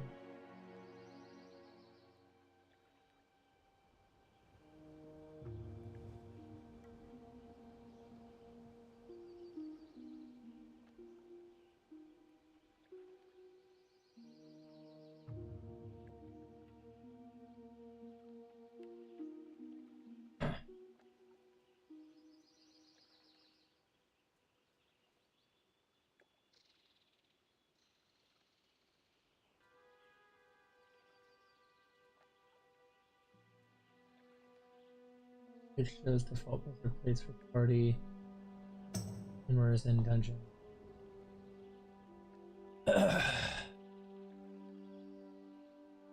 And Night Lord raid and patch 7.2.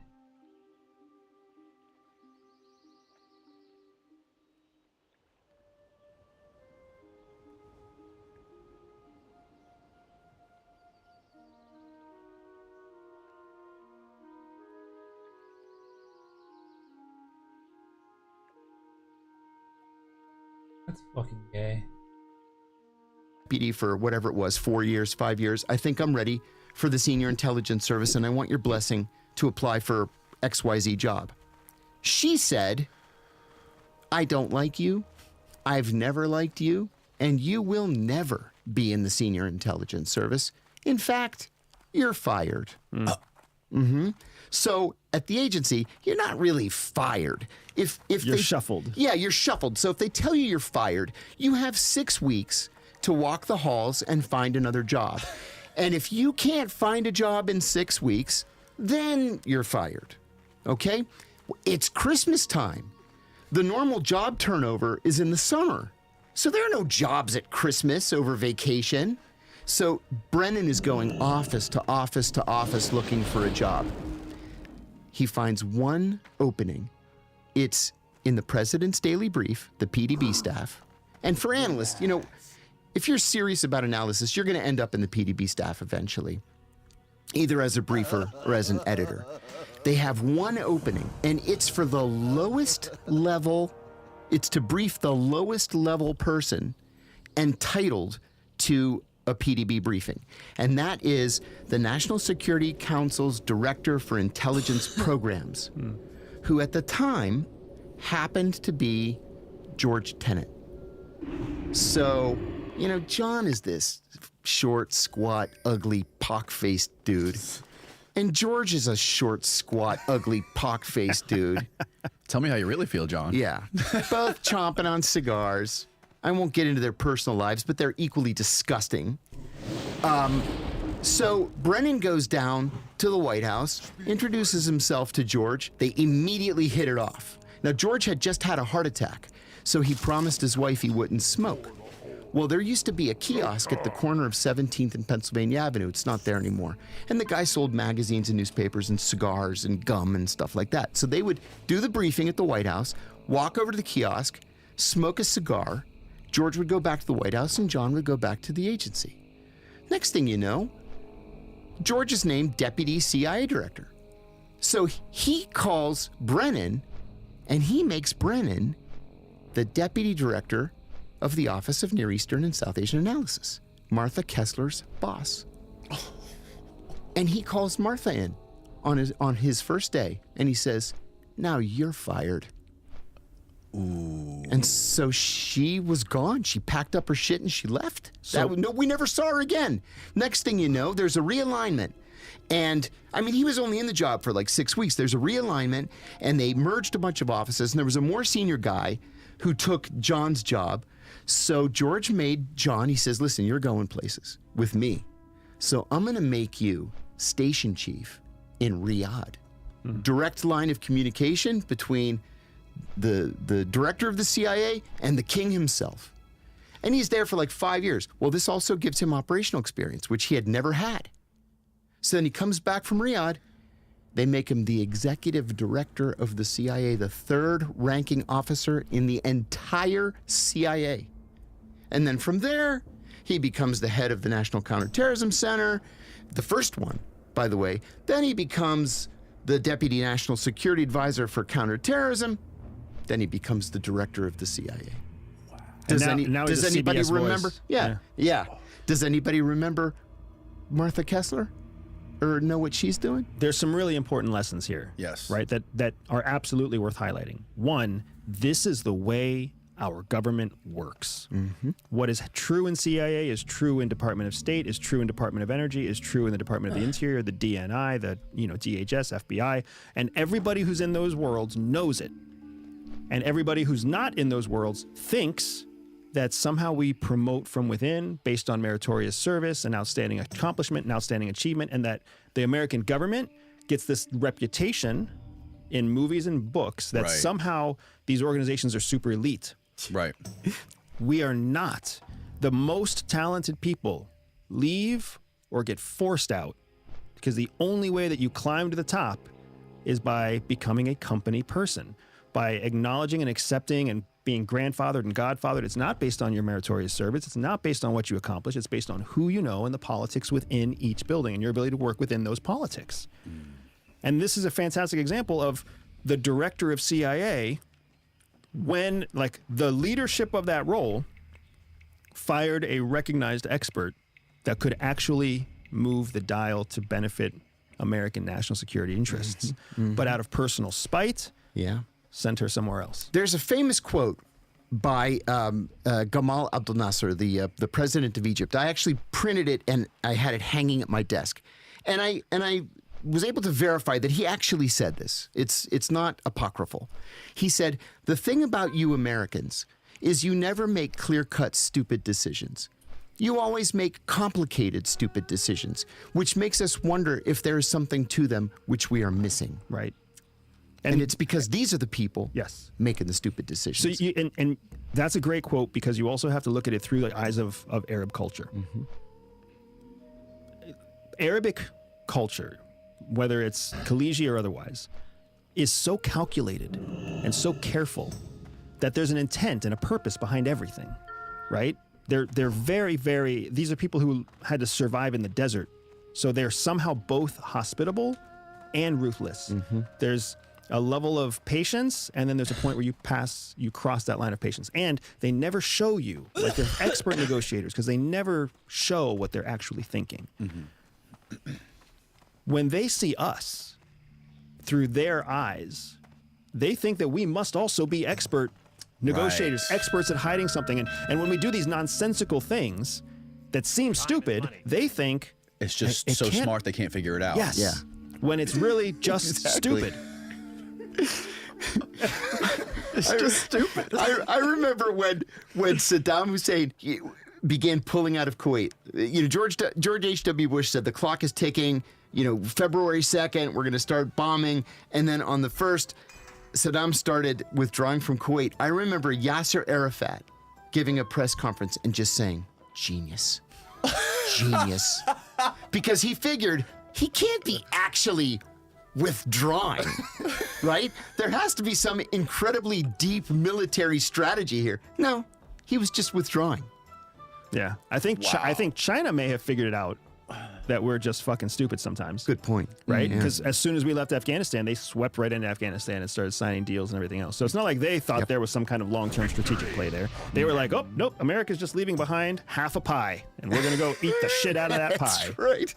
Right? Whereas everybody else is looking at it like, there's something wrong with that pie. They poisoned it or something. That's right. There's no way they're leaving. Yeah.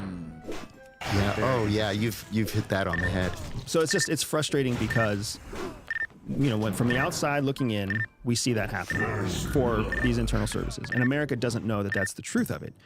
And at the same time, I still very much love CIA and the mission of CIA and the purpose of CIA. And it's the work that those people are doing is incredibly important, incredibly relevant, incredibly powerful. So I still want to encourage people who want to go down that road to go down that road. But at the same time, bail the fuck out. When you've been able to serve a year or 4 years or 6 years or 8 years or 10 years, when you run into that wall, get out. Get out and go do something else with the talent that you have, because you will start to believe that you are not good enough if you stay inside. because you'll end up being gaslit by the system. And that's part of the culture in the CIA is the longer you're there, the more the culture convinces you that you can't do anything else. Yeah. Your skills are so unique, your training is so specific, you can't do anything else. Yeah. And that's just simply not true. Yeah, and it's sad. It's sad to see it from the outside, but at the same time, I also understand that it's required because we need the best people in the world to get in there. Okay, what do you guys make of this shooter that shot Donald Trump? Do you think that he was just some lone idiot, or do you think that this was a intentional gap left in security by the Secret Service? So I'll go first on this, John, because I see this Occam's razor. I see this as shit happens. So you think like shit happens. Okay. If you're going to look at this instance and you're going to look at it with any kind of statistical relevancy, you have to look at every public presentation by every politician over the last 300 to 3,000 public presences. Right. Where the Secret Service was in charge of security. When you put this against a statistically relevant number, you realize this is the exception. That all those public appearances, all those speeches, all those presentations where there was no active danger, where there was no threat, where there was nothing that the American people knew about, that was the Secret Service doing a good job at the time. Whereas what happened in Butler, Pennsylvania is different. It's different because what people don't want to accept is that there's always gaps. Always. It's never perfect. There's always a chance for tragedy. There's always the opportunity for a perfect storm. It's just that we happen to see it this time. Is it always the case, though, in these situations where the actual counter sniper has a scope on the guy with a gun on the roof that's like 200 yards away? That's part of the bureaucracy. You got to ask this guy for permission to shoot, and then that guy has to ask the chief for permission to shoot, and by then, the sniper's already shot. Right. People don't like to accept it, but they have to accept it. That there is a process. There's a process. Because here's the thing. If the sniper on the roof were to have seen, who the fuck knows, a little old lady who's chasing her cat up a wall. If he blows the head off an 85-year-old lady who's chasing her cat, that's fucking a nightmare, right? And that's not something that that's, again, a demonstration of the incompetence of the Secret Service. So there's a process. Call something in, get something approved. I don't know what the process is for Secret Service, but they don't just get to make autonomous decisions. Right, but I think the guy even said when they were getting questioned by Congress is that the sniper asked like 2 minutes before that he told them that whoever the next person in the chain of command was, that he had the guy on the roof, saw that he had a gun, and they still denied him. Like it's not like it was a guy on the roof eating cotton candy. Right. It was a guy on the roof with a rifle. The LA Times had a very interesting op-ed about this the day or 2 days after it happened, and they said, we've so convinced ourselves that the Secret Service is the Secret Service that we see in films. Right. Right? They're all supermen. They really are. And they're expert marksmen, and they're smart, and they're athletic, and they're out there just doing God's work. In fact, these are the guys that, went to Colombia with the president and all got prostitutes and then didn't pay them and got in trouble. And then one guy left his badge and his gun in the hotel room with the prostitute by accident. They're idiots. They have their heads up their asses, half of them. He said, these are the guys who, when Obama was president, a guy climbed over the White House fence, ran all the way to the door, to the front door of the White House, got inside the White House. Right. And it was a nobody woman stopped. in there or something? He got halfway up the steps, into the residential quarters. So why wasn't he stopped? Because the guy in the booth thought that the guy at the fence was going to stop him. The guy at the fence missed him and said, well, the canine's going to get him. The canine guy didn't get him because he was on the phone with his girlfriend. And then the guy inside said, I don't want to get him because the dog is going to come and I don't want the dog to bite me. Shit happens. Shit happens. We're not bulletproof.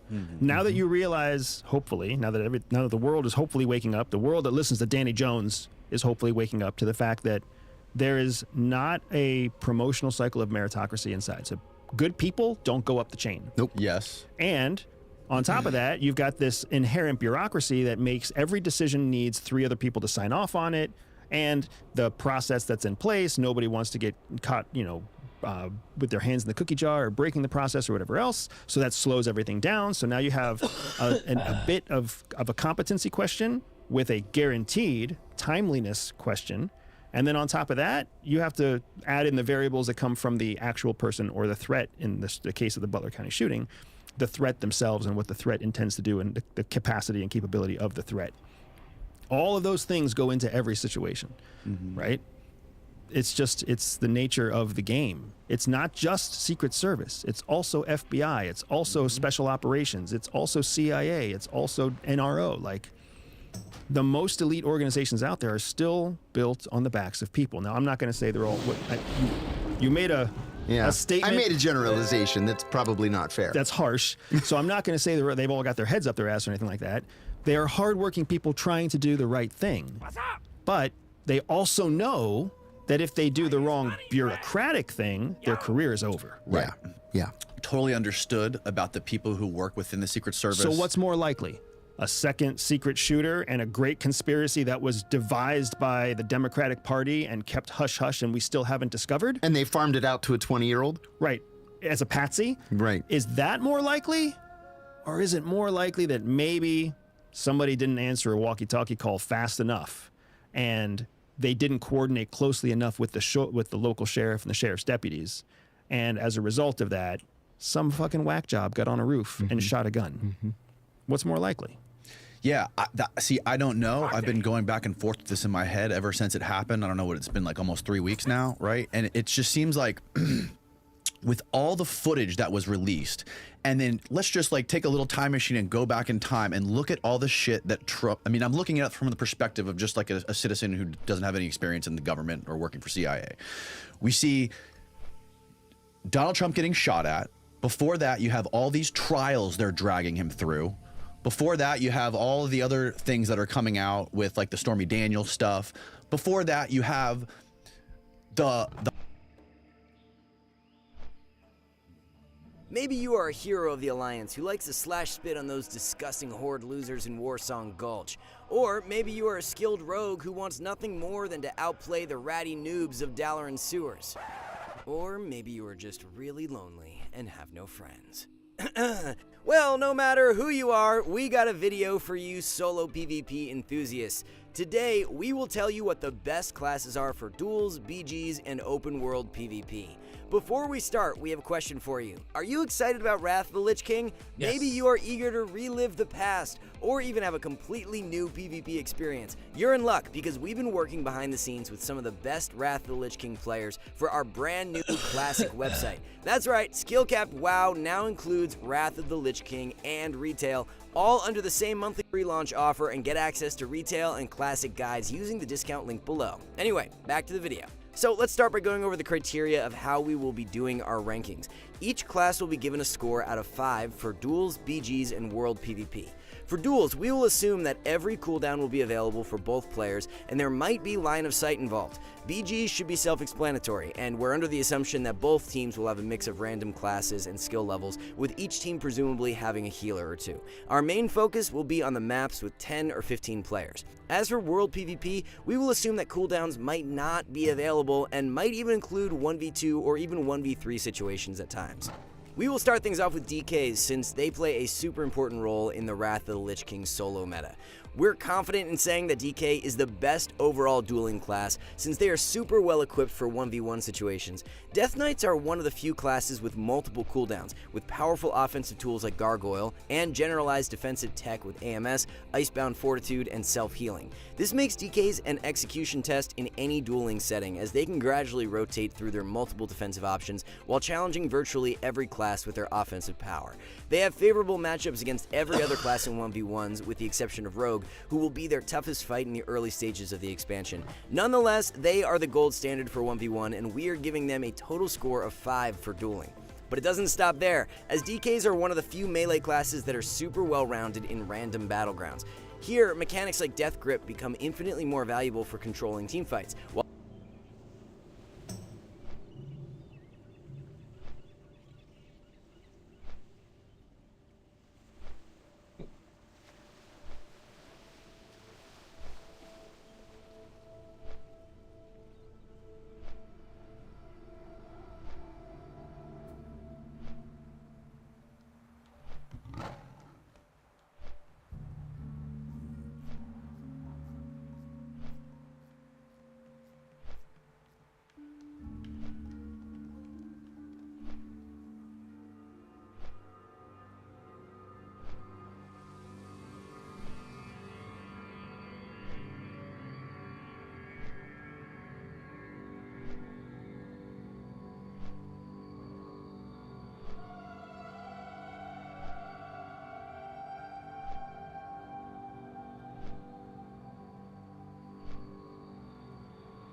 while AMZ becomes much stronger when used to negate high AoE damage. Not to mention, DKs are able to do considerable AoE damage of their own thanks to Pestilence spreading diseases.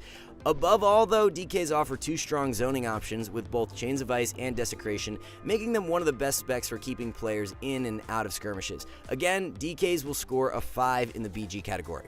World PvP is the only place where DKs might struggle. Since they are so cooldown centric, it is never guaranteed that they will have CDs ready for surprise attacks. And without any reliable way to manage multiple enemy players, DKs might actually face issues in open world PvP, where we give them a 3.5 to round out their score.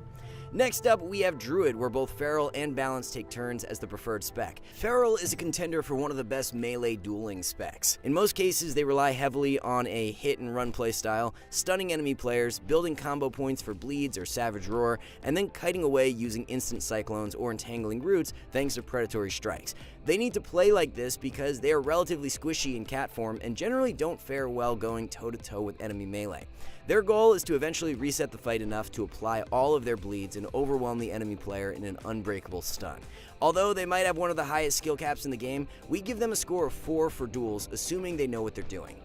In BGs, Balanced Druid takes our pick as preferred DPS class. This really shouldn't come as any surprise to anyone familiar with the post-Wrath RBG meta. Turns out, having a highly mobile class with tons of AoE damage is also really good in Wrath of the Lich King random battlegrounds. Starfall is an entirely different beast in Wrath of the Lich King, dealing some insanely high DPS over a very short period of time. When combined with AoE dots, Boomkins have some of the highest DPS in BGs. And again, thanks to their stealth and mobility, they are a jack of all trades, able to play multiple roles on any map, giving them a score of 4 on our rankings.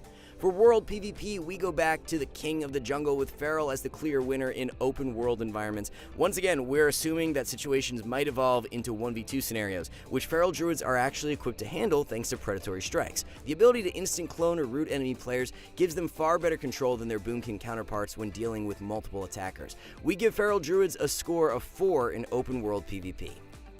That brings us to Hunters. For the most part, all 3 specs do comparatively well in duels. Not the best, but still good enough to be a challenging matchup, even for some of the meta classes. BM is a bit more gimmicky and more or less auto wins into any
What can I do for you?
though. Back.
Any caster thanks to Bestial Wrath. The combined CC immunity with high amounts of physical damage is able to truck through warlocks and mages quite easily. Other classes are not exactly free wins, especially if they have some way of simply avoiding Bestial Wrath damage with a defensive cooldown. Marksmanship is overall the better spec, especially against melee, where they can simply max range most attacks and deny gap closers thanks to disengage. All in all though, we give Hunters a score of 3.5 for duels. As for BGs, the story is quite different. Here, Hunters are one of the most impactful classes. On FC maps, they can play a utility role, zoning off flag carriers into specific choke points to set up small ganks with rogues. Outside of this though, Hunters are just one of the more useful BG classes. Their high mobility combined with meaningful burst damage and a ranged MS effect gives them a deserved spot in any BG roster, and we give them a score of 4.5. For World PvP, Hunters are actually quite good and might fare slightly better than they do in duels. Being able to reliably kite multiple enemy players while also having cross-CC potential makes them very well suited for the open world, especially where they aren't limited by the dueling range, which means they can simply kite until infinity and are really the only class that can do nearly all of its DPS rotation on the move. Here, Hunters score a 4 out of 5. Moving on, we have Mage, which as you will find scores consistently high in all of our categories. Frost Mage does well into every melee with the exception of DK, and its worst matchups against ranged are probably Hunters and Shadow Priest. Everything else is fair game. One huge advantage Mage has in duels is the ability to constantly reset the fight if needed. A simple polymorph to drink combo is enough to turn losing matches around, and their multiple roots and blink stun make them super slippery against most of the melee cast. Altogether, we give them a score of 4 for duels. In BGs, mages can play a role similar to hunters, though arguably less effective as they aren't able to do much damage while moving. In any case, mages can play a very dynamic function on any map, whether it be controlling mid-fights with polymorphs or counterspell, or even playing a strict zoning role, blocking off enemy flag carriers just like hunters. Because of their flexibility, we give them a score of 4 for BGs. Finally, we have World PvP, where again, mages can hold their ground. Remember that open world ganks sometimes involve unfair matchups against multiple players, but luckily the expansive control kit of a mage makes this fairly manageable. One unique quirk of Frost Mage is that they get a free Nova with Shattered Barrier every time their shield breaks, and this Nova doesn't share DR with other freezing effects, making them super evasive in 1v1 combat. Pair that with the fact that mages aren't that reliable on CDs and usually have Cold Snap available when needed, and they're actually well suited for open world PvP, where we give them a hat trick score of 4. Next up, we have Paladins, who are a bit too specialized to score high in dueling. There is one thing that a Ret Paladin needs in order to do well: uptime. That is because a lot of their self-healing is baked into Art of War procs, which grants them instant Flash of Light casts after melee critical strikes, and can even be bolstered with an additional talent called Sheath of Light. Because so much of their self-healing relies on being able to stay on target, this makes them naturally bad against any class that can zone, most notably Hunters, Mages, Shamans, and Warlocks. On the flip side, Ret does fairly well into melee, since they can be a bit more durable thanks to more self-heals, and are incredibly tanky when playing a one-handed spec, which you can learn about in our Ret Paladin starter course.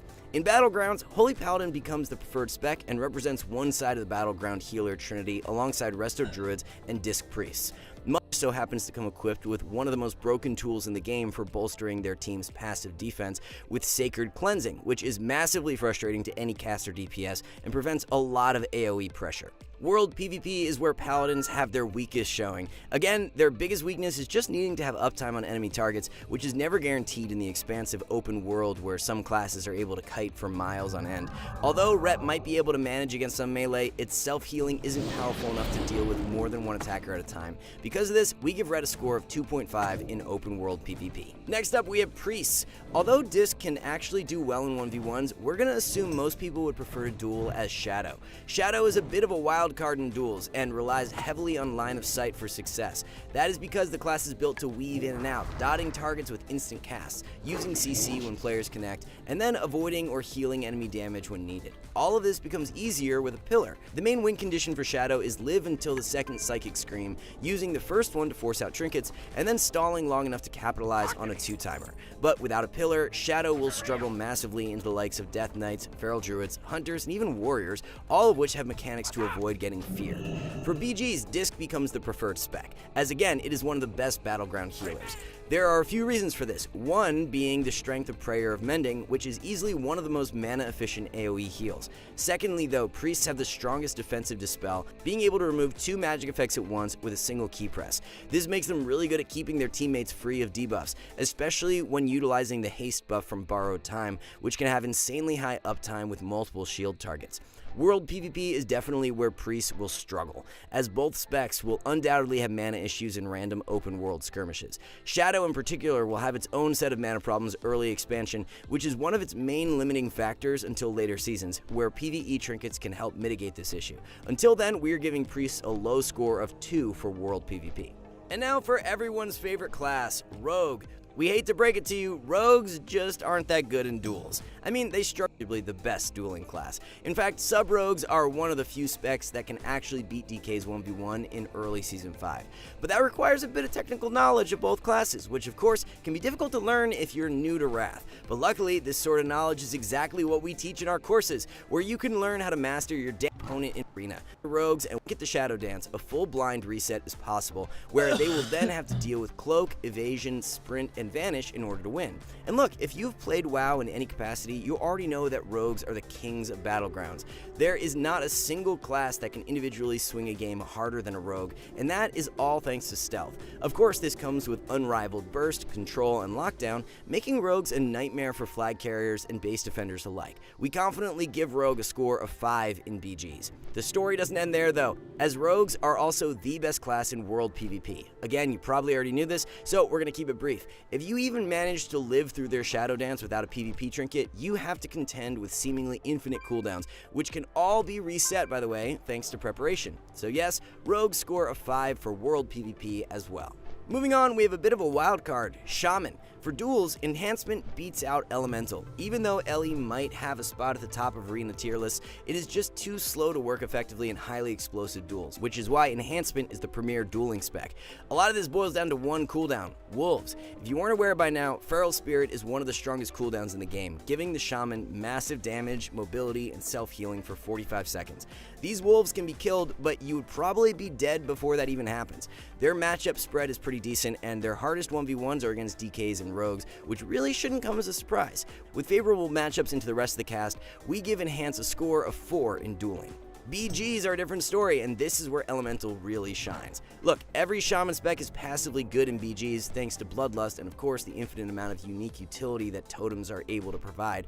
Elemental just happens to have one of the best team-wide buffs thanks to Totem of Wrath, combined with some incredible AoE damage. Oh yeah, and they can knock people off cliffs, of course. So that's cool enough to give them a score of 4 out of 5.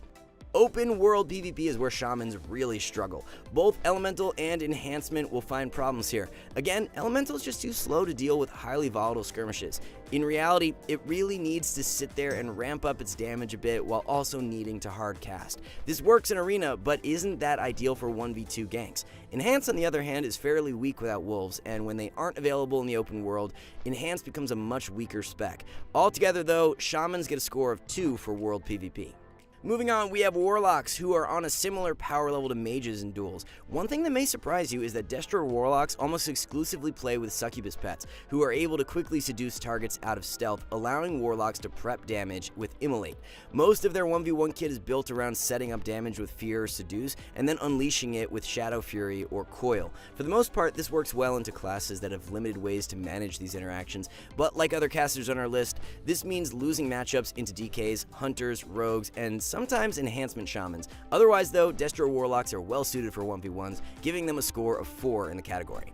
In BGs, Warlocks are also quite strong, though do suffer a bit in the defense department since they can be easily cleaved down in teamfights. But if that doesn't happen, both Destro and Affliction are really well suited for BGs. Just like other expansions, Unstable Affliction is one of the few forms of Dispel protection, which bolsters team damage when Disc Priests or Paladins are on the other side of the field. In any case, Warlocks are a true glass cannon inside BGs, and in the right hands get a score of 4 in this category. And just like Mages, Warlocks are actually pretty decent in world PvP. Unlike some of the other classes on this list, they aren't super reliant on long defensive or offensive cooldowns, and instead can do just fine as long as Shadow Fury or Coil is available. And of course, playing with a Succubus translates to having more control in 1v2 skirmishes, so just like Mage, they will be getting a score of 4 in world PvP. And now to the ultimate melee class of the expansion, Warrior! Well, not quite. Their story is similar to Elemental Shaman. While Warriors might be obstacle is zoning. Classes like A. Of course, you might be saying cooldowns can be Warriors in 1v1, and for these reasons, they score a measly 2 out of 5. Battlegrounds are a different story. Healer option for stars are relatively flexible in the BG format, which is why we're giving them a score of 4. Can simply get kited forever in the open world, and without much self-healing, this is a recipe for disaster. Overall, we give Warriors a score of 2 in world PvP.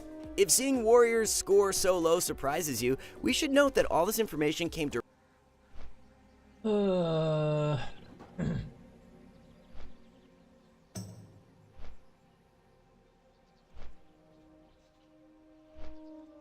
Warlock.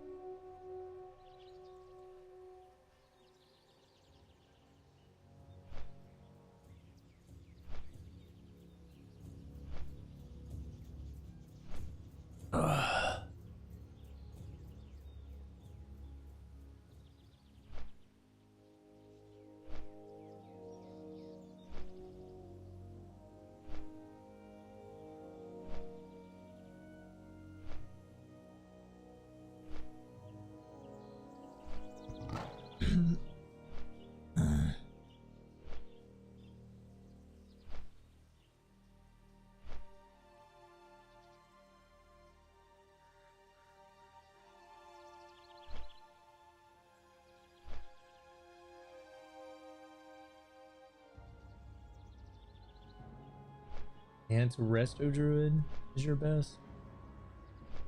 Oof.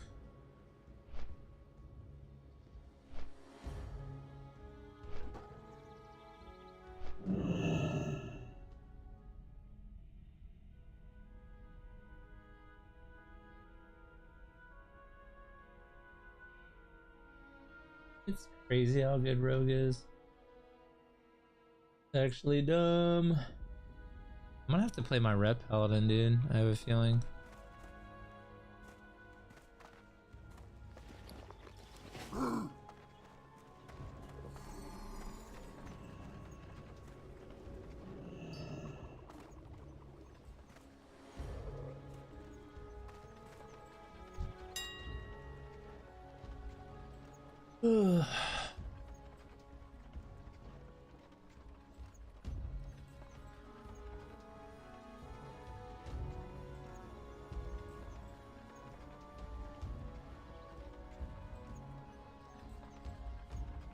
Double rogue.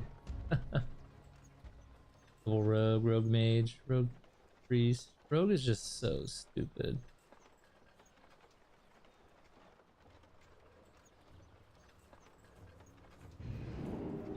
BC's dumb.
Hi everyone, Gnev here.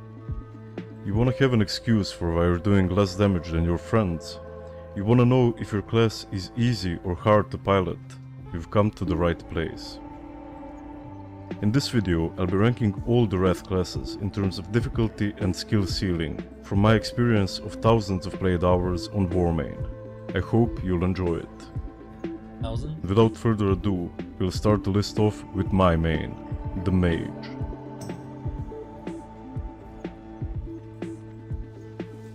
Arcane is widely considered to be the easiest DPS spec in the game.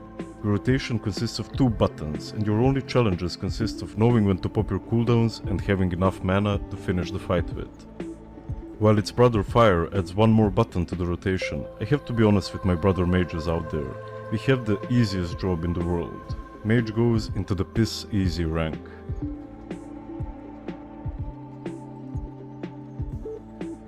Next, for contrast, we have the Hunters.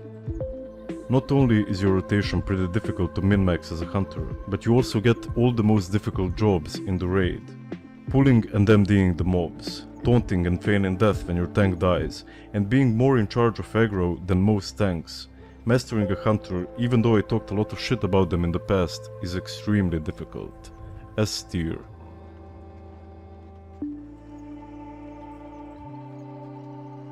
Next we'll take a look at the Paladins. What makes a Paladin player great in my opinion is how they use the utility shared between all the specs. Knowing when to bop someone, when to give Hand of Freedom or Sacrifice, when to Dispel and give Salvation and Aura Mastery is all pretty crucial in playing a Paladin optimally, but the ceiling to that knowledge isn't that high in my opinion. That combined with a pretty easy playstyle of all the free specs lands the Paladin in our average tier. I will say, however, that playing a Prot Paladin on the Lich King fight was the hardest thing I ever experienced in Wrath.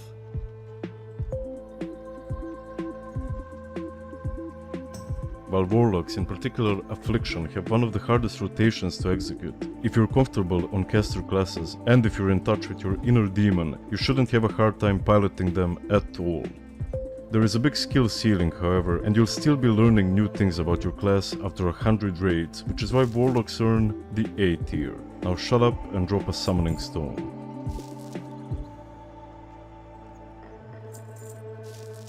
Next we have another purely DPS class in Rogues, and you guys are in the same boat as us mages.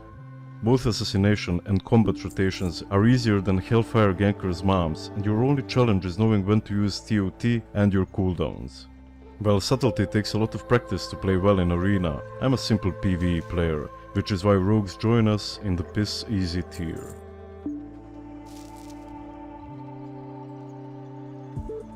For another jack of all trades, we have Druids, starting with the Kitten. You've probably been hearing rumors about how difficult playing a Feral is, and I'm happy to say that they were completely right. With my many raids on the spec, I don't think I ever brought out even 90% of the damage potential, cause playing a Feral is a completely different experience every time for me. Resto Druids are also up there in difficulty if you actually wanna perform on the spec. Having to know the fights and prepare your hordes before the damage happens is extremely challenging, and you'll always know when your tree is a beast. Boomies, however, even with my complete love for them, aren't really that hard to perform on, and you'll have a great time playing the Fat Owl. With all of that in mind, I give Druids the A tier.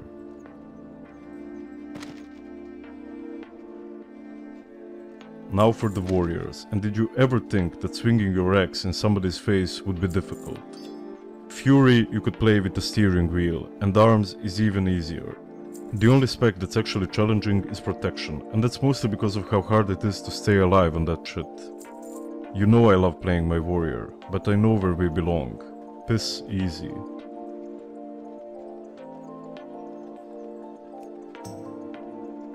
If you roll the Priest, you'll quickly see how much the healing specs differ from one another. While Discipline is the easiest spec to heal with, Holy takes a shitload of time to bring even close to perfection. Shadow is pretty easy in my opinion, but with the Priests having a lot of utility which they should know when to use, I'll put them together with the Paladins in the mid tier.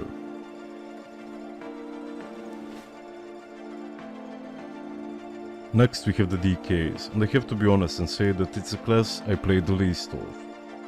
The challenge with playing DKs is mostly in mastering the runic system and spreading diseases, but when your third eye opens to those things, you're good to go. The rotations, in my opinion, are also one of the hardest in the games, which is why I give them the A tier.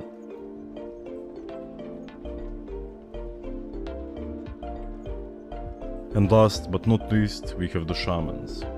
While using a global to press Bloodlust can be challenging in itself, Enhancement is probably the single hardest spec in the game to pop off on, and you'll never see player differences easier than with 2 Enhas. Elemental on the other hand is pretty easy, and Resto is pretty average skill wise when it comes to healers. All of those things combined, I give the Shamans mid tier, and I hope to always have one in my raid. Thank you for watching. Now you have a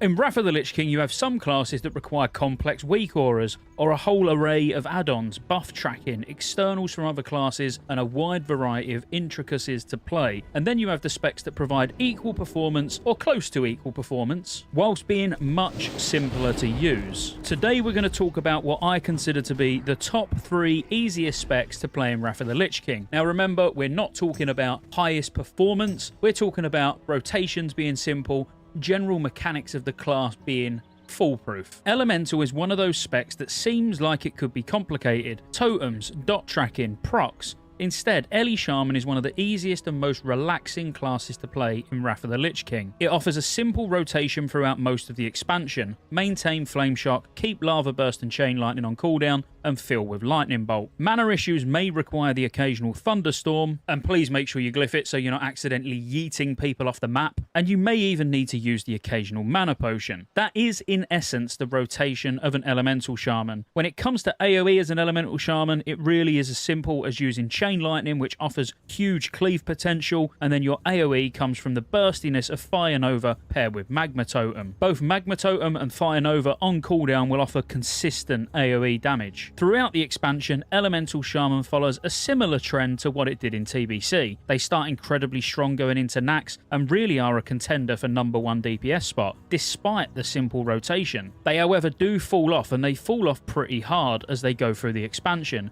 being middle of the pack by the time you reach ICC. There really are minimal changes to the rotation as the expansion progresses through the phases, and the tier sets typically just enhance the general feel of the spells. So why play an Elemental Shaman? We've talked about just how simple and easy they are to feel comfortable on. Positioning and your caster's ABCs, which means always be casting, will increase your uptime and DPS significantly. Reincarnation allows you the very unique ability to rewind a fatal mistake and come back to life. Bloodlust or Heroism, depending on whether you're Horde or Alliance, is a staple in groups, and Resistance and Cleansing Totems bring huge utility to your raid. All in all, the class feel is the Elementalist, wielding both Flame and Lightning to strike foes, and I think aesthetic alone will get people playing this class. Next up, in terms of easiness, and please try not to laugh at the one-button macro that's been flying around for the past, well, 15 years? The Ret Paladin. Ret has various levels of skill to it. At a simple level, Ret follows a priority system of abilities. In short, Judgment's your highest priority skill, and therefore as soon as it comes off cooldown, it becomes your highest priority to use. Consecration is one of your lower priority skills. You still want to use it, and you still want high uptime, but not at the risk of sacrificing judgments. This means, all in all, whilst it doesn't follow a traditional rotation, Ret doesn't have a complex rotation by any means. It does have the potential for some fanciness in terms of min-maxing DPS. Correct seal choice for the fight can influence DPS quite heavily, and keeping up that Seal of Vengeance on multiple targets if it's a 2 to 3 target fight can be very rewarding. And of course things like positioning, so you're hitting as many targets as possible with Divine Storm, using Avenging Wrath just before a judgment to ensure maximum usages. But they're all small things that will make a difference to your DPS, but not massively to the point where you need to be able to do all of these things exactly right, or you're going to be useless. Rets are not only one of the easiest specs, but specifically easiest melees, where bad positioning can Hey guys, so today we're doing a video on the top 3 easiest classes in Classic Wrath. This was requested multiple times after I dropped the top 3 hardest classes to play in Classic Wrath. If you'd like to see the top 3 hardest classes, I'll leave a link to that in the description below. Quick caveat about this top 3 is there are so many easy classes in Classic Wrath that I couldn't fit them all in a top 3. I genuinely couldn't. This is my opinion, and you're welcome to disagree with me. If you disagree at any point with these top 3, please feel free to debate me in the comments below. I welcome it. I love it. I'd love to hear your thoughts. Anyway, let's not delay any further. Let's jump right into it with this first class. Now, to start us off, one of the easiest classes to play in Classic Wrath is by far the Arcane Mage. The Arcane Mage has essentially a 2-button rotation with a bunch of cooldowns added to it.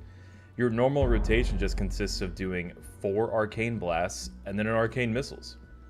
Your goal at the end of every encounter is to just end the fight with 0 mana, so figuring out every possible way that you can pump out as much damage as possible while dumping all of your mana into it and not having to evocate or draw back on your Arcane Blasting, then you're doing it right.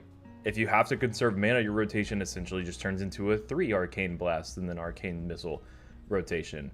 And if you have to evocate, then you have to evocate. There's not a whole lot to do with Arcane Mage. You have Presence of Mind, you have Arcane Power, you of course have racials, trinkets, and procs that you might have. You have Icy Veins, but that's essentially it.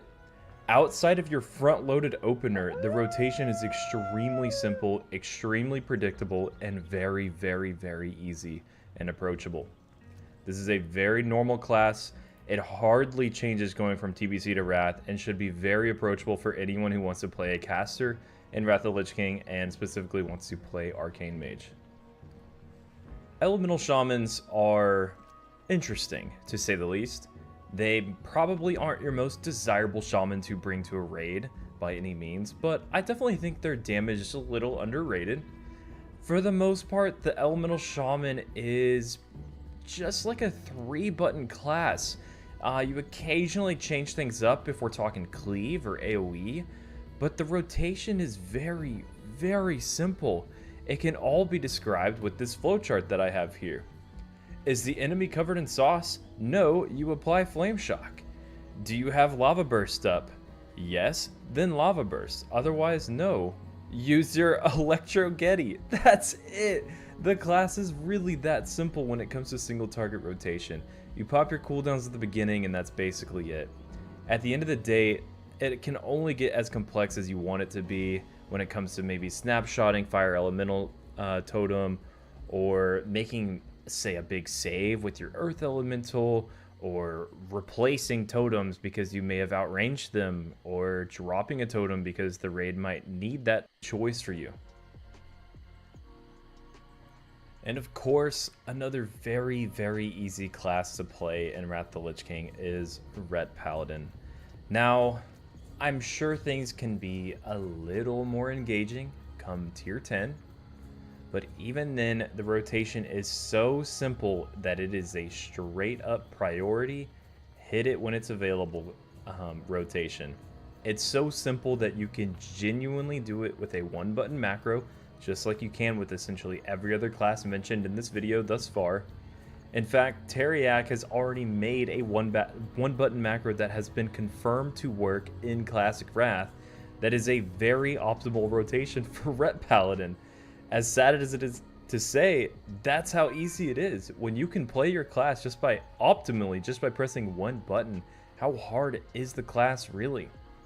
When it comes down to it, you might be changing out a glyph for a certain fight, or maybe to try to snapshot something, or you might be changing a seal for a cleave encounter, or you might have to use a couple globals on bubble sacking a tank, or using your divine sack sub-spec so that you can provide a raid sack to the raid.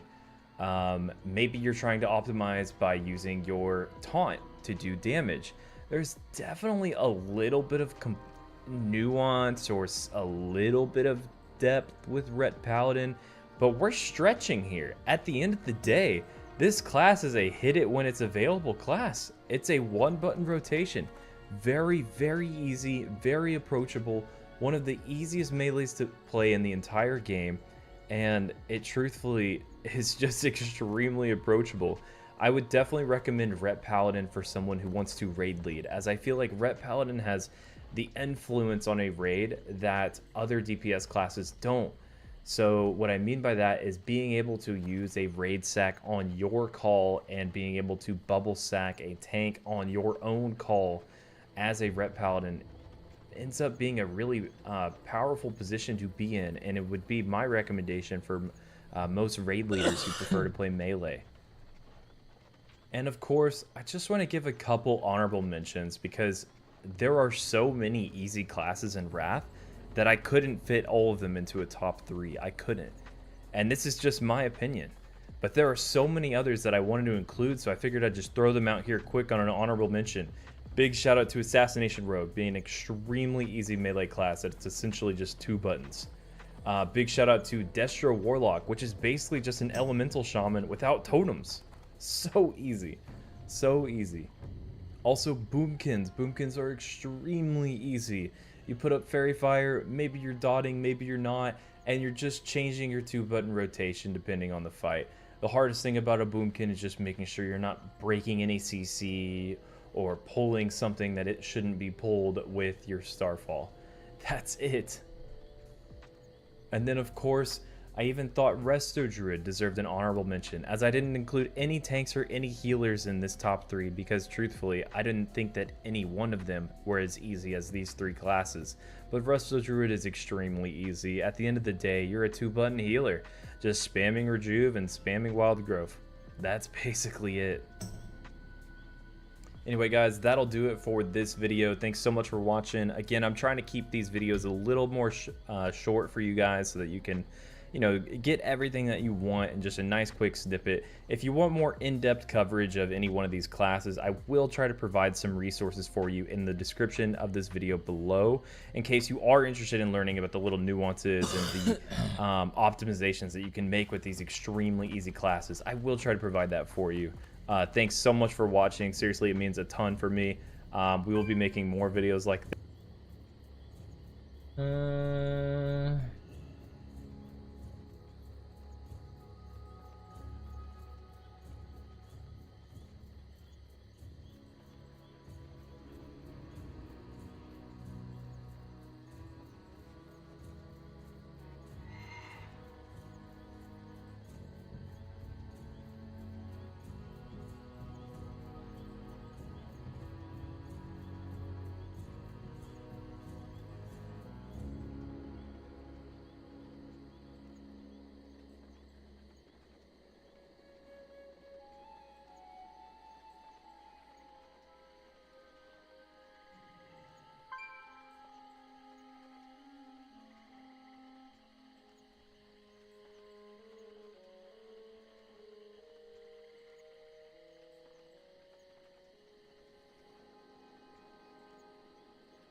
Alright, here we go.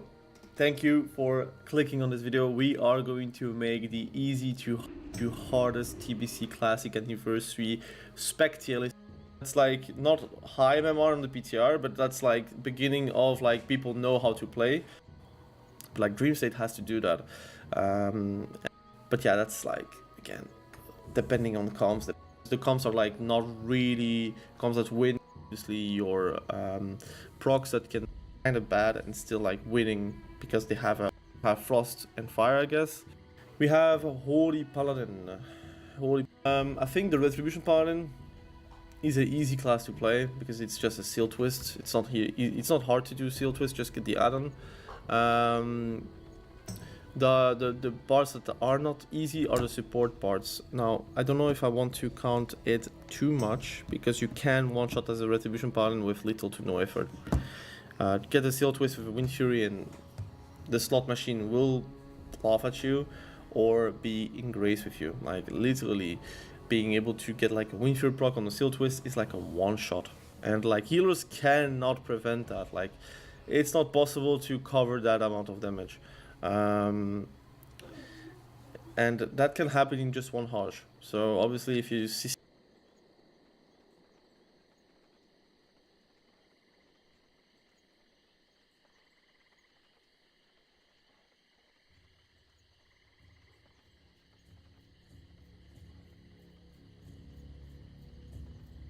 Guys, you wanna make a tier list?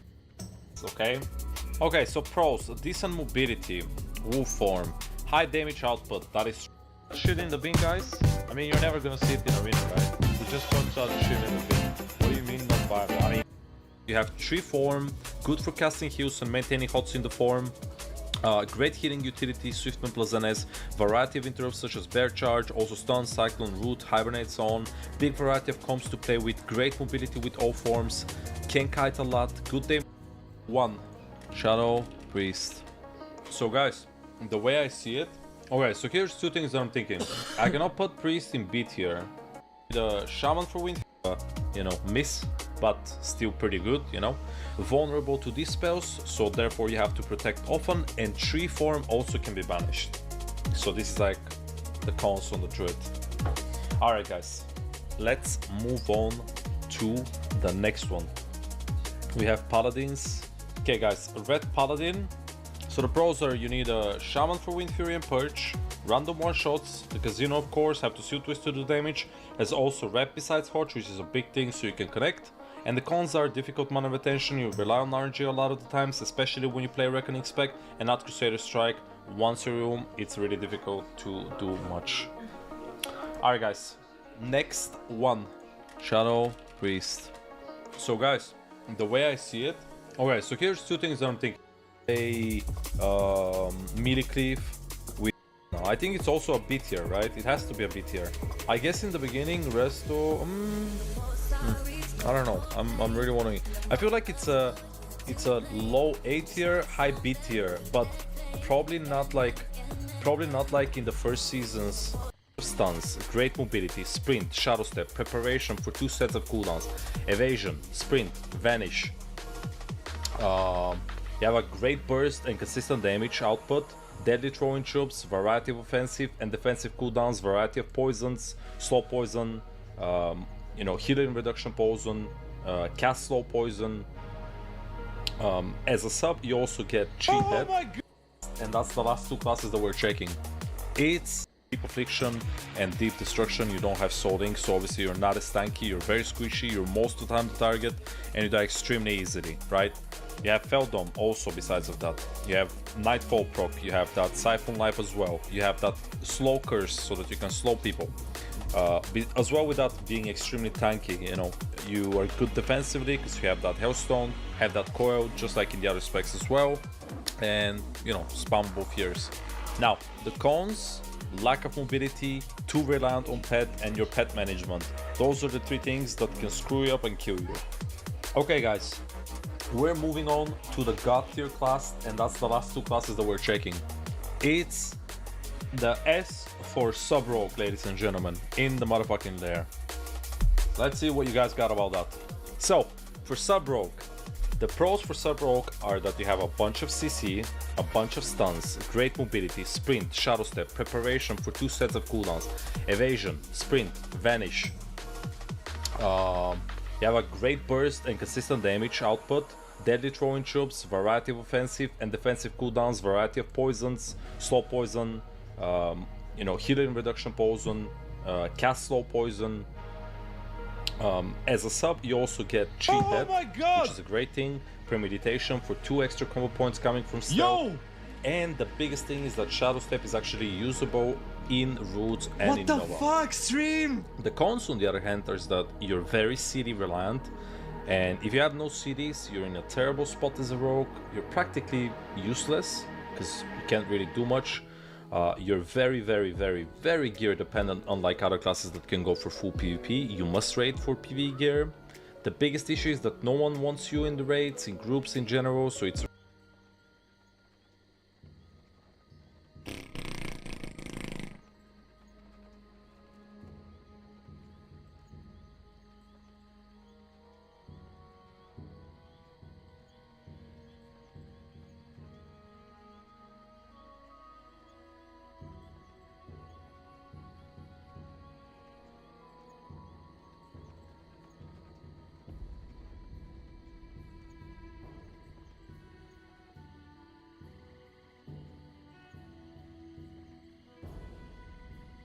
Play what you want is great advice for leveling, but it is terrible arena advice.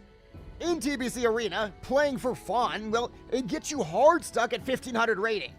If you want free gladiator gear, you gotta play these 3 classes. Number 3 is the Warrior. You don't need brain cells, you don't need positioning. You just need Mortal Strike. It is undispellable and uncounterable. You literally just tunnel the healer until they die. It is a brute force cheat code. Number 2 is the BM Hunter. This is the ultimate lazy efficiency. You take your PvE B-Sword set, you press Bestial Wrath, and you one-shot people. It turns the match practically into a 2v1, where the AI is playing the game for you. It's unfair, but it farms rating. But number 1 is the Priest. Resto Druids, they need 50 keybinds, but you only need a handful, and mostly just Psychic Scream. Grab a rogue, you spam fear, you dispel a couple times, and you collect your gladiator shoulders and your weapon. It's that simple. So do you want to have fun or you want to get gear? Subscribe for the meta. Play what you want is great advice for leveling, but it is terrible arena advice. In TBC Arena, playing for fun, well,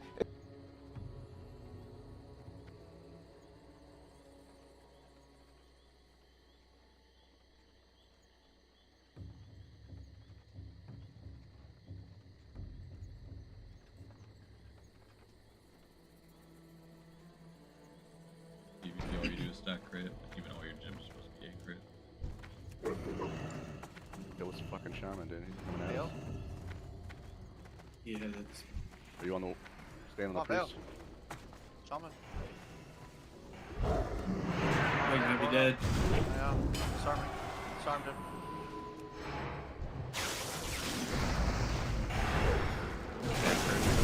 Oh, he died. Alright, priest.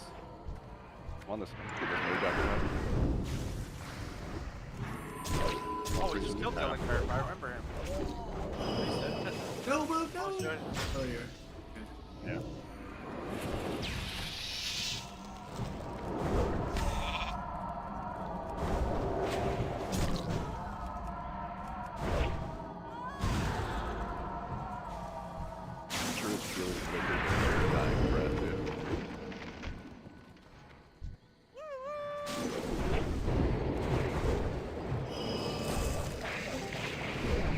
This is the team Justin's lost to.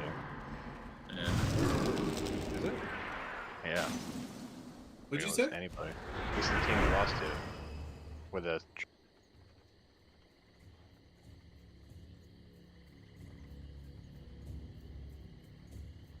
If you want to know the best 2v2 comps for Wrath Classic, then you've come to the right place. Today, we will be telling you our 3 comps that will define the meta during Season 5.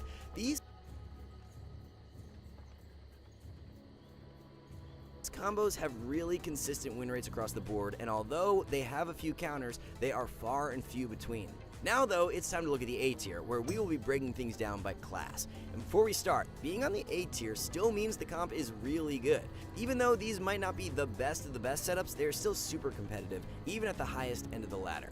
Starting off, we had 2 more Death Knight comps, one for Unholy and one for Frost of all things. First up, Unholy has the option of playing with a one-handed Ret Paladin. This comp has all the similar benefits of the Holy version, just with more damage. One-handed Ret Paladins still have all the same things that make their team so tanky, including Sacred Shield and Divine Sacrifice, while also being equipped with instant cast off heals and Dispel protection thanks to Seal of Vengeance stacking. Frost is a bit of an odd spec and plays a bit more setup based in Wrath Classic. That is due to Hunger and Cold, which can be used to set up kills alongside Hammer of Justice. While Frost DK isn't nearly as versatile as its Unholy counterpart, it still has a place in the meta in the early stages of the expansion. Next up, we have 2 Feral Druid comps, with Feral Disc Priest potentially pushing the boundary into S tier territory. This comp is a contender to the top 3 setups we mentioned earlier, but with one caveat, the fact that it is significantly less forgiving. In the hands of 2 amazing players, the comp is easily top 4, but anything less than perfection drops it down an entire tier. Feral Druid damage is incredibly high, and when combined with the offensive pressure of a Disc Priest, it's nearly unhealable even without an MS effect. That being said, Ferals are super squishy and need to adopt a rigid hit-and-run playstyle in order to square up with other enemy melee. This comp has a good matchup spread into DKs and Warriors, but will hard struggle into Rogues, who are at peak strength in Season 5. Next up, we have all 3 Hunter specs with some deadly setups of their own. Both Marks and Survival can do well playing with a Disciplined Priest. These Hunter specs can do some good pressure on their own, but just need the extra push of a Priest or a Ret Paladin to truly elevate their offensive toolkit. Survival Hunters will be at their strongest in Season 5 simply due to damage output being the highest during this time, especially considering the overwhelming majority of their damage comes from magic, which isn't reduced by plate armor, giving them good matchups into high armor targets. BM Hunters, on the other hand, do almost pure physical damage, but when combined with an Enhancement Shaman in 2v2, are a brutal execution test in earlier seasons since their damage is so disproportionately high. This comp can expect to have super fast games that are either won or lost in a single interaction. On the opposite end of the spectrum, we have mages, who require a bit more finesse than BM Hunters. Frost is by far the most popular mage spec, and generally does best with either a priest or sub-rogue. These comps essentially do the same type of thing, which is to do quick bursts of damage combined with control, and then playing evasive before waiting for cooldowns and DRs to reset. The main difficulty of these double DPS setups, as we mentioned, is simply the fact that Holy Paladins and Unholy DKs are quite popular, and their abundance of defensive cooldowns makes it really difficult to consistently capitalize off of setups. Next up, we have 2 Paladin comps, the first being Ret Disc, which is optimally played with the more standard 2-handed build. The general problem with Ret in 2v2 is that they lack both an interrupt and a healing reduction effect, which means they need a lot of offensive support from their partners, which Disc Priests are able to provide. Ret Disc is a comp that lends itself to much longer games, and generally looks to capitalize on defensive mistakes, doing huge damage pushes for small brief moments. One huge advantage of this comp is that both players have a defensive magic dispel, meaning they are great at punishing enemy teams who don't cross CC properly. Prot Paladin Resto Shaman, on the other hand, well, yeah, this comp is good, but if you value your sanity and reputation, you might want to steer clear of its dampening Fiesta. Oh yeah, there is no dampening in Wrath, by the way, so this comp can have infinitely long games, especially since Divine Plea cannot be dispelled as Prot. Next up, we have 2 variants of the traditional Disc Priest Rogue, with Rogue SP and Assassination Disc. One niche interaction between Shadow Priests and Rogues is that Sheep Shot, Kidney Shot, and Psychic Horror are on completely different DRs, allowing this comp to do insanely powerful.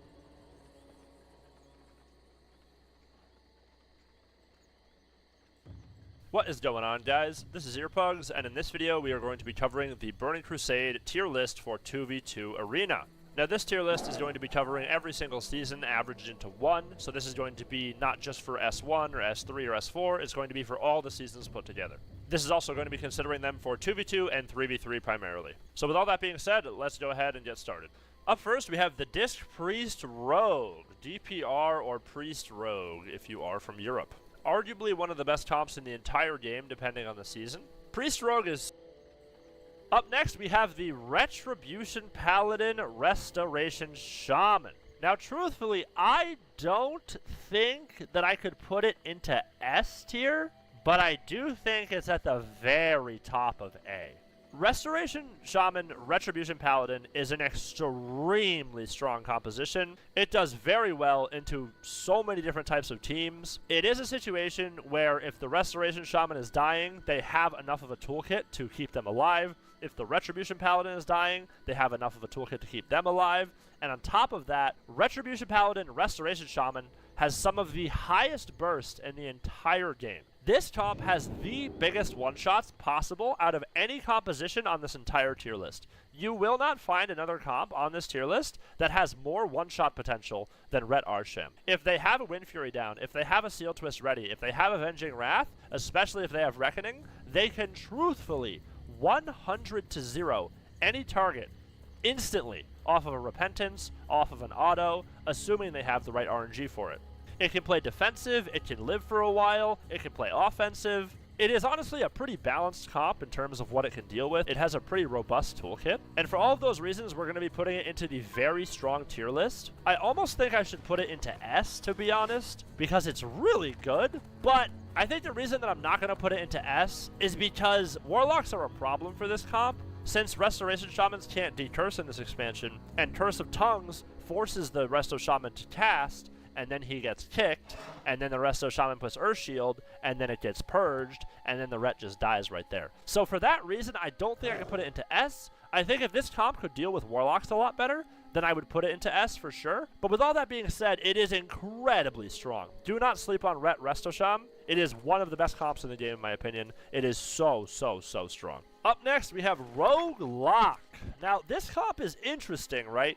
Because Rogue Lock is rank 1 viable every single season. However, I don't know that Rogue Lock is the same tier as Ret Arsham, because Rogue Lock is very good. It's a strong, it's solid. It's definitely solid. I would definitely put it into the solid tier because you can beat almost anything as it if you play it perfectly, but there are some very hard matchups for this comp, right? Like, there's a lot of teams where if the gates open and it's Disc Rogue as Double Undead, and it's a handful of other teams, like, you kind of should lose most of the time. I think if Warlocks had Portal and Warlocks had Instant Howl, then they'd probably be the most broken class in the game in TBC. But if they had both of those, then this comp would be so much better, because then the Warlock could live, right? The problem Rogue Lock faces is it's just a complete momentum comp. If Rogue Lock has a bad opener, and they're already behind, and they can't get pressure, and the Rogue can't get a stun,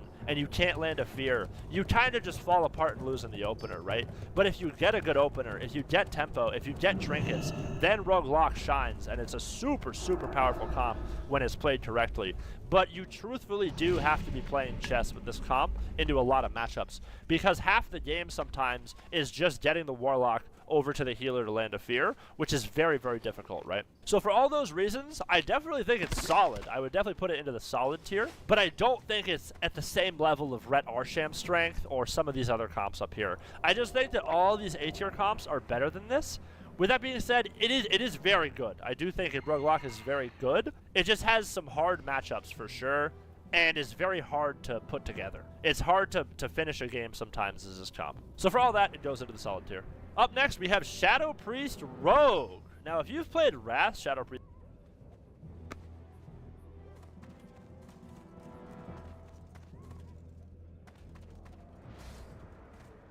Why do I get off this class? This is like my class. This is what I know.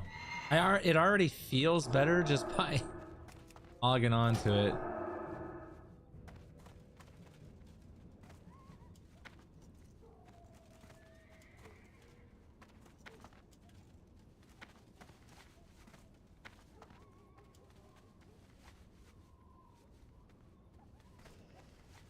Do I have that weak aura? Oh, no idea.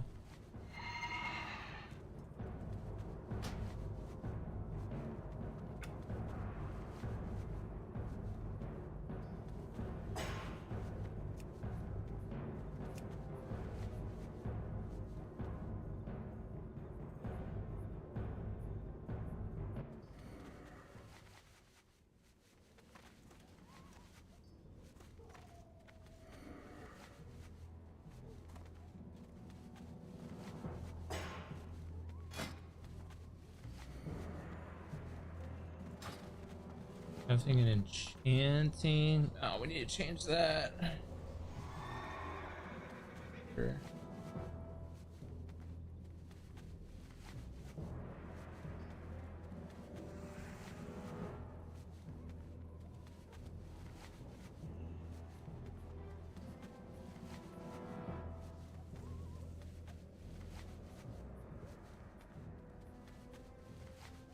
I can't be bothered with like the gathering professions. Like, fuck that shit, dude. Alright, so let's send money over. Priest Rogue, then you're in for quite a surprise in the Burning Crusade. I will say that Shadow Priest Rogue is viable, but it's just viable, right? You have no dispersion. You have no coil. Rogues don't have disarm. So there's a lot of situations where the Shadow Priest is gonna get an opener and get their Vampiric Touch, which is nerfed in TBC. Vampiric Touch does 0 damage if you dispel it in this expansion. And then rely exclusively off one go with a blanket to generate all the pressure and get a trinket. And if that one go doesn't generate enough pressure to get trinkets, you basically lose into almost any team. The reason this comp is viable is because you have Blind, Sap, Fear, right? And all 3 of those do not DR. Kind of the same reason that Rogue Lock is viable, except the Lock is tankier than the Priest is, and they have a pet, and the Lock does more damage than the Shadow Priest. So for all those reasons, that's why this is above SPR. Now, with that being said, SPR is viable, but it's just viable. Because of the reasons that I listed, it's just not strong enough. It doesn't have the punching power, it doesn't have a lot of the stuff that it picks up in Wrath of the Lich King. If the Shadow Priest gets full stunned, he's kind of completely useless. He's then forced to go Disc. And the second the Shadow Priest is playing Disc Priest, why aren't you just playing Disc Rogue to begin with, right? Because Disc Rogue is S tier, super, super strong. SPR is viable, but just viable.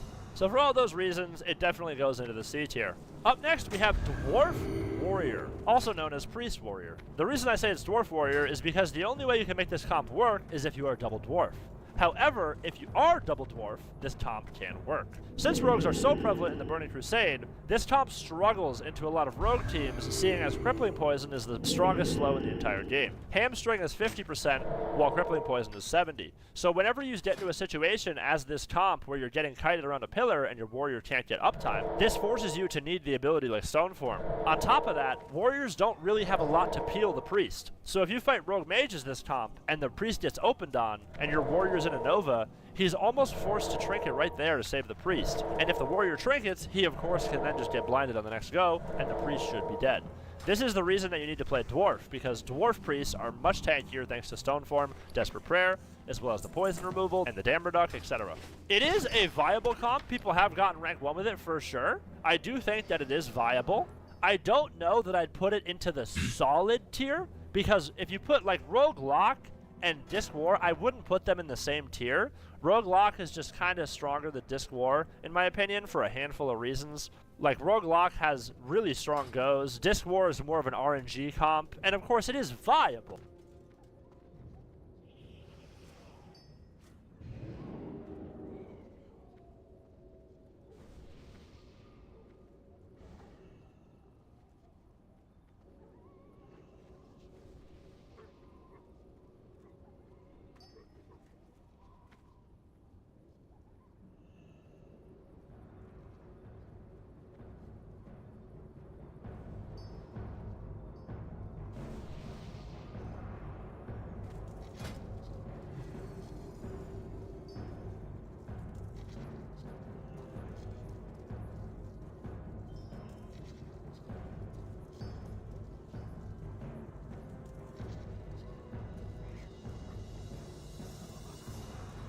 Crystal Spike Mall. Let me see if I can get that.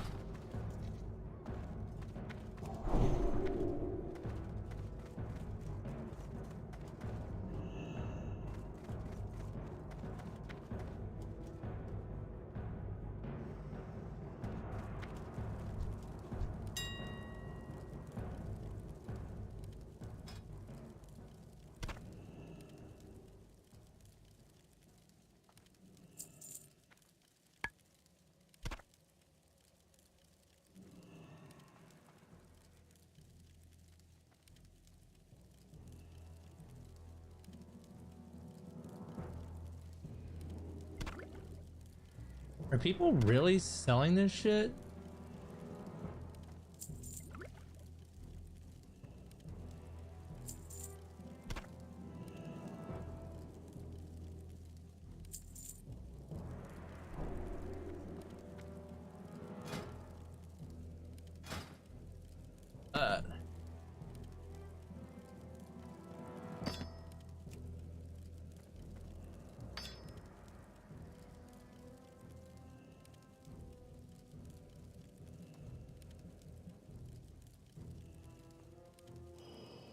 I don't know.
Fucking hat on. What is it? I don't even know what it's called.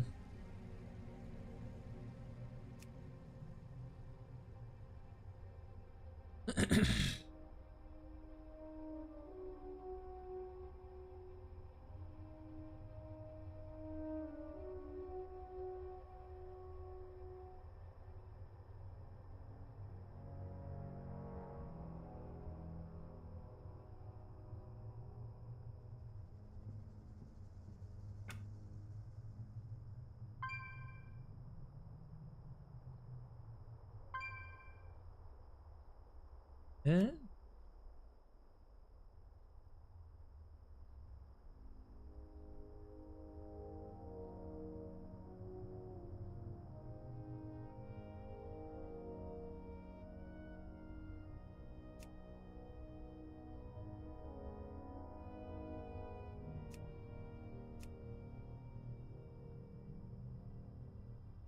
Not that. What? It's gotta be this.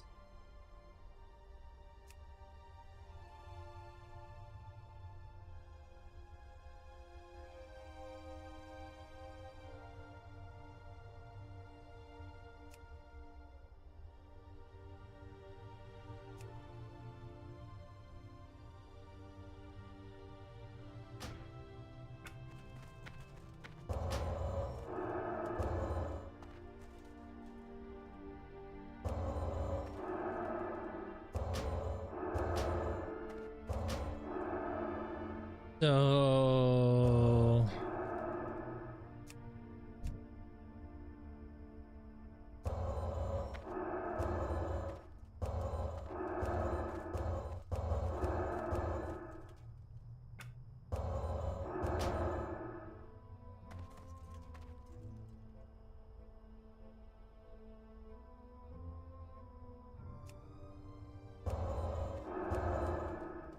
perfect.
Okay, that's what I like.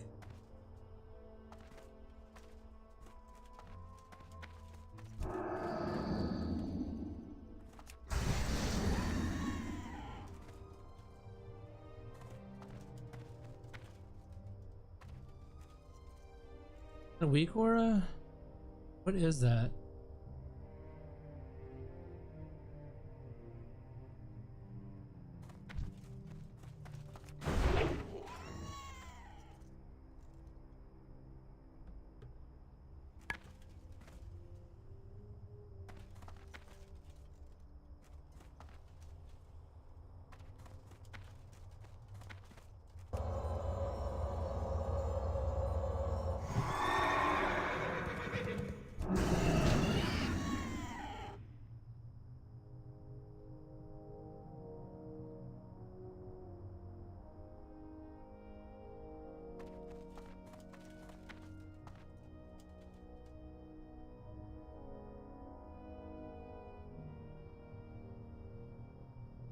Real-time recommendations for your next twist action: cast Seal Command, cast Seal of Blood, twist now, or Crusader Strike with full judgment.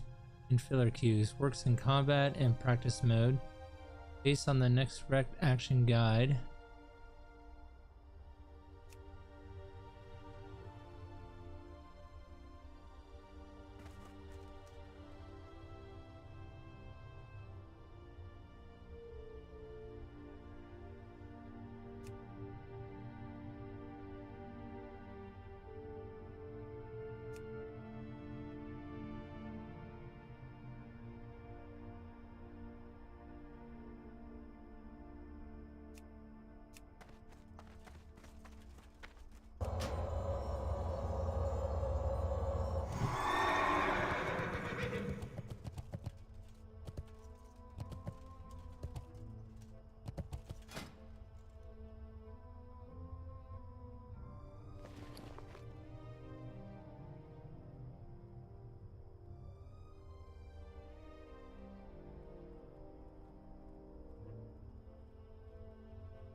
AI viewers stream book. Com.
Dude.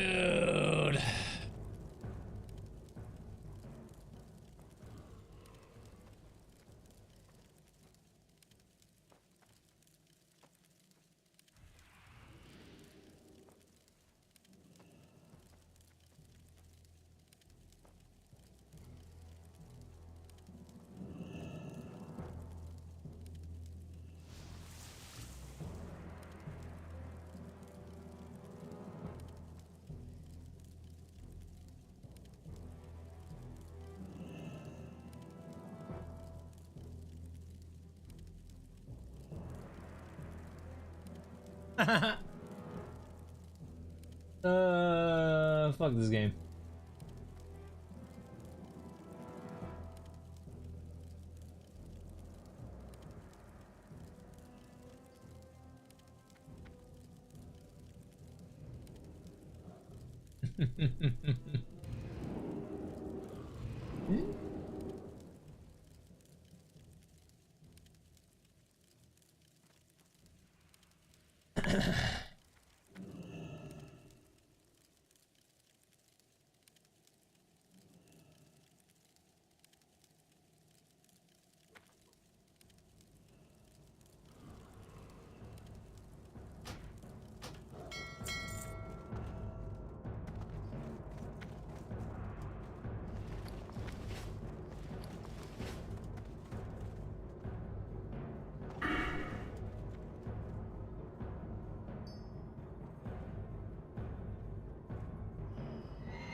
In addition to the normal effect, Judgment of the Crusader spell will also increase it.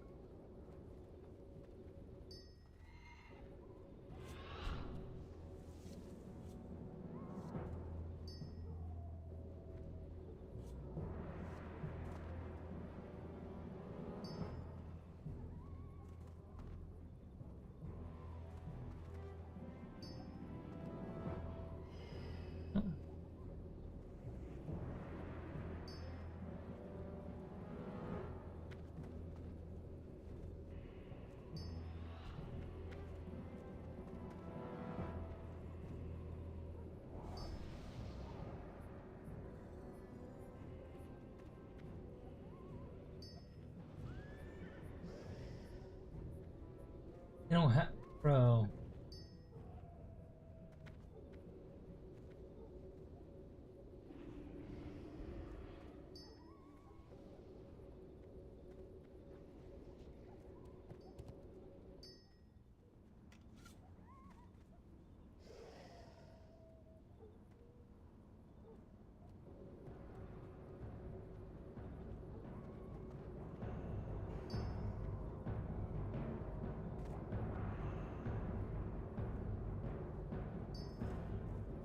What is going on, guys? This is Earpugs, and in this video we are going to be covering an interesting class, which is the Retribution Paladin.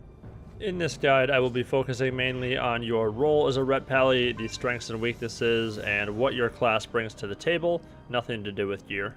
So what does a Ret Pally do in Arena? You play as class brings to the table, nothing to do with gear. So what does a Ret Pally do in Arena? You play as an interesting mix with this class because you do have burst and big damage if you can connect to somebody, but you also offer your team a lot of utility. As a Ret, you're also going to need to have a lot of macros that are mainly target macros, like targeting the enemy with Repentance or targeting your teammate with Hand of Freedom, etc. So that is a little tricky to get used to if you've never played Arena before. But if you do put the time and effort in, it will pay off immensely. So as a Ret, you have a lot of utility that you bring to the table. For example, you have an ability called Hand of Freedom, which completely removes all kinds of snares or slows on a target that you put it on with a relatively short cooldown. Keep in mind that your Hand of Freedom is a magical effect, so a mage can actually steal it from you with Spell Steal, and it can also be dispelled. Here is a macro that will cancel your freedom with the push of a button that you can bind it to. You can also match that to Hand of Protection, etc., and make it an all-in-one macro. This is much better than right-clicking it off if you know a mage is going to steal it from you. You also have an ability called Cleanse. This removes a poison, a magic, or a disease effect, all with one push of a button, so that is very, very powerful. And as a Ret Paladin, you need to be dispelling your teammates, especially if you're running something like with a warrior. He needs constant uptime to be effective. You also have 2 CCs that have a pretty long cooldown, but if used correctly, can actually win arenas. And that is Hammer of Justice, which is a 10-yard stun, so you can actually do it from a little bit of a distance. It also doesn't break with any amount of damage, so you could 100-0 somebody in a Hodge. If you see somebody is already trinketed and they go behind a pillar and lost their healer, that's a great time to Hodge them because you can usually lock up a kill. You also have Repentance, which is a 6-second incapacitate that you can do from a 20-yard range, which is really, really helpful because it's an instant cast, and if you do it to somebody, you have to go defensive in the next 60 seconds, you're unable to bubble due to Forbearance. You also have an ability called Seal of Blood. This is a seal that, when activated, makes you take a little bit of damage after every time you deal damage, and you can also force it with your Judgment. I'm not exactly sure down to the millisecond on how short the delay is, but it looks to me like it's about a quarter of a second. So if you saw a mage was about to polymorph you, in the very last part of that polymorph cast, if you were to judge them with Seal of Blood, you could break your own polymorph with this ability. Moving on to the weaknesses of the Ret Pally, I would say their biggest weakness is that they're very cooldown dependent. If you find yourself in a situation where you don't have Rep or Hodge or Wings, you're basically just a person who's going to spam Dispel and then auto attack and Crusader Strike, so you can see the importance of making sure that you don't waste these abilities and you get cooldowns for using yours. Another disadvantage that Rets have is they're very, very RNG with the way that they deal damage. Generally speaking, you're just going to be using Seal of Command, hoping for the proc, and then if you're running with a Sham, hoping for the Wind Fury proc. So if you're getting unlucky and you're not getting those, your damage output is going to be pretty low. They're also very prone to being dispelled. So for example, almost everything they do can be dispelled, like Rep, Hodge, Freedom, even Bop, and even Divine Shield can be MD'd. So if you fight somebody who knows how to abuse this, you're going to find yourself in a situation where you're constantly needing to cleanse yourself because you never get freedom off, they're stealing your bops, so it's almost useless, and it can be very frustrating. This presents you with another weakness because if you find yourself fighting a team with a priest, you know that Divine Shield is likely just going to be MP'd almost instantly, so once you get behind, it's kind of a slippery slope as a Ret, and you really need to position yourself correctly. They also don't have a kick of any kind, so a healer can literally just free cast in front of you, just flash heal, flash heal, flash heal, and unless you're gonna Hodge them, you really have no way to stop it besides like a Blood Elf racial. So if you're designing a team comp and you're trying to pick out who you're gonna run with, why would you want to add a Ret Pally? Mainly for the utility that they provide with Freedom and Dispel, so if you're running with a Resto Sham or a Resto Druid for example, those classes cannot dispel magic, so adding a Ret can fill in the gap there. They also offer some off heals for you if you get behind, along with Bop as an emergency button. They can also help reduce the damage your teammates are taking with Blessing of Sacrifice, which is helpful if you're trying to stay ahead, and are overall a great support class. Why would you not want to add a Rep to your team? They don't give you an MS effect like a warrior or a hunter or a rogue would give you, so if you're looking for one of those and you're trying to run a cleave, it is a little tricky to add them in, and you would almost always want to pair with one of the 3 if you're trying to cleave people. Their sustained damage is also not that high, so if they have no wings and no Wind Fury Totem, they don't do a lot of damage. Overall, I would say if you are looking to play a Ret for TBC Arena, make sure you get your target macros and focus macros down for all of your abilities like the Rep, Hodge, Freedom your teammate, etc.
You don't care about Perry?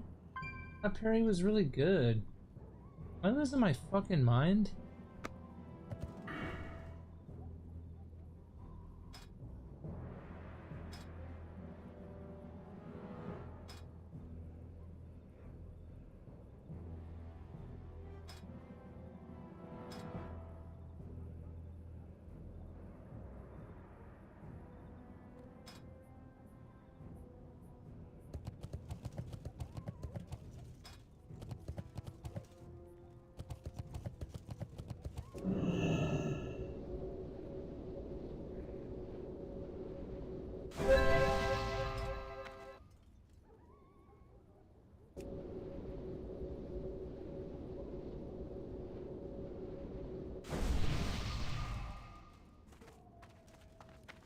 What can I help you with?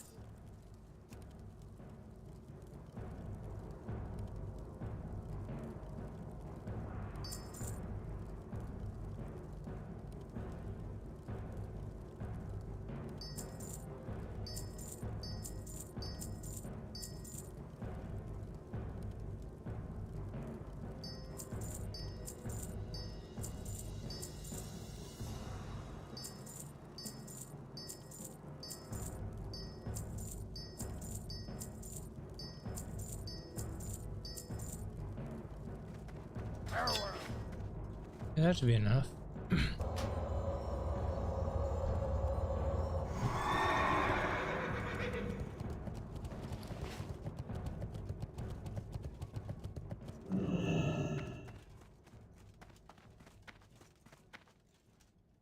Okay, so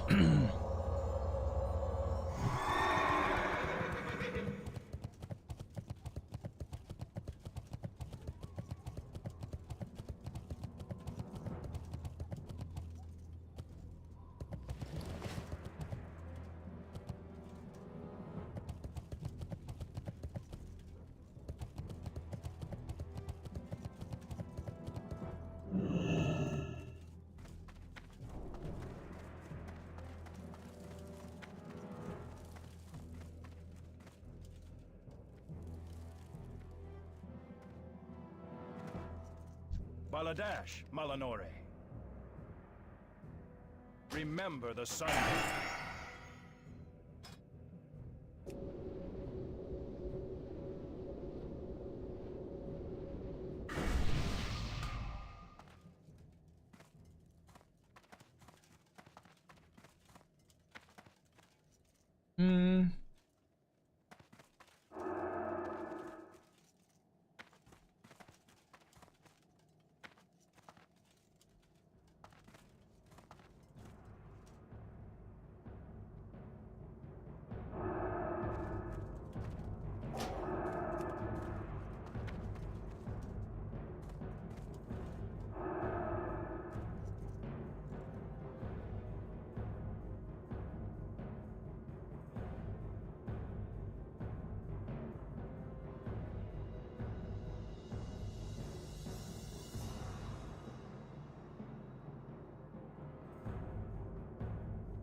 Our enemies will fall.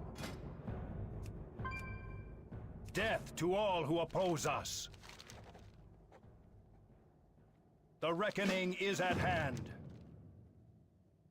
Salama Ashalamare.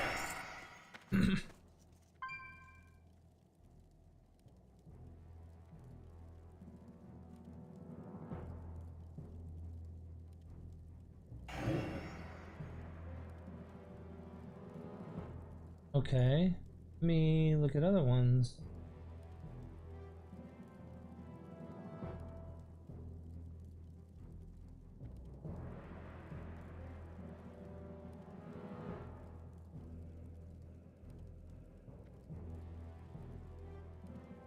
Alright, ladies and gentlemen, we're going to try to make a YouTube video here. So basically what's been happening is Cargoz has been on a bit of a tear with TBC PvP content. He hasn't really gotten around to seriously talking about Paladin yet. So I figured I'm going to try to do my boy a favor here and do all of you a favor by making a relatively short video talking about all the various Paladin PvP specs that are currently on the menu for TBC. The reason why this needs to be done is because a lot of the comps in TBC, a lot of the PvP specs in TBC are pretty well solved out. Like the other classes are pretty well locked down. But the Paladin PvP meta is, as usual, in quite a bit of flux. Okay, so just like in classic World of Warcraft, where there used to be, like, you know,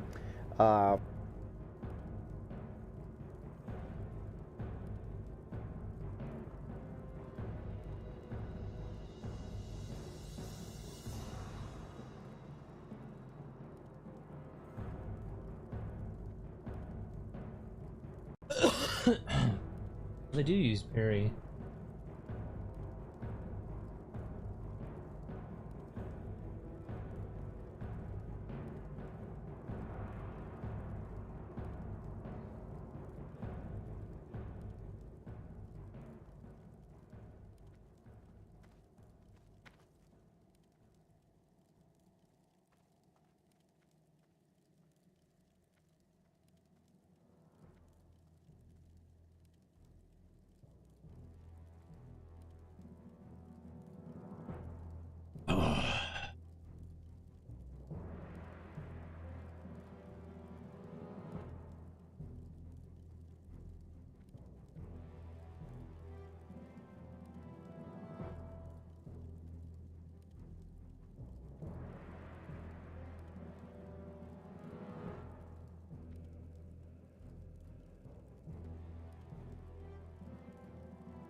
This person got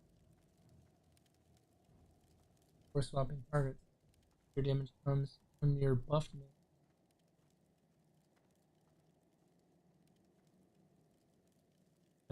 Justice, judgment, active. If you're trying to kill, max, which prevents this SK druids from handling that form.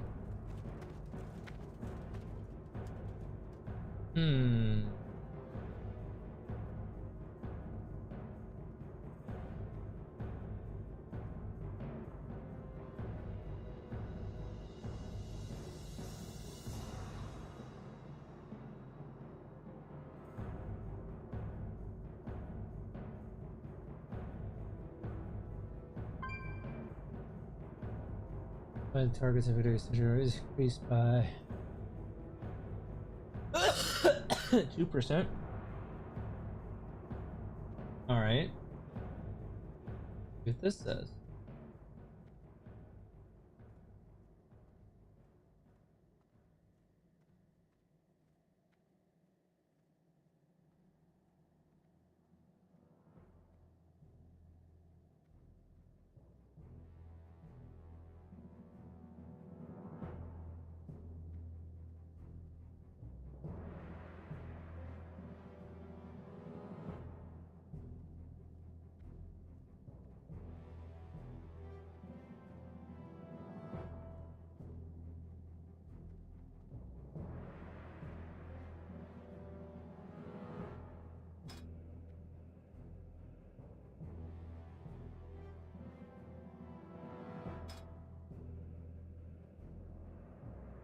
This is for PvP?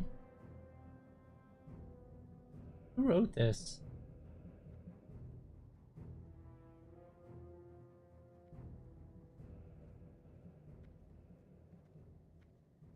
Retard.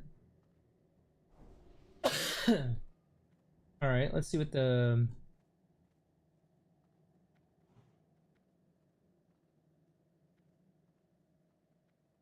Here.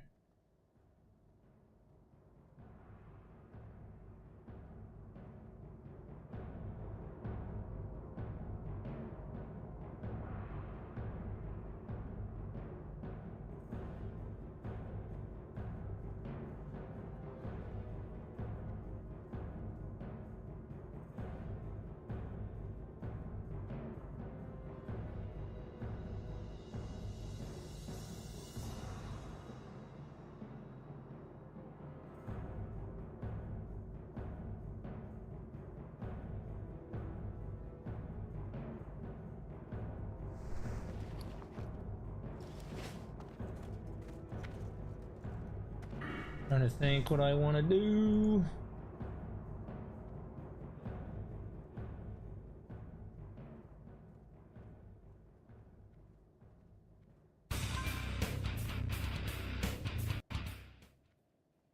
What's up guys, Layden here, and today I'm coming at you with my first TBC guide for Red Paladins. This is going to be the intro talents to, you know, what I think is going to be best for PvP in the first patch of TBC. Now, a lot of things are up for debate, but I'll give you my reasoning as to why I pick the talents that I do. So the first we're going to take right here is 5 in Benediction.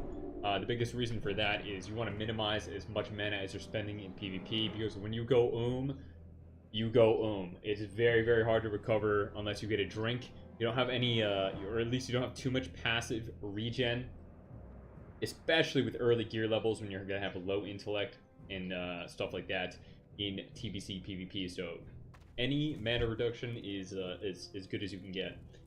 The next talents that we're going to pick up right here are Improved Judgment and 5 points in Deflection right here. That's going to lead us down into the best row in my opinion, where we get Seal of Command, Pursuit of Justice, 3 in Pursuit of Justice, because this gives us 15% extra movement speed. Seal of Command is our primary damage seal, and we get Conviction. We have to get in order to get Vengeance down here. Now the next talents are all kind of, you know, this is not the best row. Typically I won't pick up anything here, and I'll skip it and go straight to Sanctity and 3 in Two-Handed Weapon Specialization. The reason we don't pick up Improved Sanctity Aura is because we really need the talent points for more important talents down the line.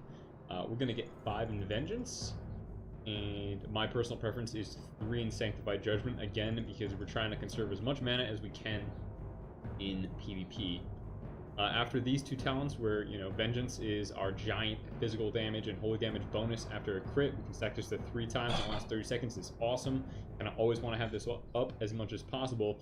We go down into Repentance, mandatory talent right here. It is our ranged CC, and you can actually deal extra damage with your Seal of Command into your Repentance as well.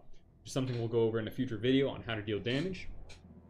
The next talents are sort of up to you. There is one more mandatory in this row, and it is 2 in Sanctified Seals. Now, the reason we don't get 3 is because we want our seals to still be purgeable. Otherwise, we'll have even less buffs to cover our wings, our Avenging Wrath, when we pop wings. So, for example, you know, in TBC, wings is a spell stealable, purgeable spell. And the second you lose this, you know, you're on forbearance, you're not doing any more damage, you're killable, it sucks. So we want to cover that with as many buffs as possible, such as Blessing of Kings, which actually we don't have yet. So something like Wisdom, Might, etc., Righteous Fury.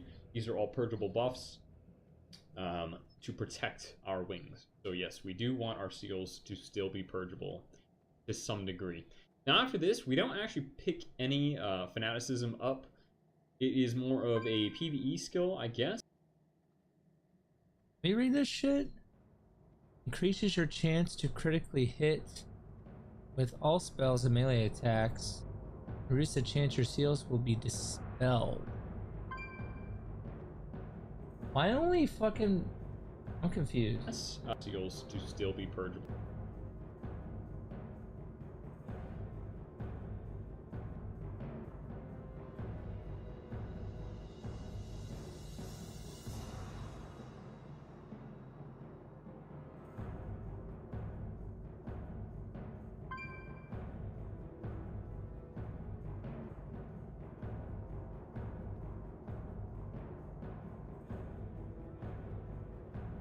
I don't know.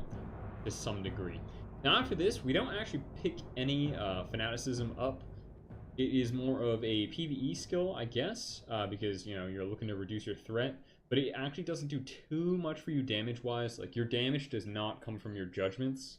Like, yes, Judgment does okay damage, but a lot of your damage is going to come from your Seal Twists and your Seal Command procs, plus Crusader Strikes. We're going to leave this alone right here and go back up the tree. So now, here is where it gets a little bit more opinionated on where to put the remaining ret PvP talent points. Where I like to put them, typically, is I go Seal of Crusader, because we're going to get a little bit of extra crit, but you could go 3 in Crusade for permanently 3% more damage. However, you know, how much is 3% damage? Really, it's not that much. Critting is where your damage comes from. So I'm going to go ahead and grab 3 in Improved Crusader Aura. Now there's 1 extra point here, and I usually will put it into Vindication. Now you can go Divine Purpose and take a little bit less damage, but typically if you're getting crit, you're getting crit. You're gonna die. So I like to go for the reduced attributes. So you can technically cause people to do reduced healing when they have less attributes. So you know, it's as close to a Mortal Strike as Ret Paladin will ever get. So we pick up 1 in Vindication. You know, this is where I say it's up to you guys where you want to put it, but you can put it in Vindication, Eye for an Eye, or Divine Purpose. Those are the 3 locations that I would choose to put them in. The rest is really up to you.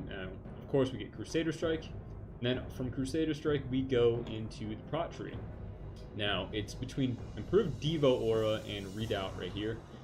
We don't really go into Diva Aura too much. So think about it this way. When you're dueling a rogue or something like that, and you're waiting for them to open, you're likely going to be sitting in Sword and Board. You're going to take Redoubt right here. You're not going to be sitting in Diva Aura too much, because you get 10% extra damage with Sanctity Aura, and it's a whole GCD to swap auras around. So really the only time you're swapping auras is for Shadow Resist or Frost Resist Aura, something like that. But mostly you're in Sanctity Aura, even against duels with rogues. But you will be using a one-hander and shield. The next point's right here, pretty important. You get Precision. Pretty much don't need, I think you pick up 2%. You need like 2% more hit after this for PvP. I'm pretty sure it's 5% hit cap for PvP. And that gets you 3% of the way. Then we pick up Guardian's Favor, which is reduced cooldown on Blessing of Protection and Freedom, which is awesome. Pretty much mandatory in PvP for all specs of Paladin. After this, it's a little unfortunate. So, Improved Righteous Fury on the outside, it looks great. You take 6% reduced damage when you have your Righteous Fury up. But look at the cost of Righteous Fury. It costs 708 mana. That is quite a lot of mana or a spell that can just be purged instantly. So realistically, what you're doing in PvP is you're taking advantage of Wretch's Fury against non-purge comps, and against purge comps, if it gets purged, don't bother reapplying it because it is so much mana. After that, you're going to take Kings. Kings is what you're primarily going to use in PvP. Extra stam means, you know, you can survive a little bit better. And then we need one more talent point spent in order to reach the tree down here. So I like to just throw in extra armor, just, you know, a teeny bit of extra armor. These talents aren't going to do too much for you, especially, you know, if you go improved to Diva Aura, not going to do too much. So might as well throw in toughness. Now, the last 5 talents are some of the most important. The 2 most important in the prod tree, in my opinion, are Improved Hammer of Justice, for reducing your stuns cooldown by 15 seconds, and Stoicism? Is that how you say it? I could be saying it wrong. But improves your resistance to stun effects and reduces the chance for your spells to be dispelled by an additional 30%. So, all great effects. Now, some people would like to take Holy. Like, back when I first started PvP, I thought Sats were awesome. I was like, oh, I'm gonna throw 10 points into my strength and in my intellect right here, but you know, it's a little bit of a bait. I wouldn't do it, especially as Ret. Like, these talents right here are so important. Maybe in PvE you can go ahead and pick these up because you're not going to need the additional utility, these talents down here, but in PvP, Improved Hammer of Justice and Stoicism are definitely mandatory. Let's take one more look at the Ret tree. This is what I have right here. 5 in Benediction, 2 in Improved Judgment, Improved Steel Crusader, Deflection. You know, we can really just talk about not the mandatory, but if the choice talents are really going to be between Vindication, Eye for an Eye, or Divine Purpose. After that, this is pretty much cookie cutter. Yeah. So if you guys have any further questions on the talents for Ret and PvP, let me know. If you do prefer Eye for an Eye, Vindication, or Divine Purpose instead of Improved Seal of the Crusader, also let me know. I'd be happy to respond to comments below. Alright, stay tuned for future seal twisting guides, damage guides, and you know, some 2v2 arena. See you guys next video. Peace.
Who's this written by?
I need an explanation as why you're first off. Be sure to buff everyone in 90% of situations you want Blessing and King's everyone as the HP is much stronger than the attack power or mana regen from the other buffs. After that, you're basically ready. It's advised that 4 seconds before the battle, cast Seal of Wrap, your primary judgment debuff you want up, and then mount up. Don't forget your aura as well.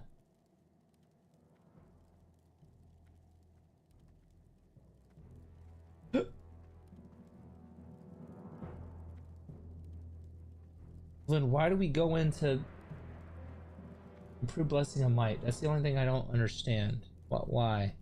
Why are we doing that?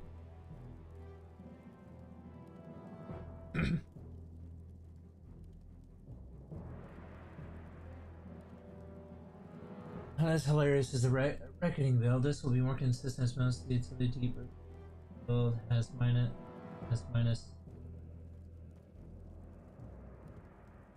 Easier to get on unit, as well as leave you bad when you're not focused. Fuck Reckoning.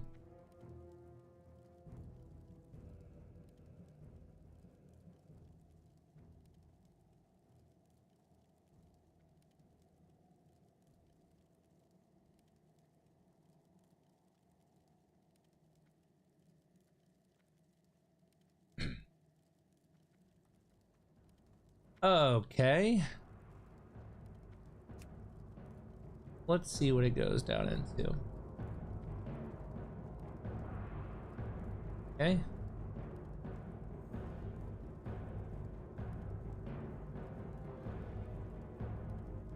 Okay. Okay.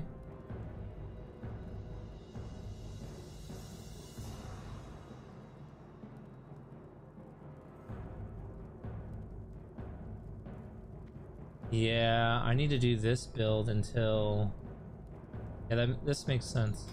Because there ain't no way... Yeah, yeah. While leveling, I have to do this.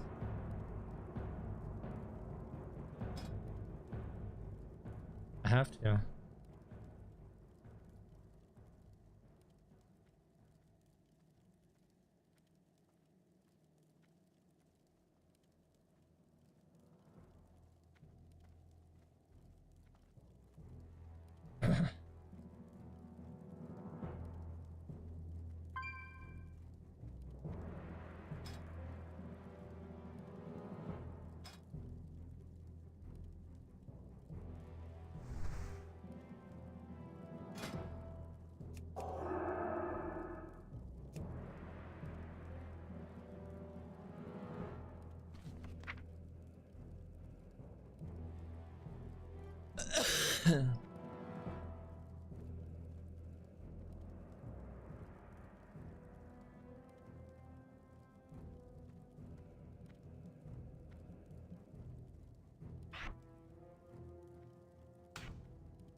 Question is, does it auto lock on?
What major CDs do I have?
Oh shit, I didn't mean to do that.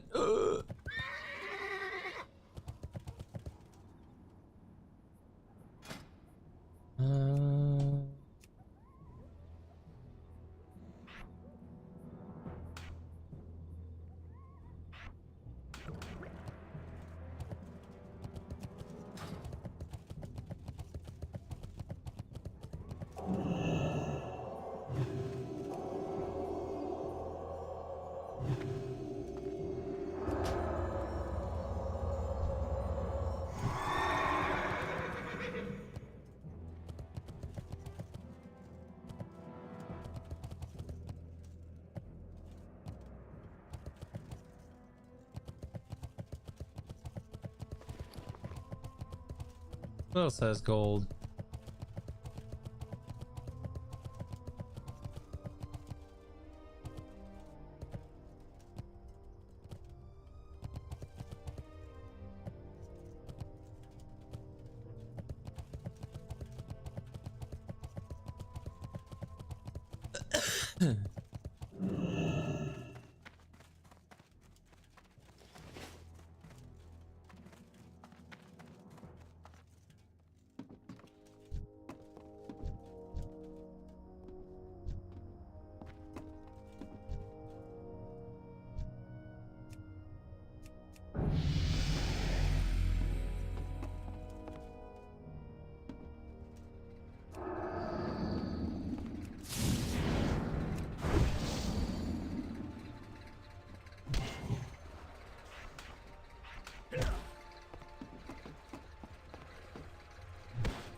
Dude, what is that bullshit?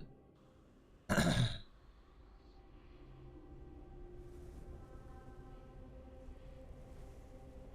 go back on the hunter until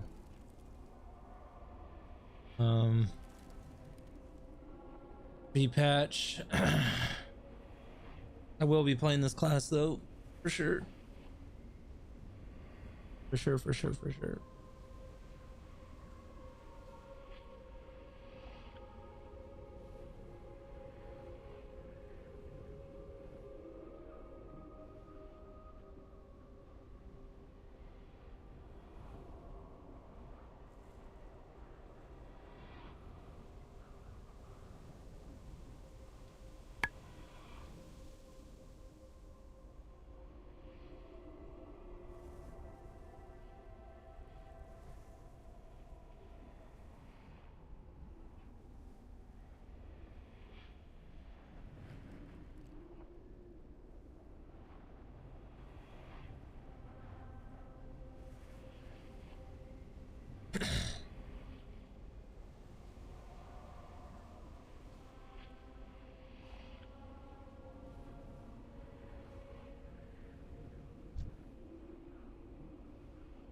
Communal gear is fucking cheeks.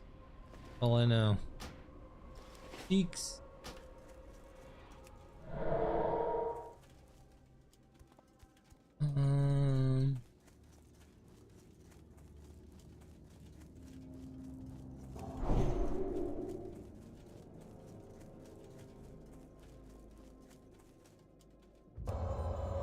Destroy the command tent and plant the Scourge banner in the camp.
fucking infinite mana with this version.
I don't fucking need I don't need anything.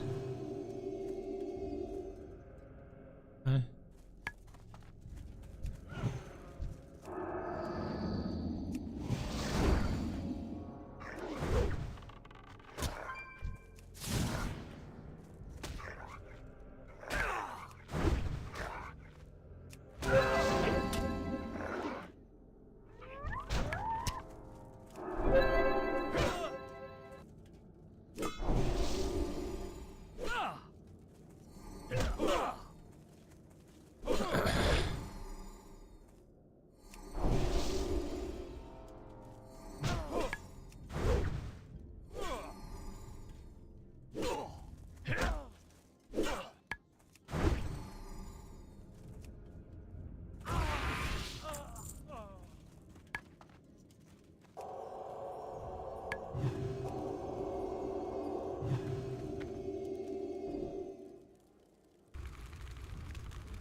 I don't, man, I don't like this fucking rotation.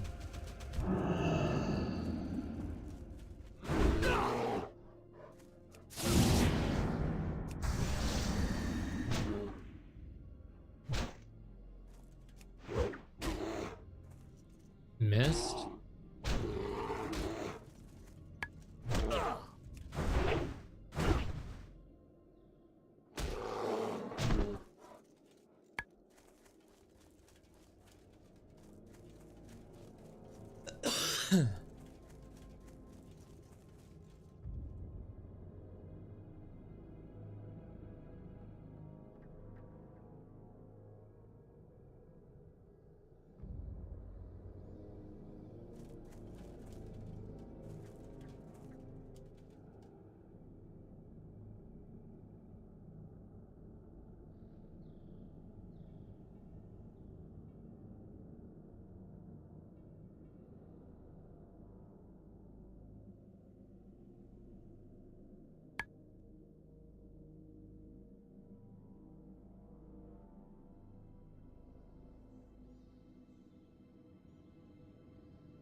What do I have? Go 4 damage, 62.8 DPS.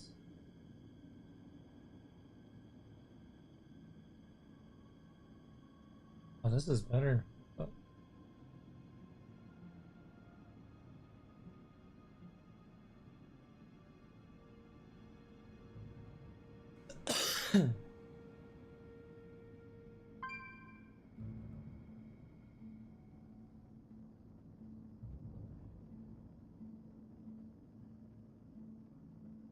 Sorry.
Yep.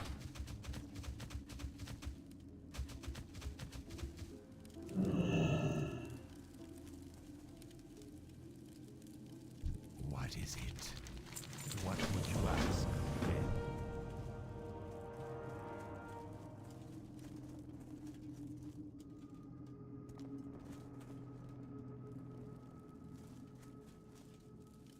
What would you ask?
God, I fucking hate this class at this with this type of I hate the seals, man.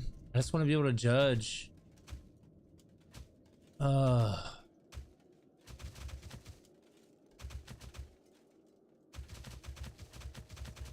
think I get back on the hunter. I need to do more. I need to do more research.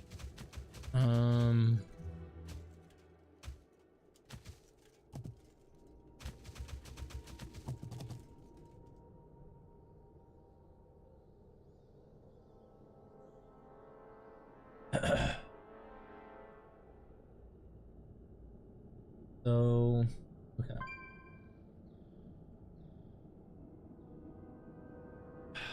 I love this class in Wrath, but man, on TBC, I just don't like it, man. Leveling is such a nightmare. What was I looking up? I was looking up,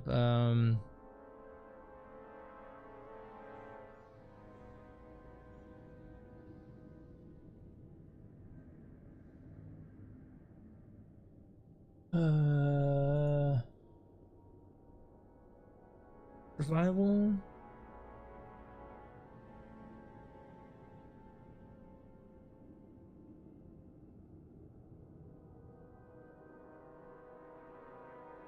don't even see BM on here at all.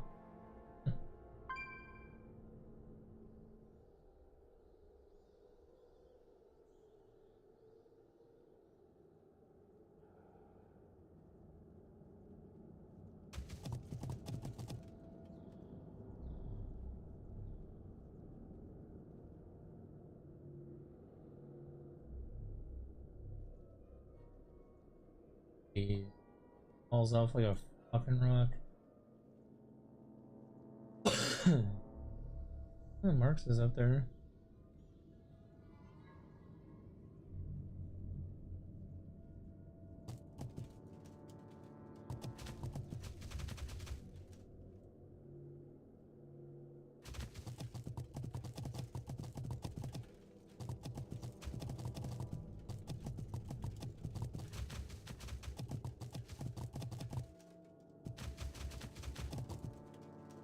Okay.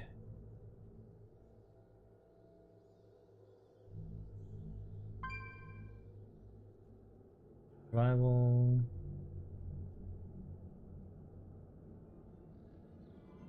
Survival. I like survival. Survival. Amen.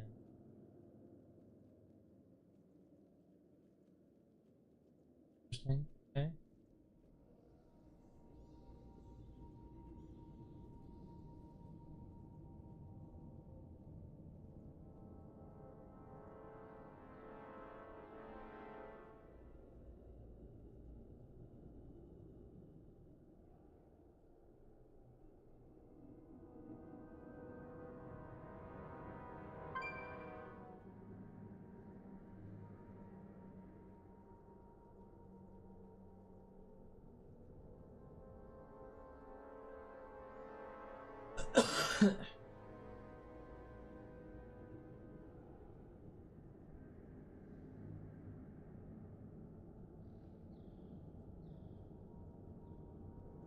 Hey everybody, it's crunch time, and we've got some vital intel to discuss. Phase 4 is upon us, and with it comes the Icecrown Citadel, arguably the most iconic and challenging raid in classic WoW history. The stakes really couldn't be higher, so if you're looking to secure your raid spot and you don't want to be relegated to the dreaded bench, keep listening. Phase 4 changes everything for damage dealers. It's the stage where many of you are considering re-rolling or fine-tuning your specs to optimize for the fights that await in the frozen halls of the Lich King's lair. Get it right and you'll be a raiding legend. Get it wrong though and you'll be watching your guild's heroic efforts via Discord streams while munching on some very salty popcorn. So how we made this tier list was simple, by combining the two main sources of information, their simulated DPS data and the real-world data from raids. Combining the current DPS rankings in TOC with my Phase 4 PTR experience and the newest sim data gives us the best picture of which specs will perform in the phase. Sure, we could have just used the Phase 4 final sim data and made a list based on that, but that really doesn't factor in the gearing and progression stages of ICC. Those are where picking the ultimate damage dealer will be the most important to actually kill the Lich King and ensure success in the raid. So sit tight, grab a notepad, and let's dive into the specs that'll make you the MVP of your raid group in Phase 4. At number 10, we have Combat Rogue.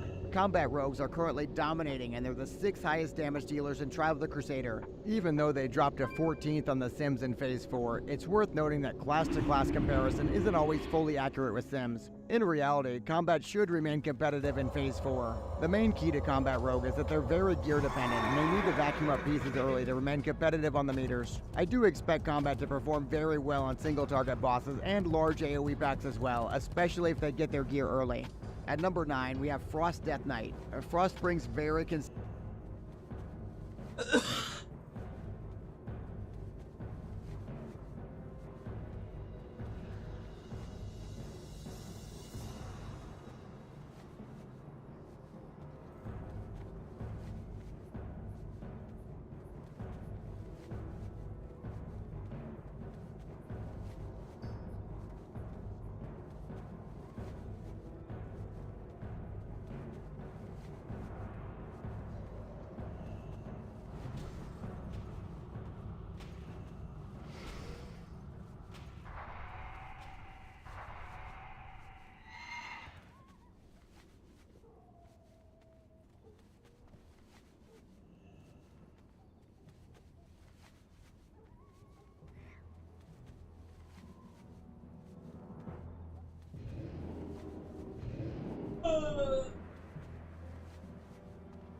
consistent single target damage, and AoE burst to the table as well in Phase 4, and they're just really versatile. In Phase 3, they're currently ranked as the 4th highest damage dealer, and you'd likely assume with all their new armor penetration, they'd be rocketing even further up the meters. But unfortunately, they sim as only the 10th highest damage dealer in Phase 4. Still, that's an increase of over 4,000 DPS, but it's just not enough compared to the other specs ahead of them. Another sort of meta issue is that even with their current high damage, Frost DKs don't really get brought to raids much. That lack of popularity, coupled with early ICC dominance of Unholy, means we just won't be seeing that many Frost DKs throughout the phase. Also, they really don't take Shadowmourne, which makes Frost the most depressing plate wearer in Phase 4 by far. Alright, we really shouldn't do this, but I've added in a bonus spec, which is Blood Decay. If you do want a Shadowmourne, we really do have to mention the Blood Death Knight. If you add in the Unholy Frenzy damage, Blood sims equal or better than all the other DK specs. Since they actually get Shadowmourne unlike Frost, this really is a spec to consider as you get more gear in the endgame. At number 8, we have Marksmanship Hunter. Hunter was already on track to surpass Survival with full armor pen gear in Phase 4. In fact, the current sims put full Biz Hunter as the 3rd highest damage dealer at 16,500 per second on single target. Of course, sims for hunters expect perfect gameplay and movement, which is really unrealistic. The gap between sims and real-world data is the biggest of any classes on this list, but we will be getting a significant new quality of life buff in the form of the new Trap Launcher ability. Blizzard stated they were unsatisfied with hunter damage varying from fight to fight because of boss positioning and trap hitboxes. Already, hunters are performing better in the PTR than previously expected. But before you go and re-roll Hunter, remember that they're extremely gear dependent. This really isn't going to be a spec to bring more than 1 or 2 up to your ICC raids. At number 7, we have Shadow Priest. Shadow Priest is only the 16th highest DPS in Trial of the Crusader, but that's all about to change. In ICC, Shadow Priest does insanely well on short fights, simming 3rd for 120-second fights. They also do really well on longer fights as well, placing above all the specs but 3 for fights that are 5 minutes long. Part of that reason is that their Phase 4 Biz set nearly doubles their haste from 685 to over 1200. Also, their new Tier 10 4 set makes Mindflake completely insane. It's even one of the best 4 sets in the entire game. The other best bonus in the game is subscribing to this YouTube channel. You get to join an awesome community and argue about Shadow Priest, so what's not to love? At number 6, we have an Unholy Death Knight. Unholy DKs will be stacked by many guilds for ICC progression, and for good reason. They're very stackable, and they currently rank as the number 1 damage spec in the game for Phase 3. Also, their Tier 9 is arguably the best armor set to bring into the next phase. The bad note is that Unholy does fall off big time by the end of the phase though, unless you end up going for Shadowmourne. Phase 4 sims put 2 Ender Unholy as only the 13th highest endgame damage spec. Still, by the time Unholy falls off, the Lich King will be on farm and the phase will be nearly over. At number 5, we have Retribution Paladin. Ret currently is performing as the 9th highest damage spec in Phase 3, but that's all about to change. They have a ludicrously good Tier 10 2 set that makes them an absolute cleave machine. Ret is even projected to jump into the top 4 for a lot of fights. They also have really good utility, and they're even high priority for Shadowmourne next to Fury Warriors. At number 4, we have Feral Druid. Feral is currently ranked as the number 7th highest damage spec in Trial of the Crusader. The Sims, though, love Feral Druid more than any other spec in Phase 4. Whatever the fight length, Feral's at or near the top. With armor penetration maxed out, a new weapon, and a solid Tier 10 set bonus, they just scale insanely well. We also can't forget the extremely great utility they bring to the table with Battle Res and Innervate. Even though the best guilds are only bringing 1 Feral, it does make a lot of sense to bring multiple if you're doing a Pug or a GDKP. At number 3, we have Fury Warrior. Fury gets to jump from 10th highest DPS in TOC to top 6 in ICC. Sure, the Tier 10 set bonus is fine, but it's really the stat scaling that makes the difference. Fury armor penetration doubles, and of course the huge damage increase from Shadowmourne won't hurt either. We also can't talk about Fury without mentioning Cleave. Fury just destroys on trash packs, which will put them near the top of the overall meters throughout the raid. This is also finally the time to consider running more than 1 Fury. That being said, they aren't quite as stackable as specs like Fire Mage, so we're not going to be reliving classic WoW.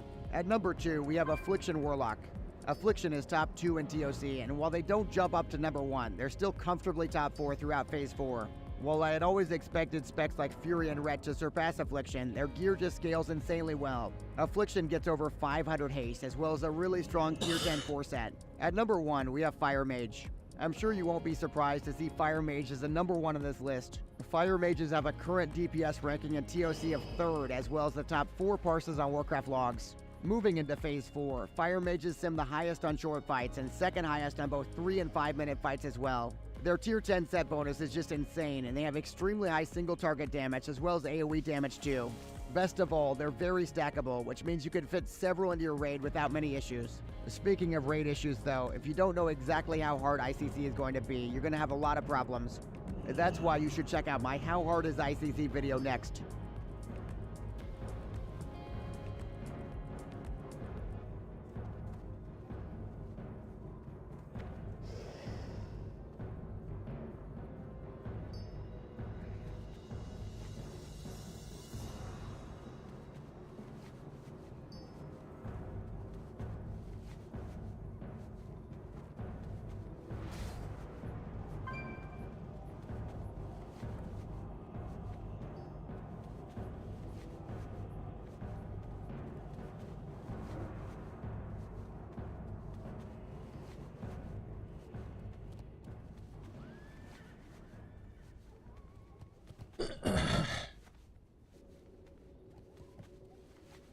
Alright, so...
Phase 4.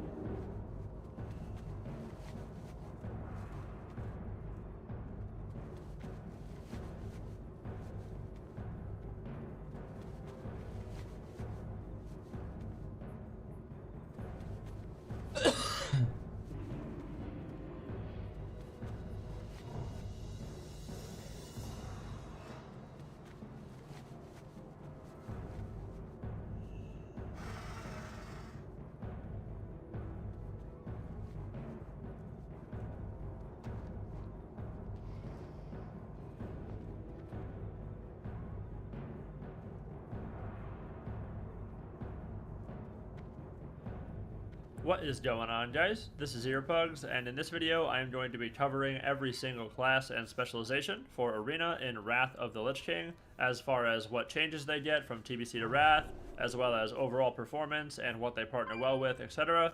This is a very long video, so I'm going to have a timestamp for every single class and specialization.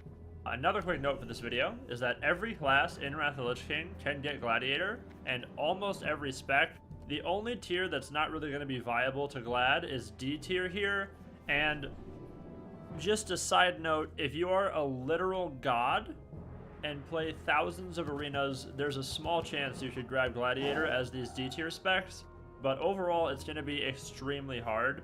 For all these classes, I will be referring to 2v2 and 3v3 arena, not 5v5. This video assumes that we are going to have a 3.3.5 patch for our total patch, just like we did with TBC with 2.4.3 and with Classic at 1.12 as well. So if you follow the breadcrumbs, it should be a 3.3.5.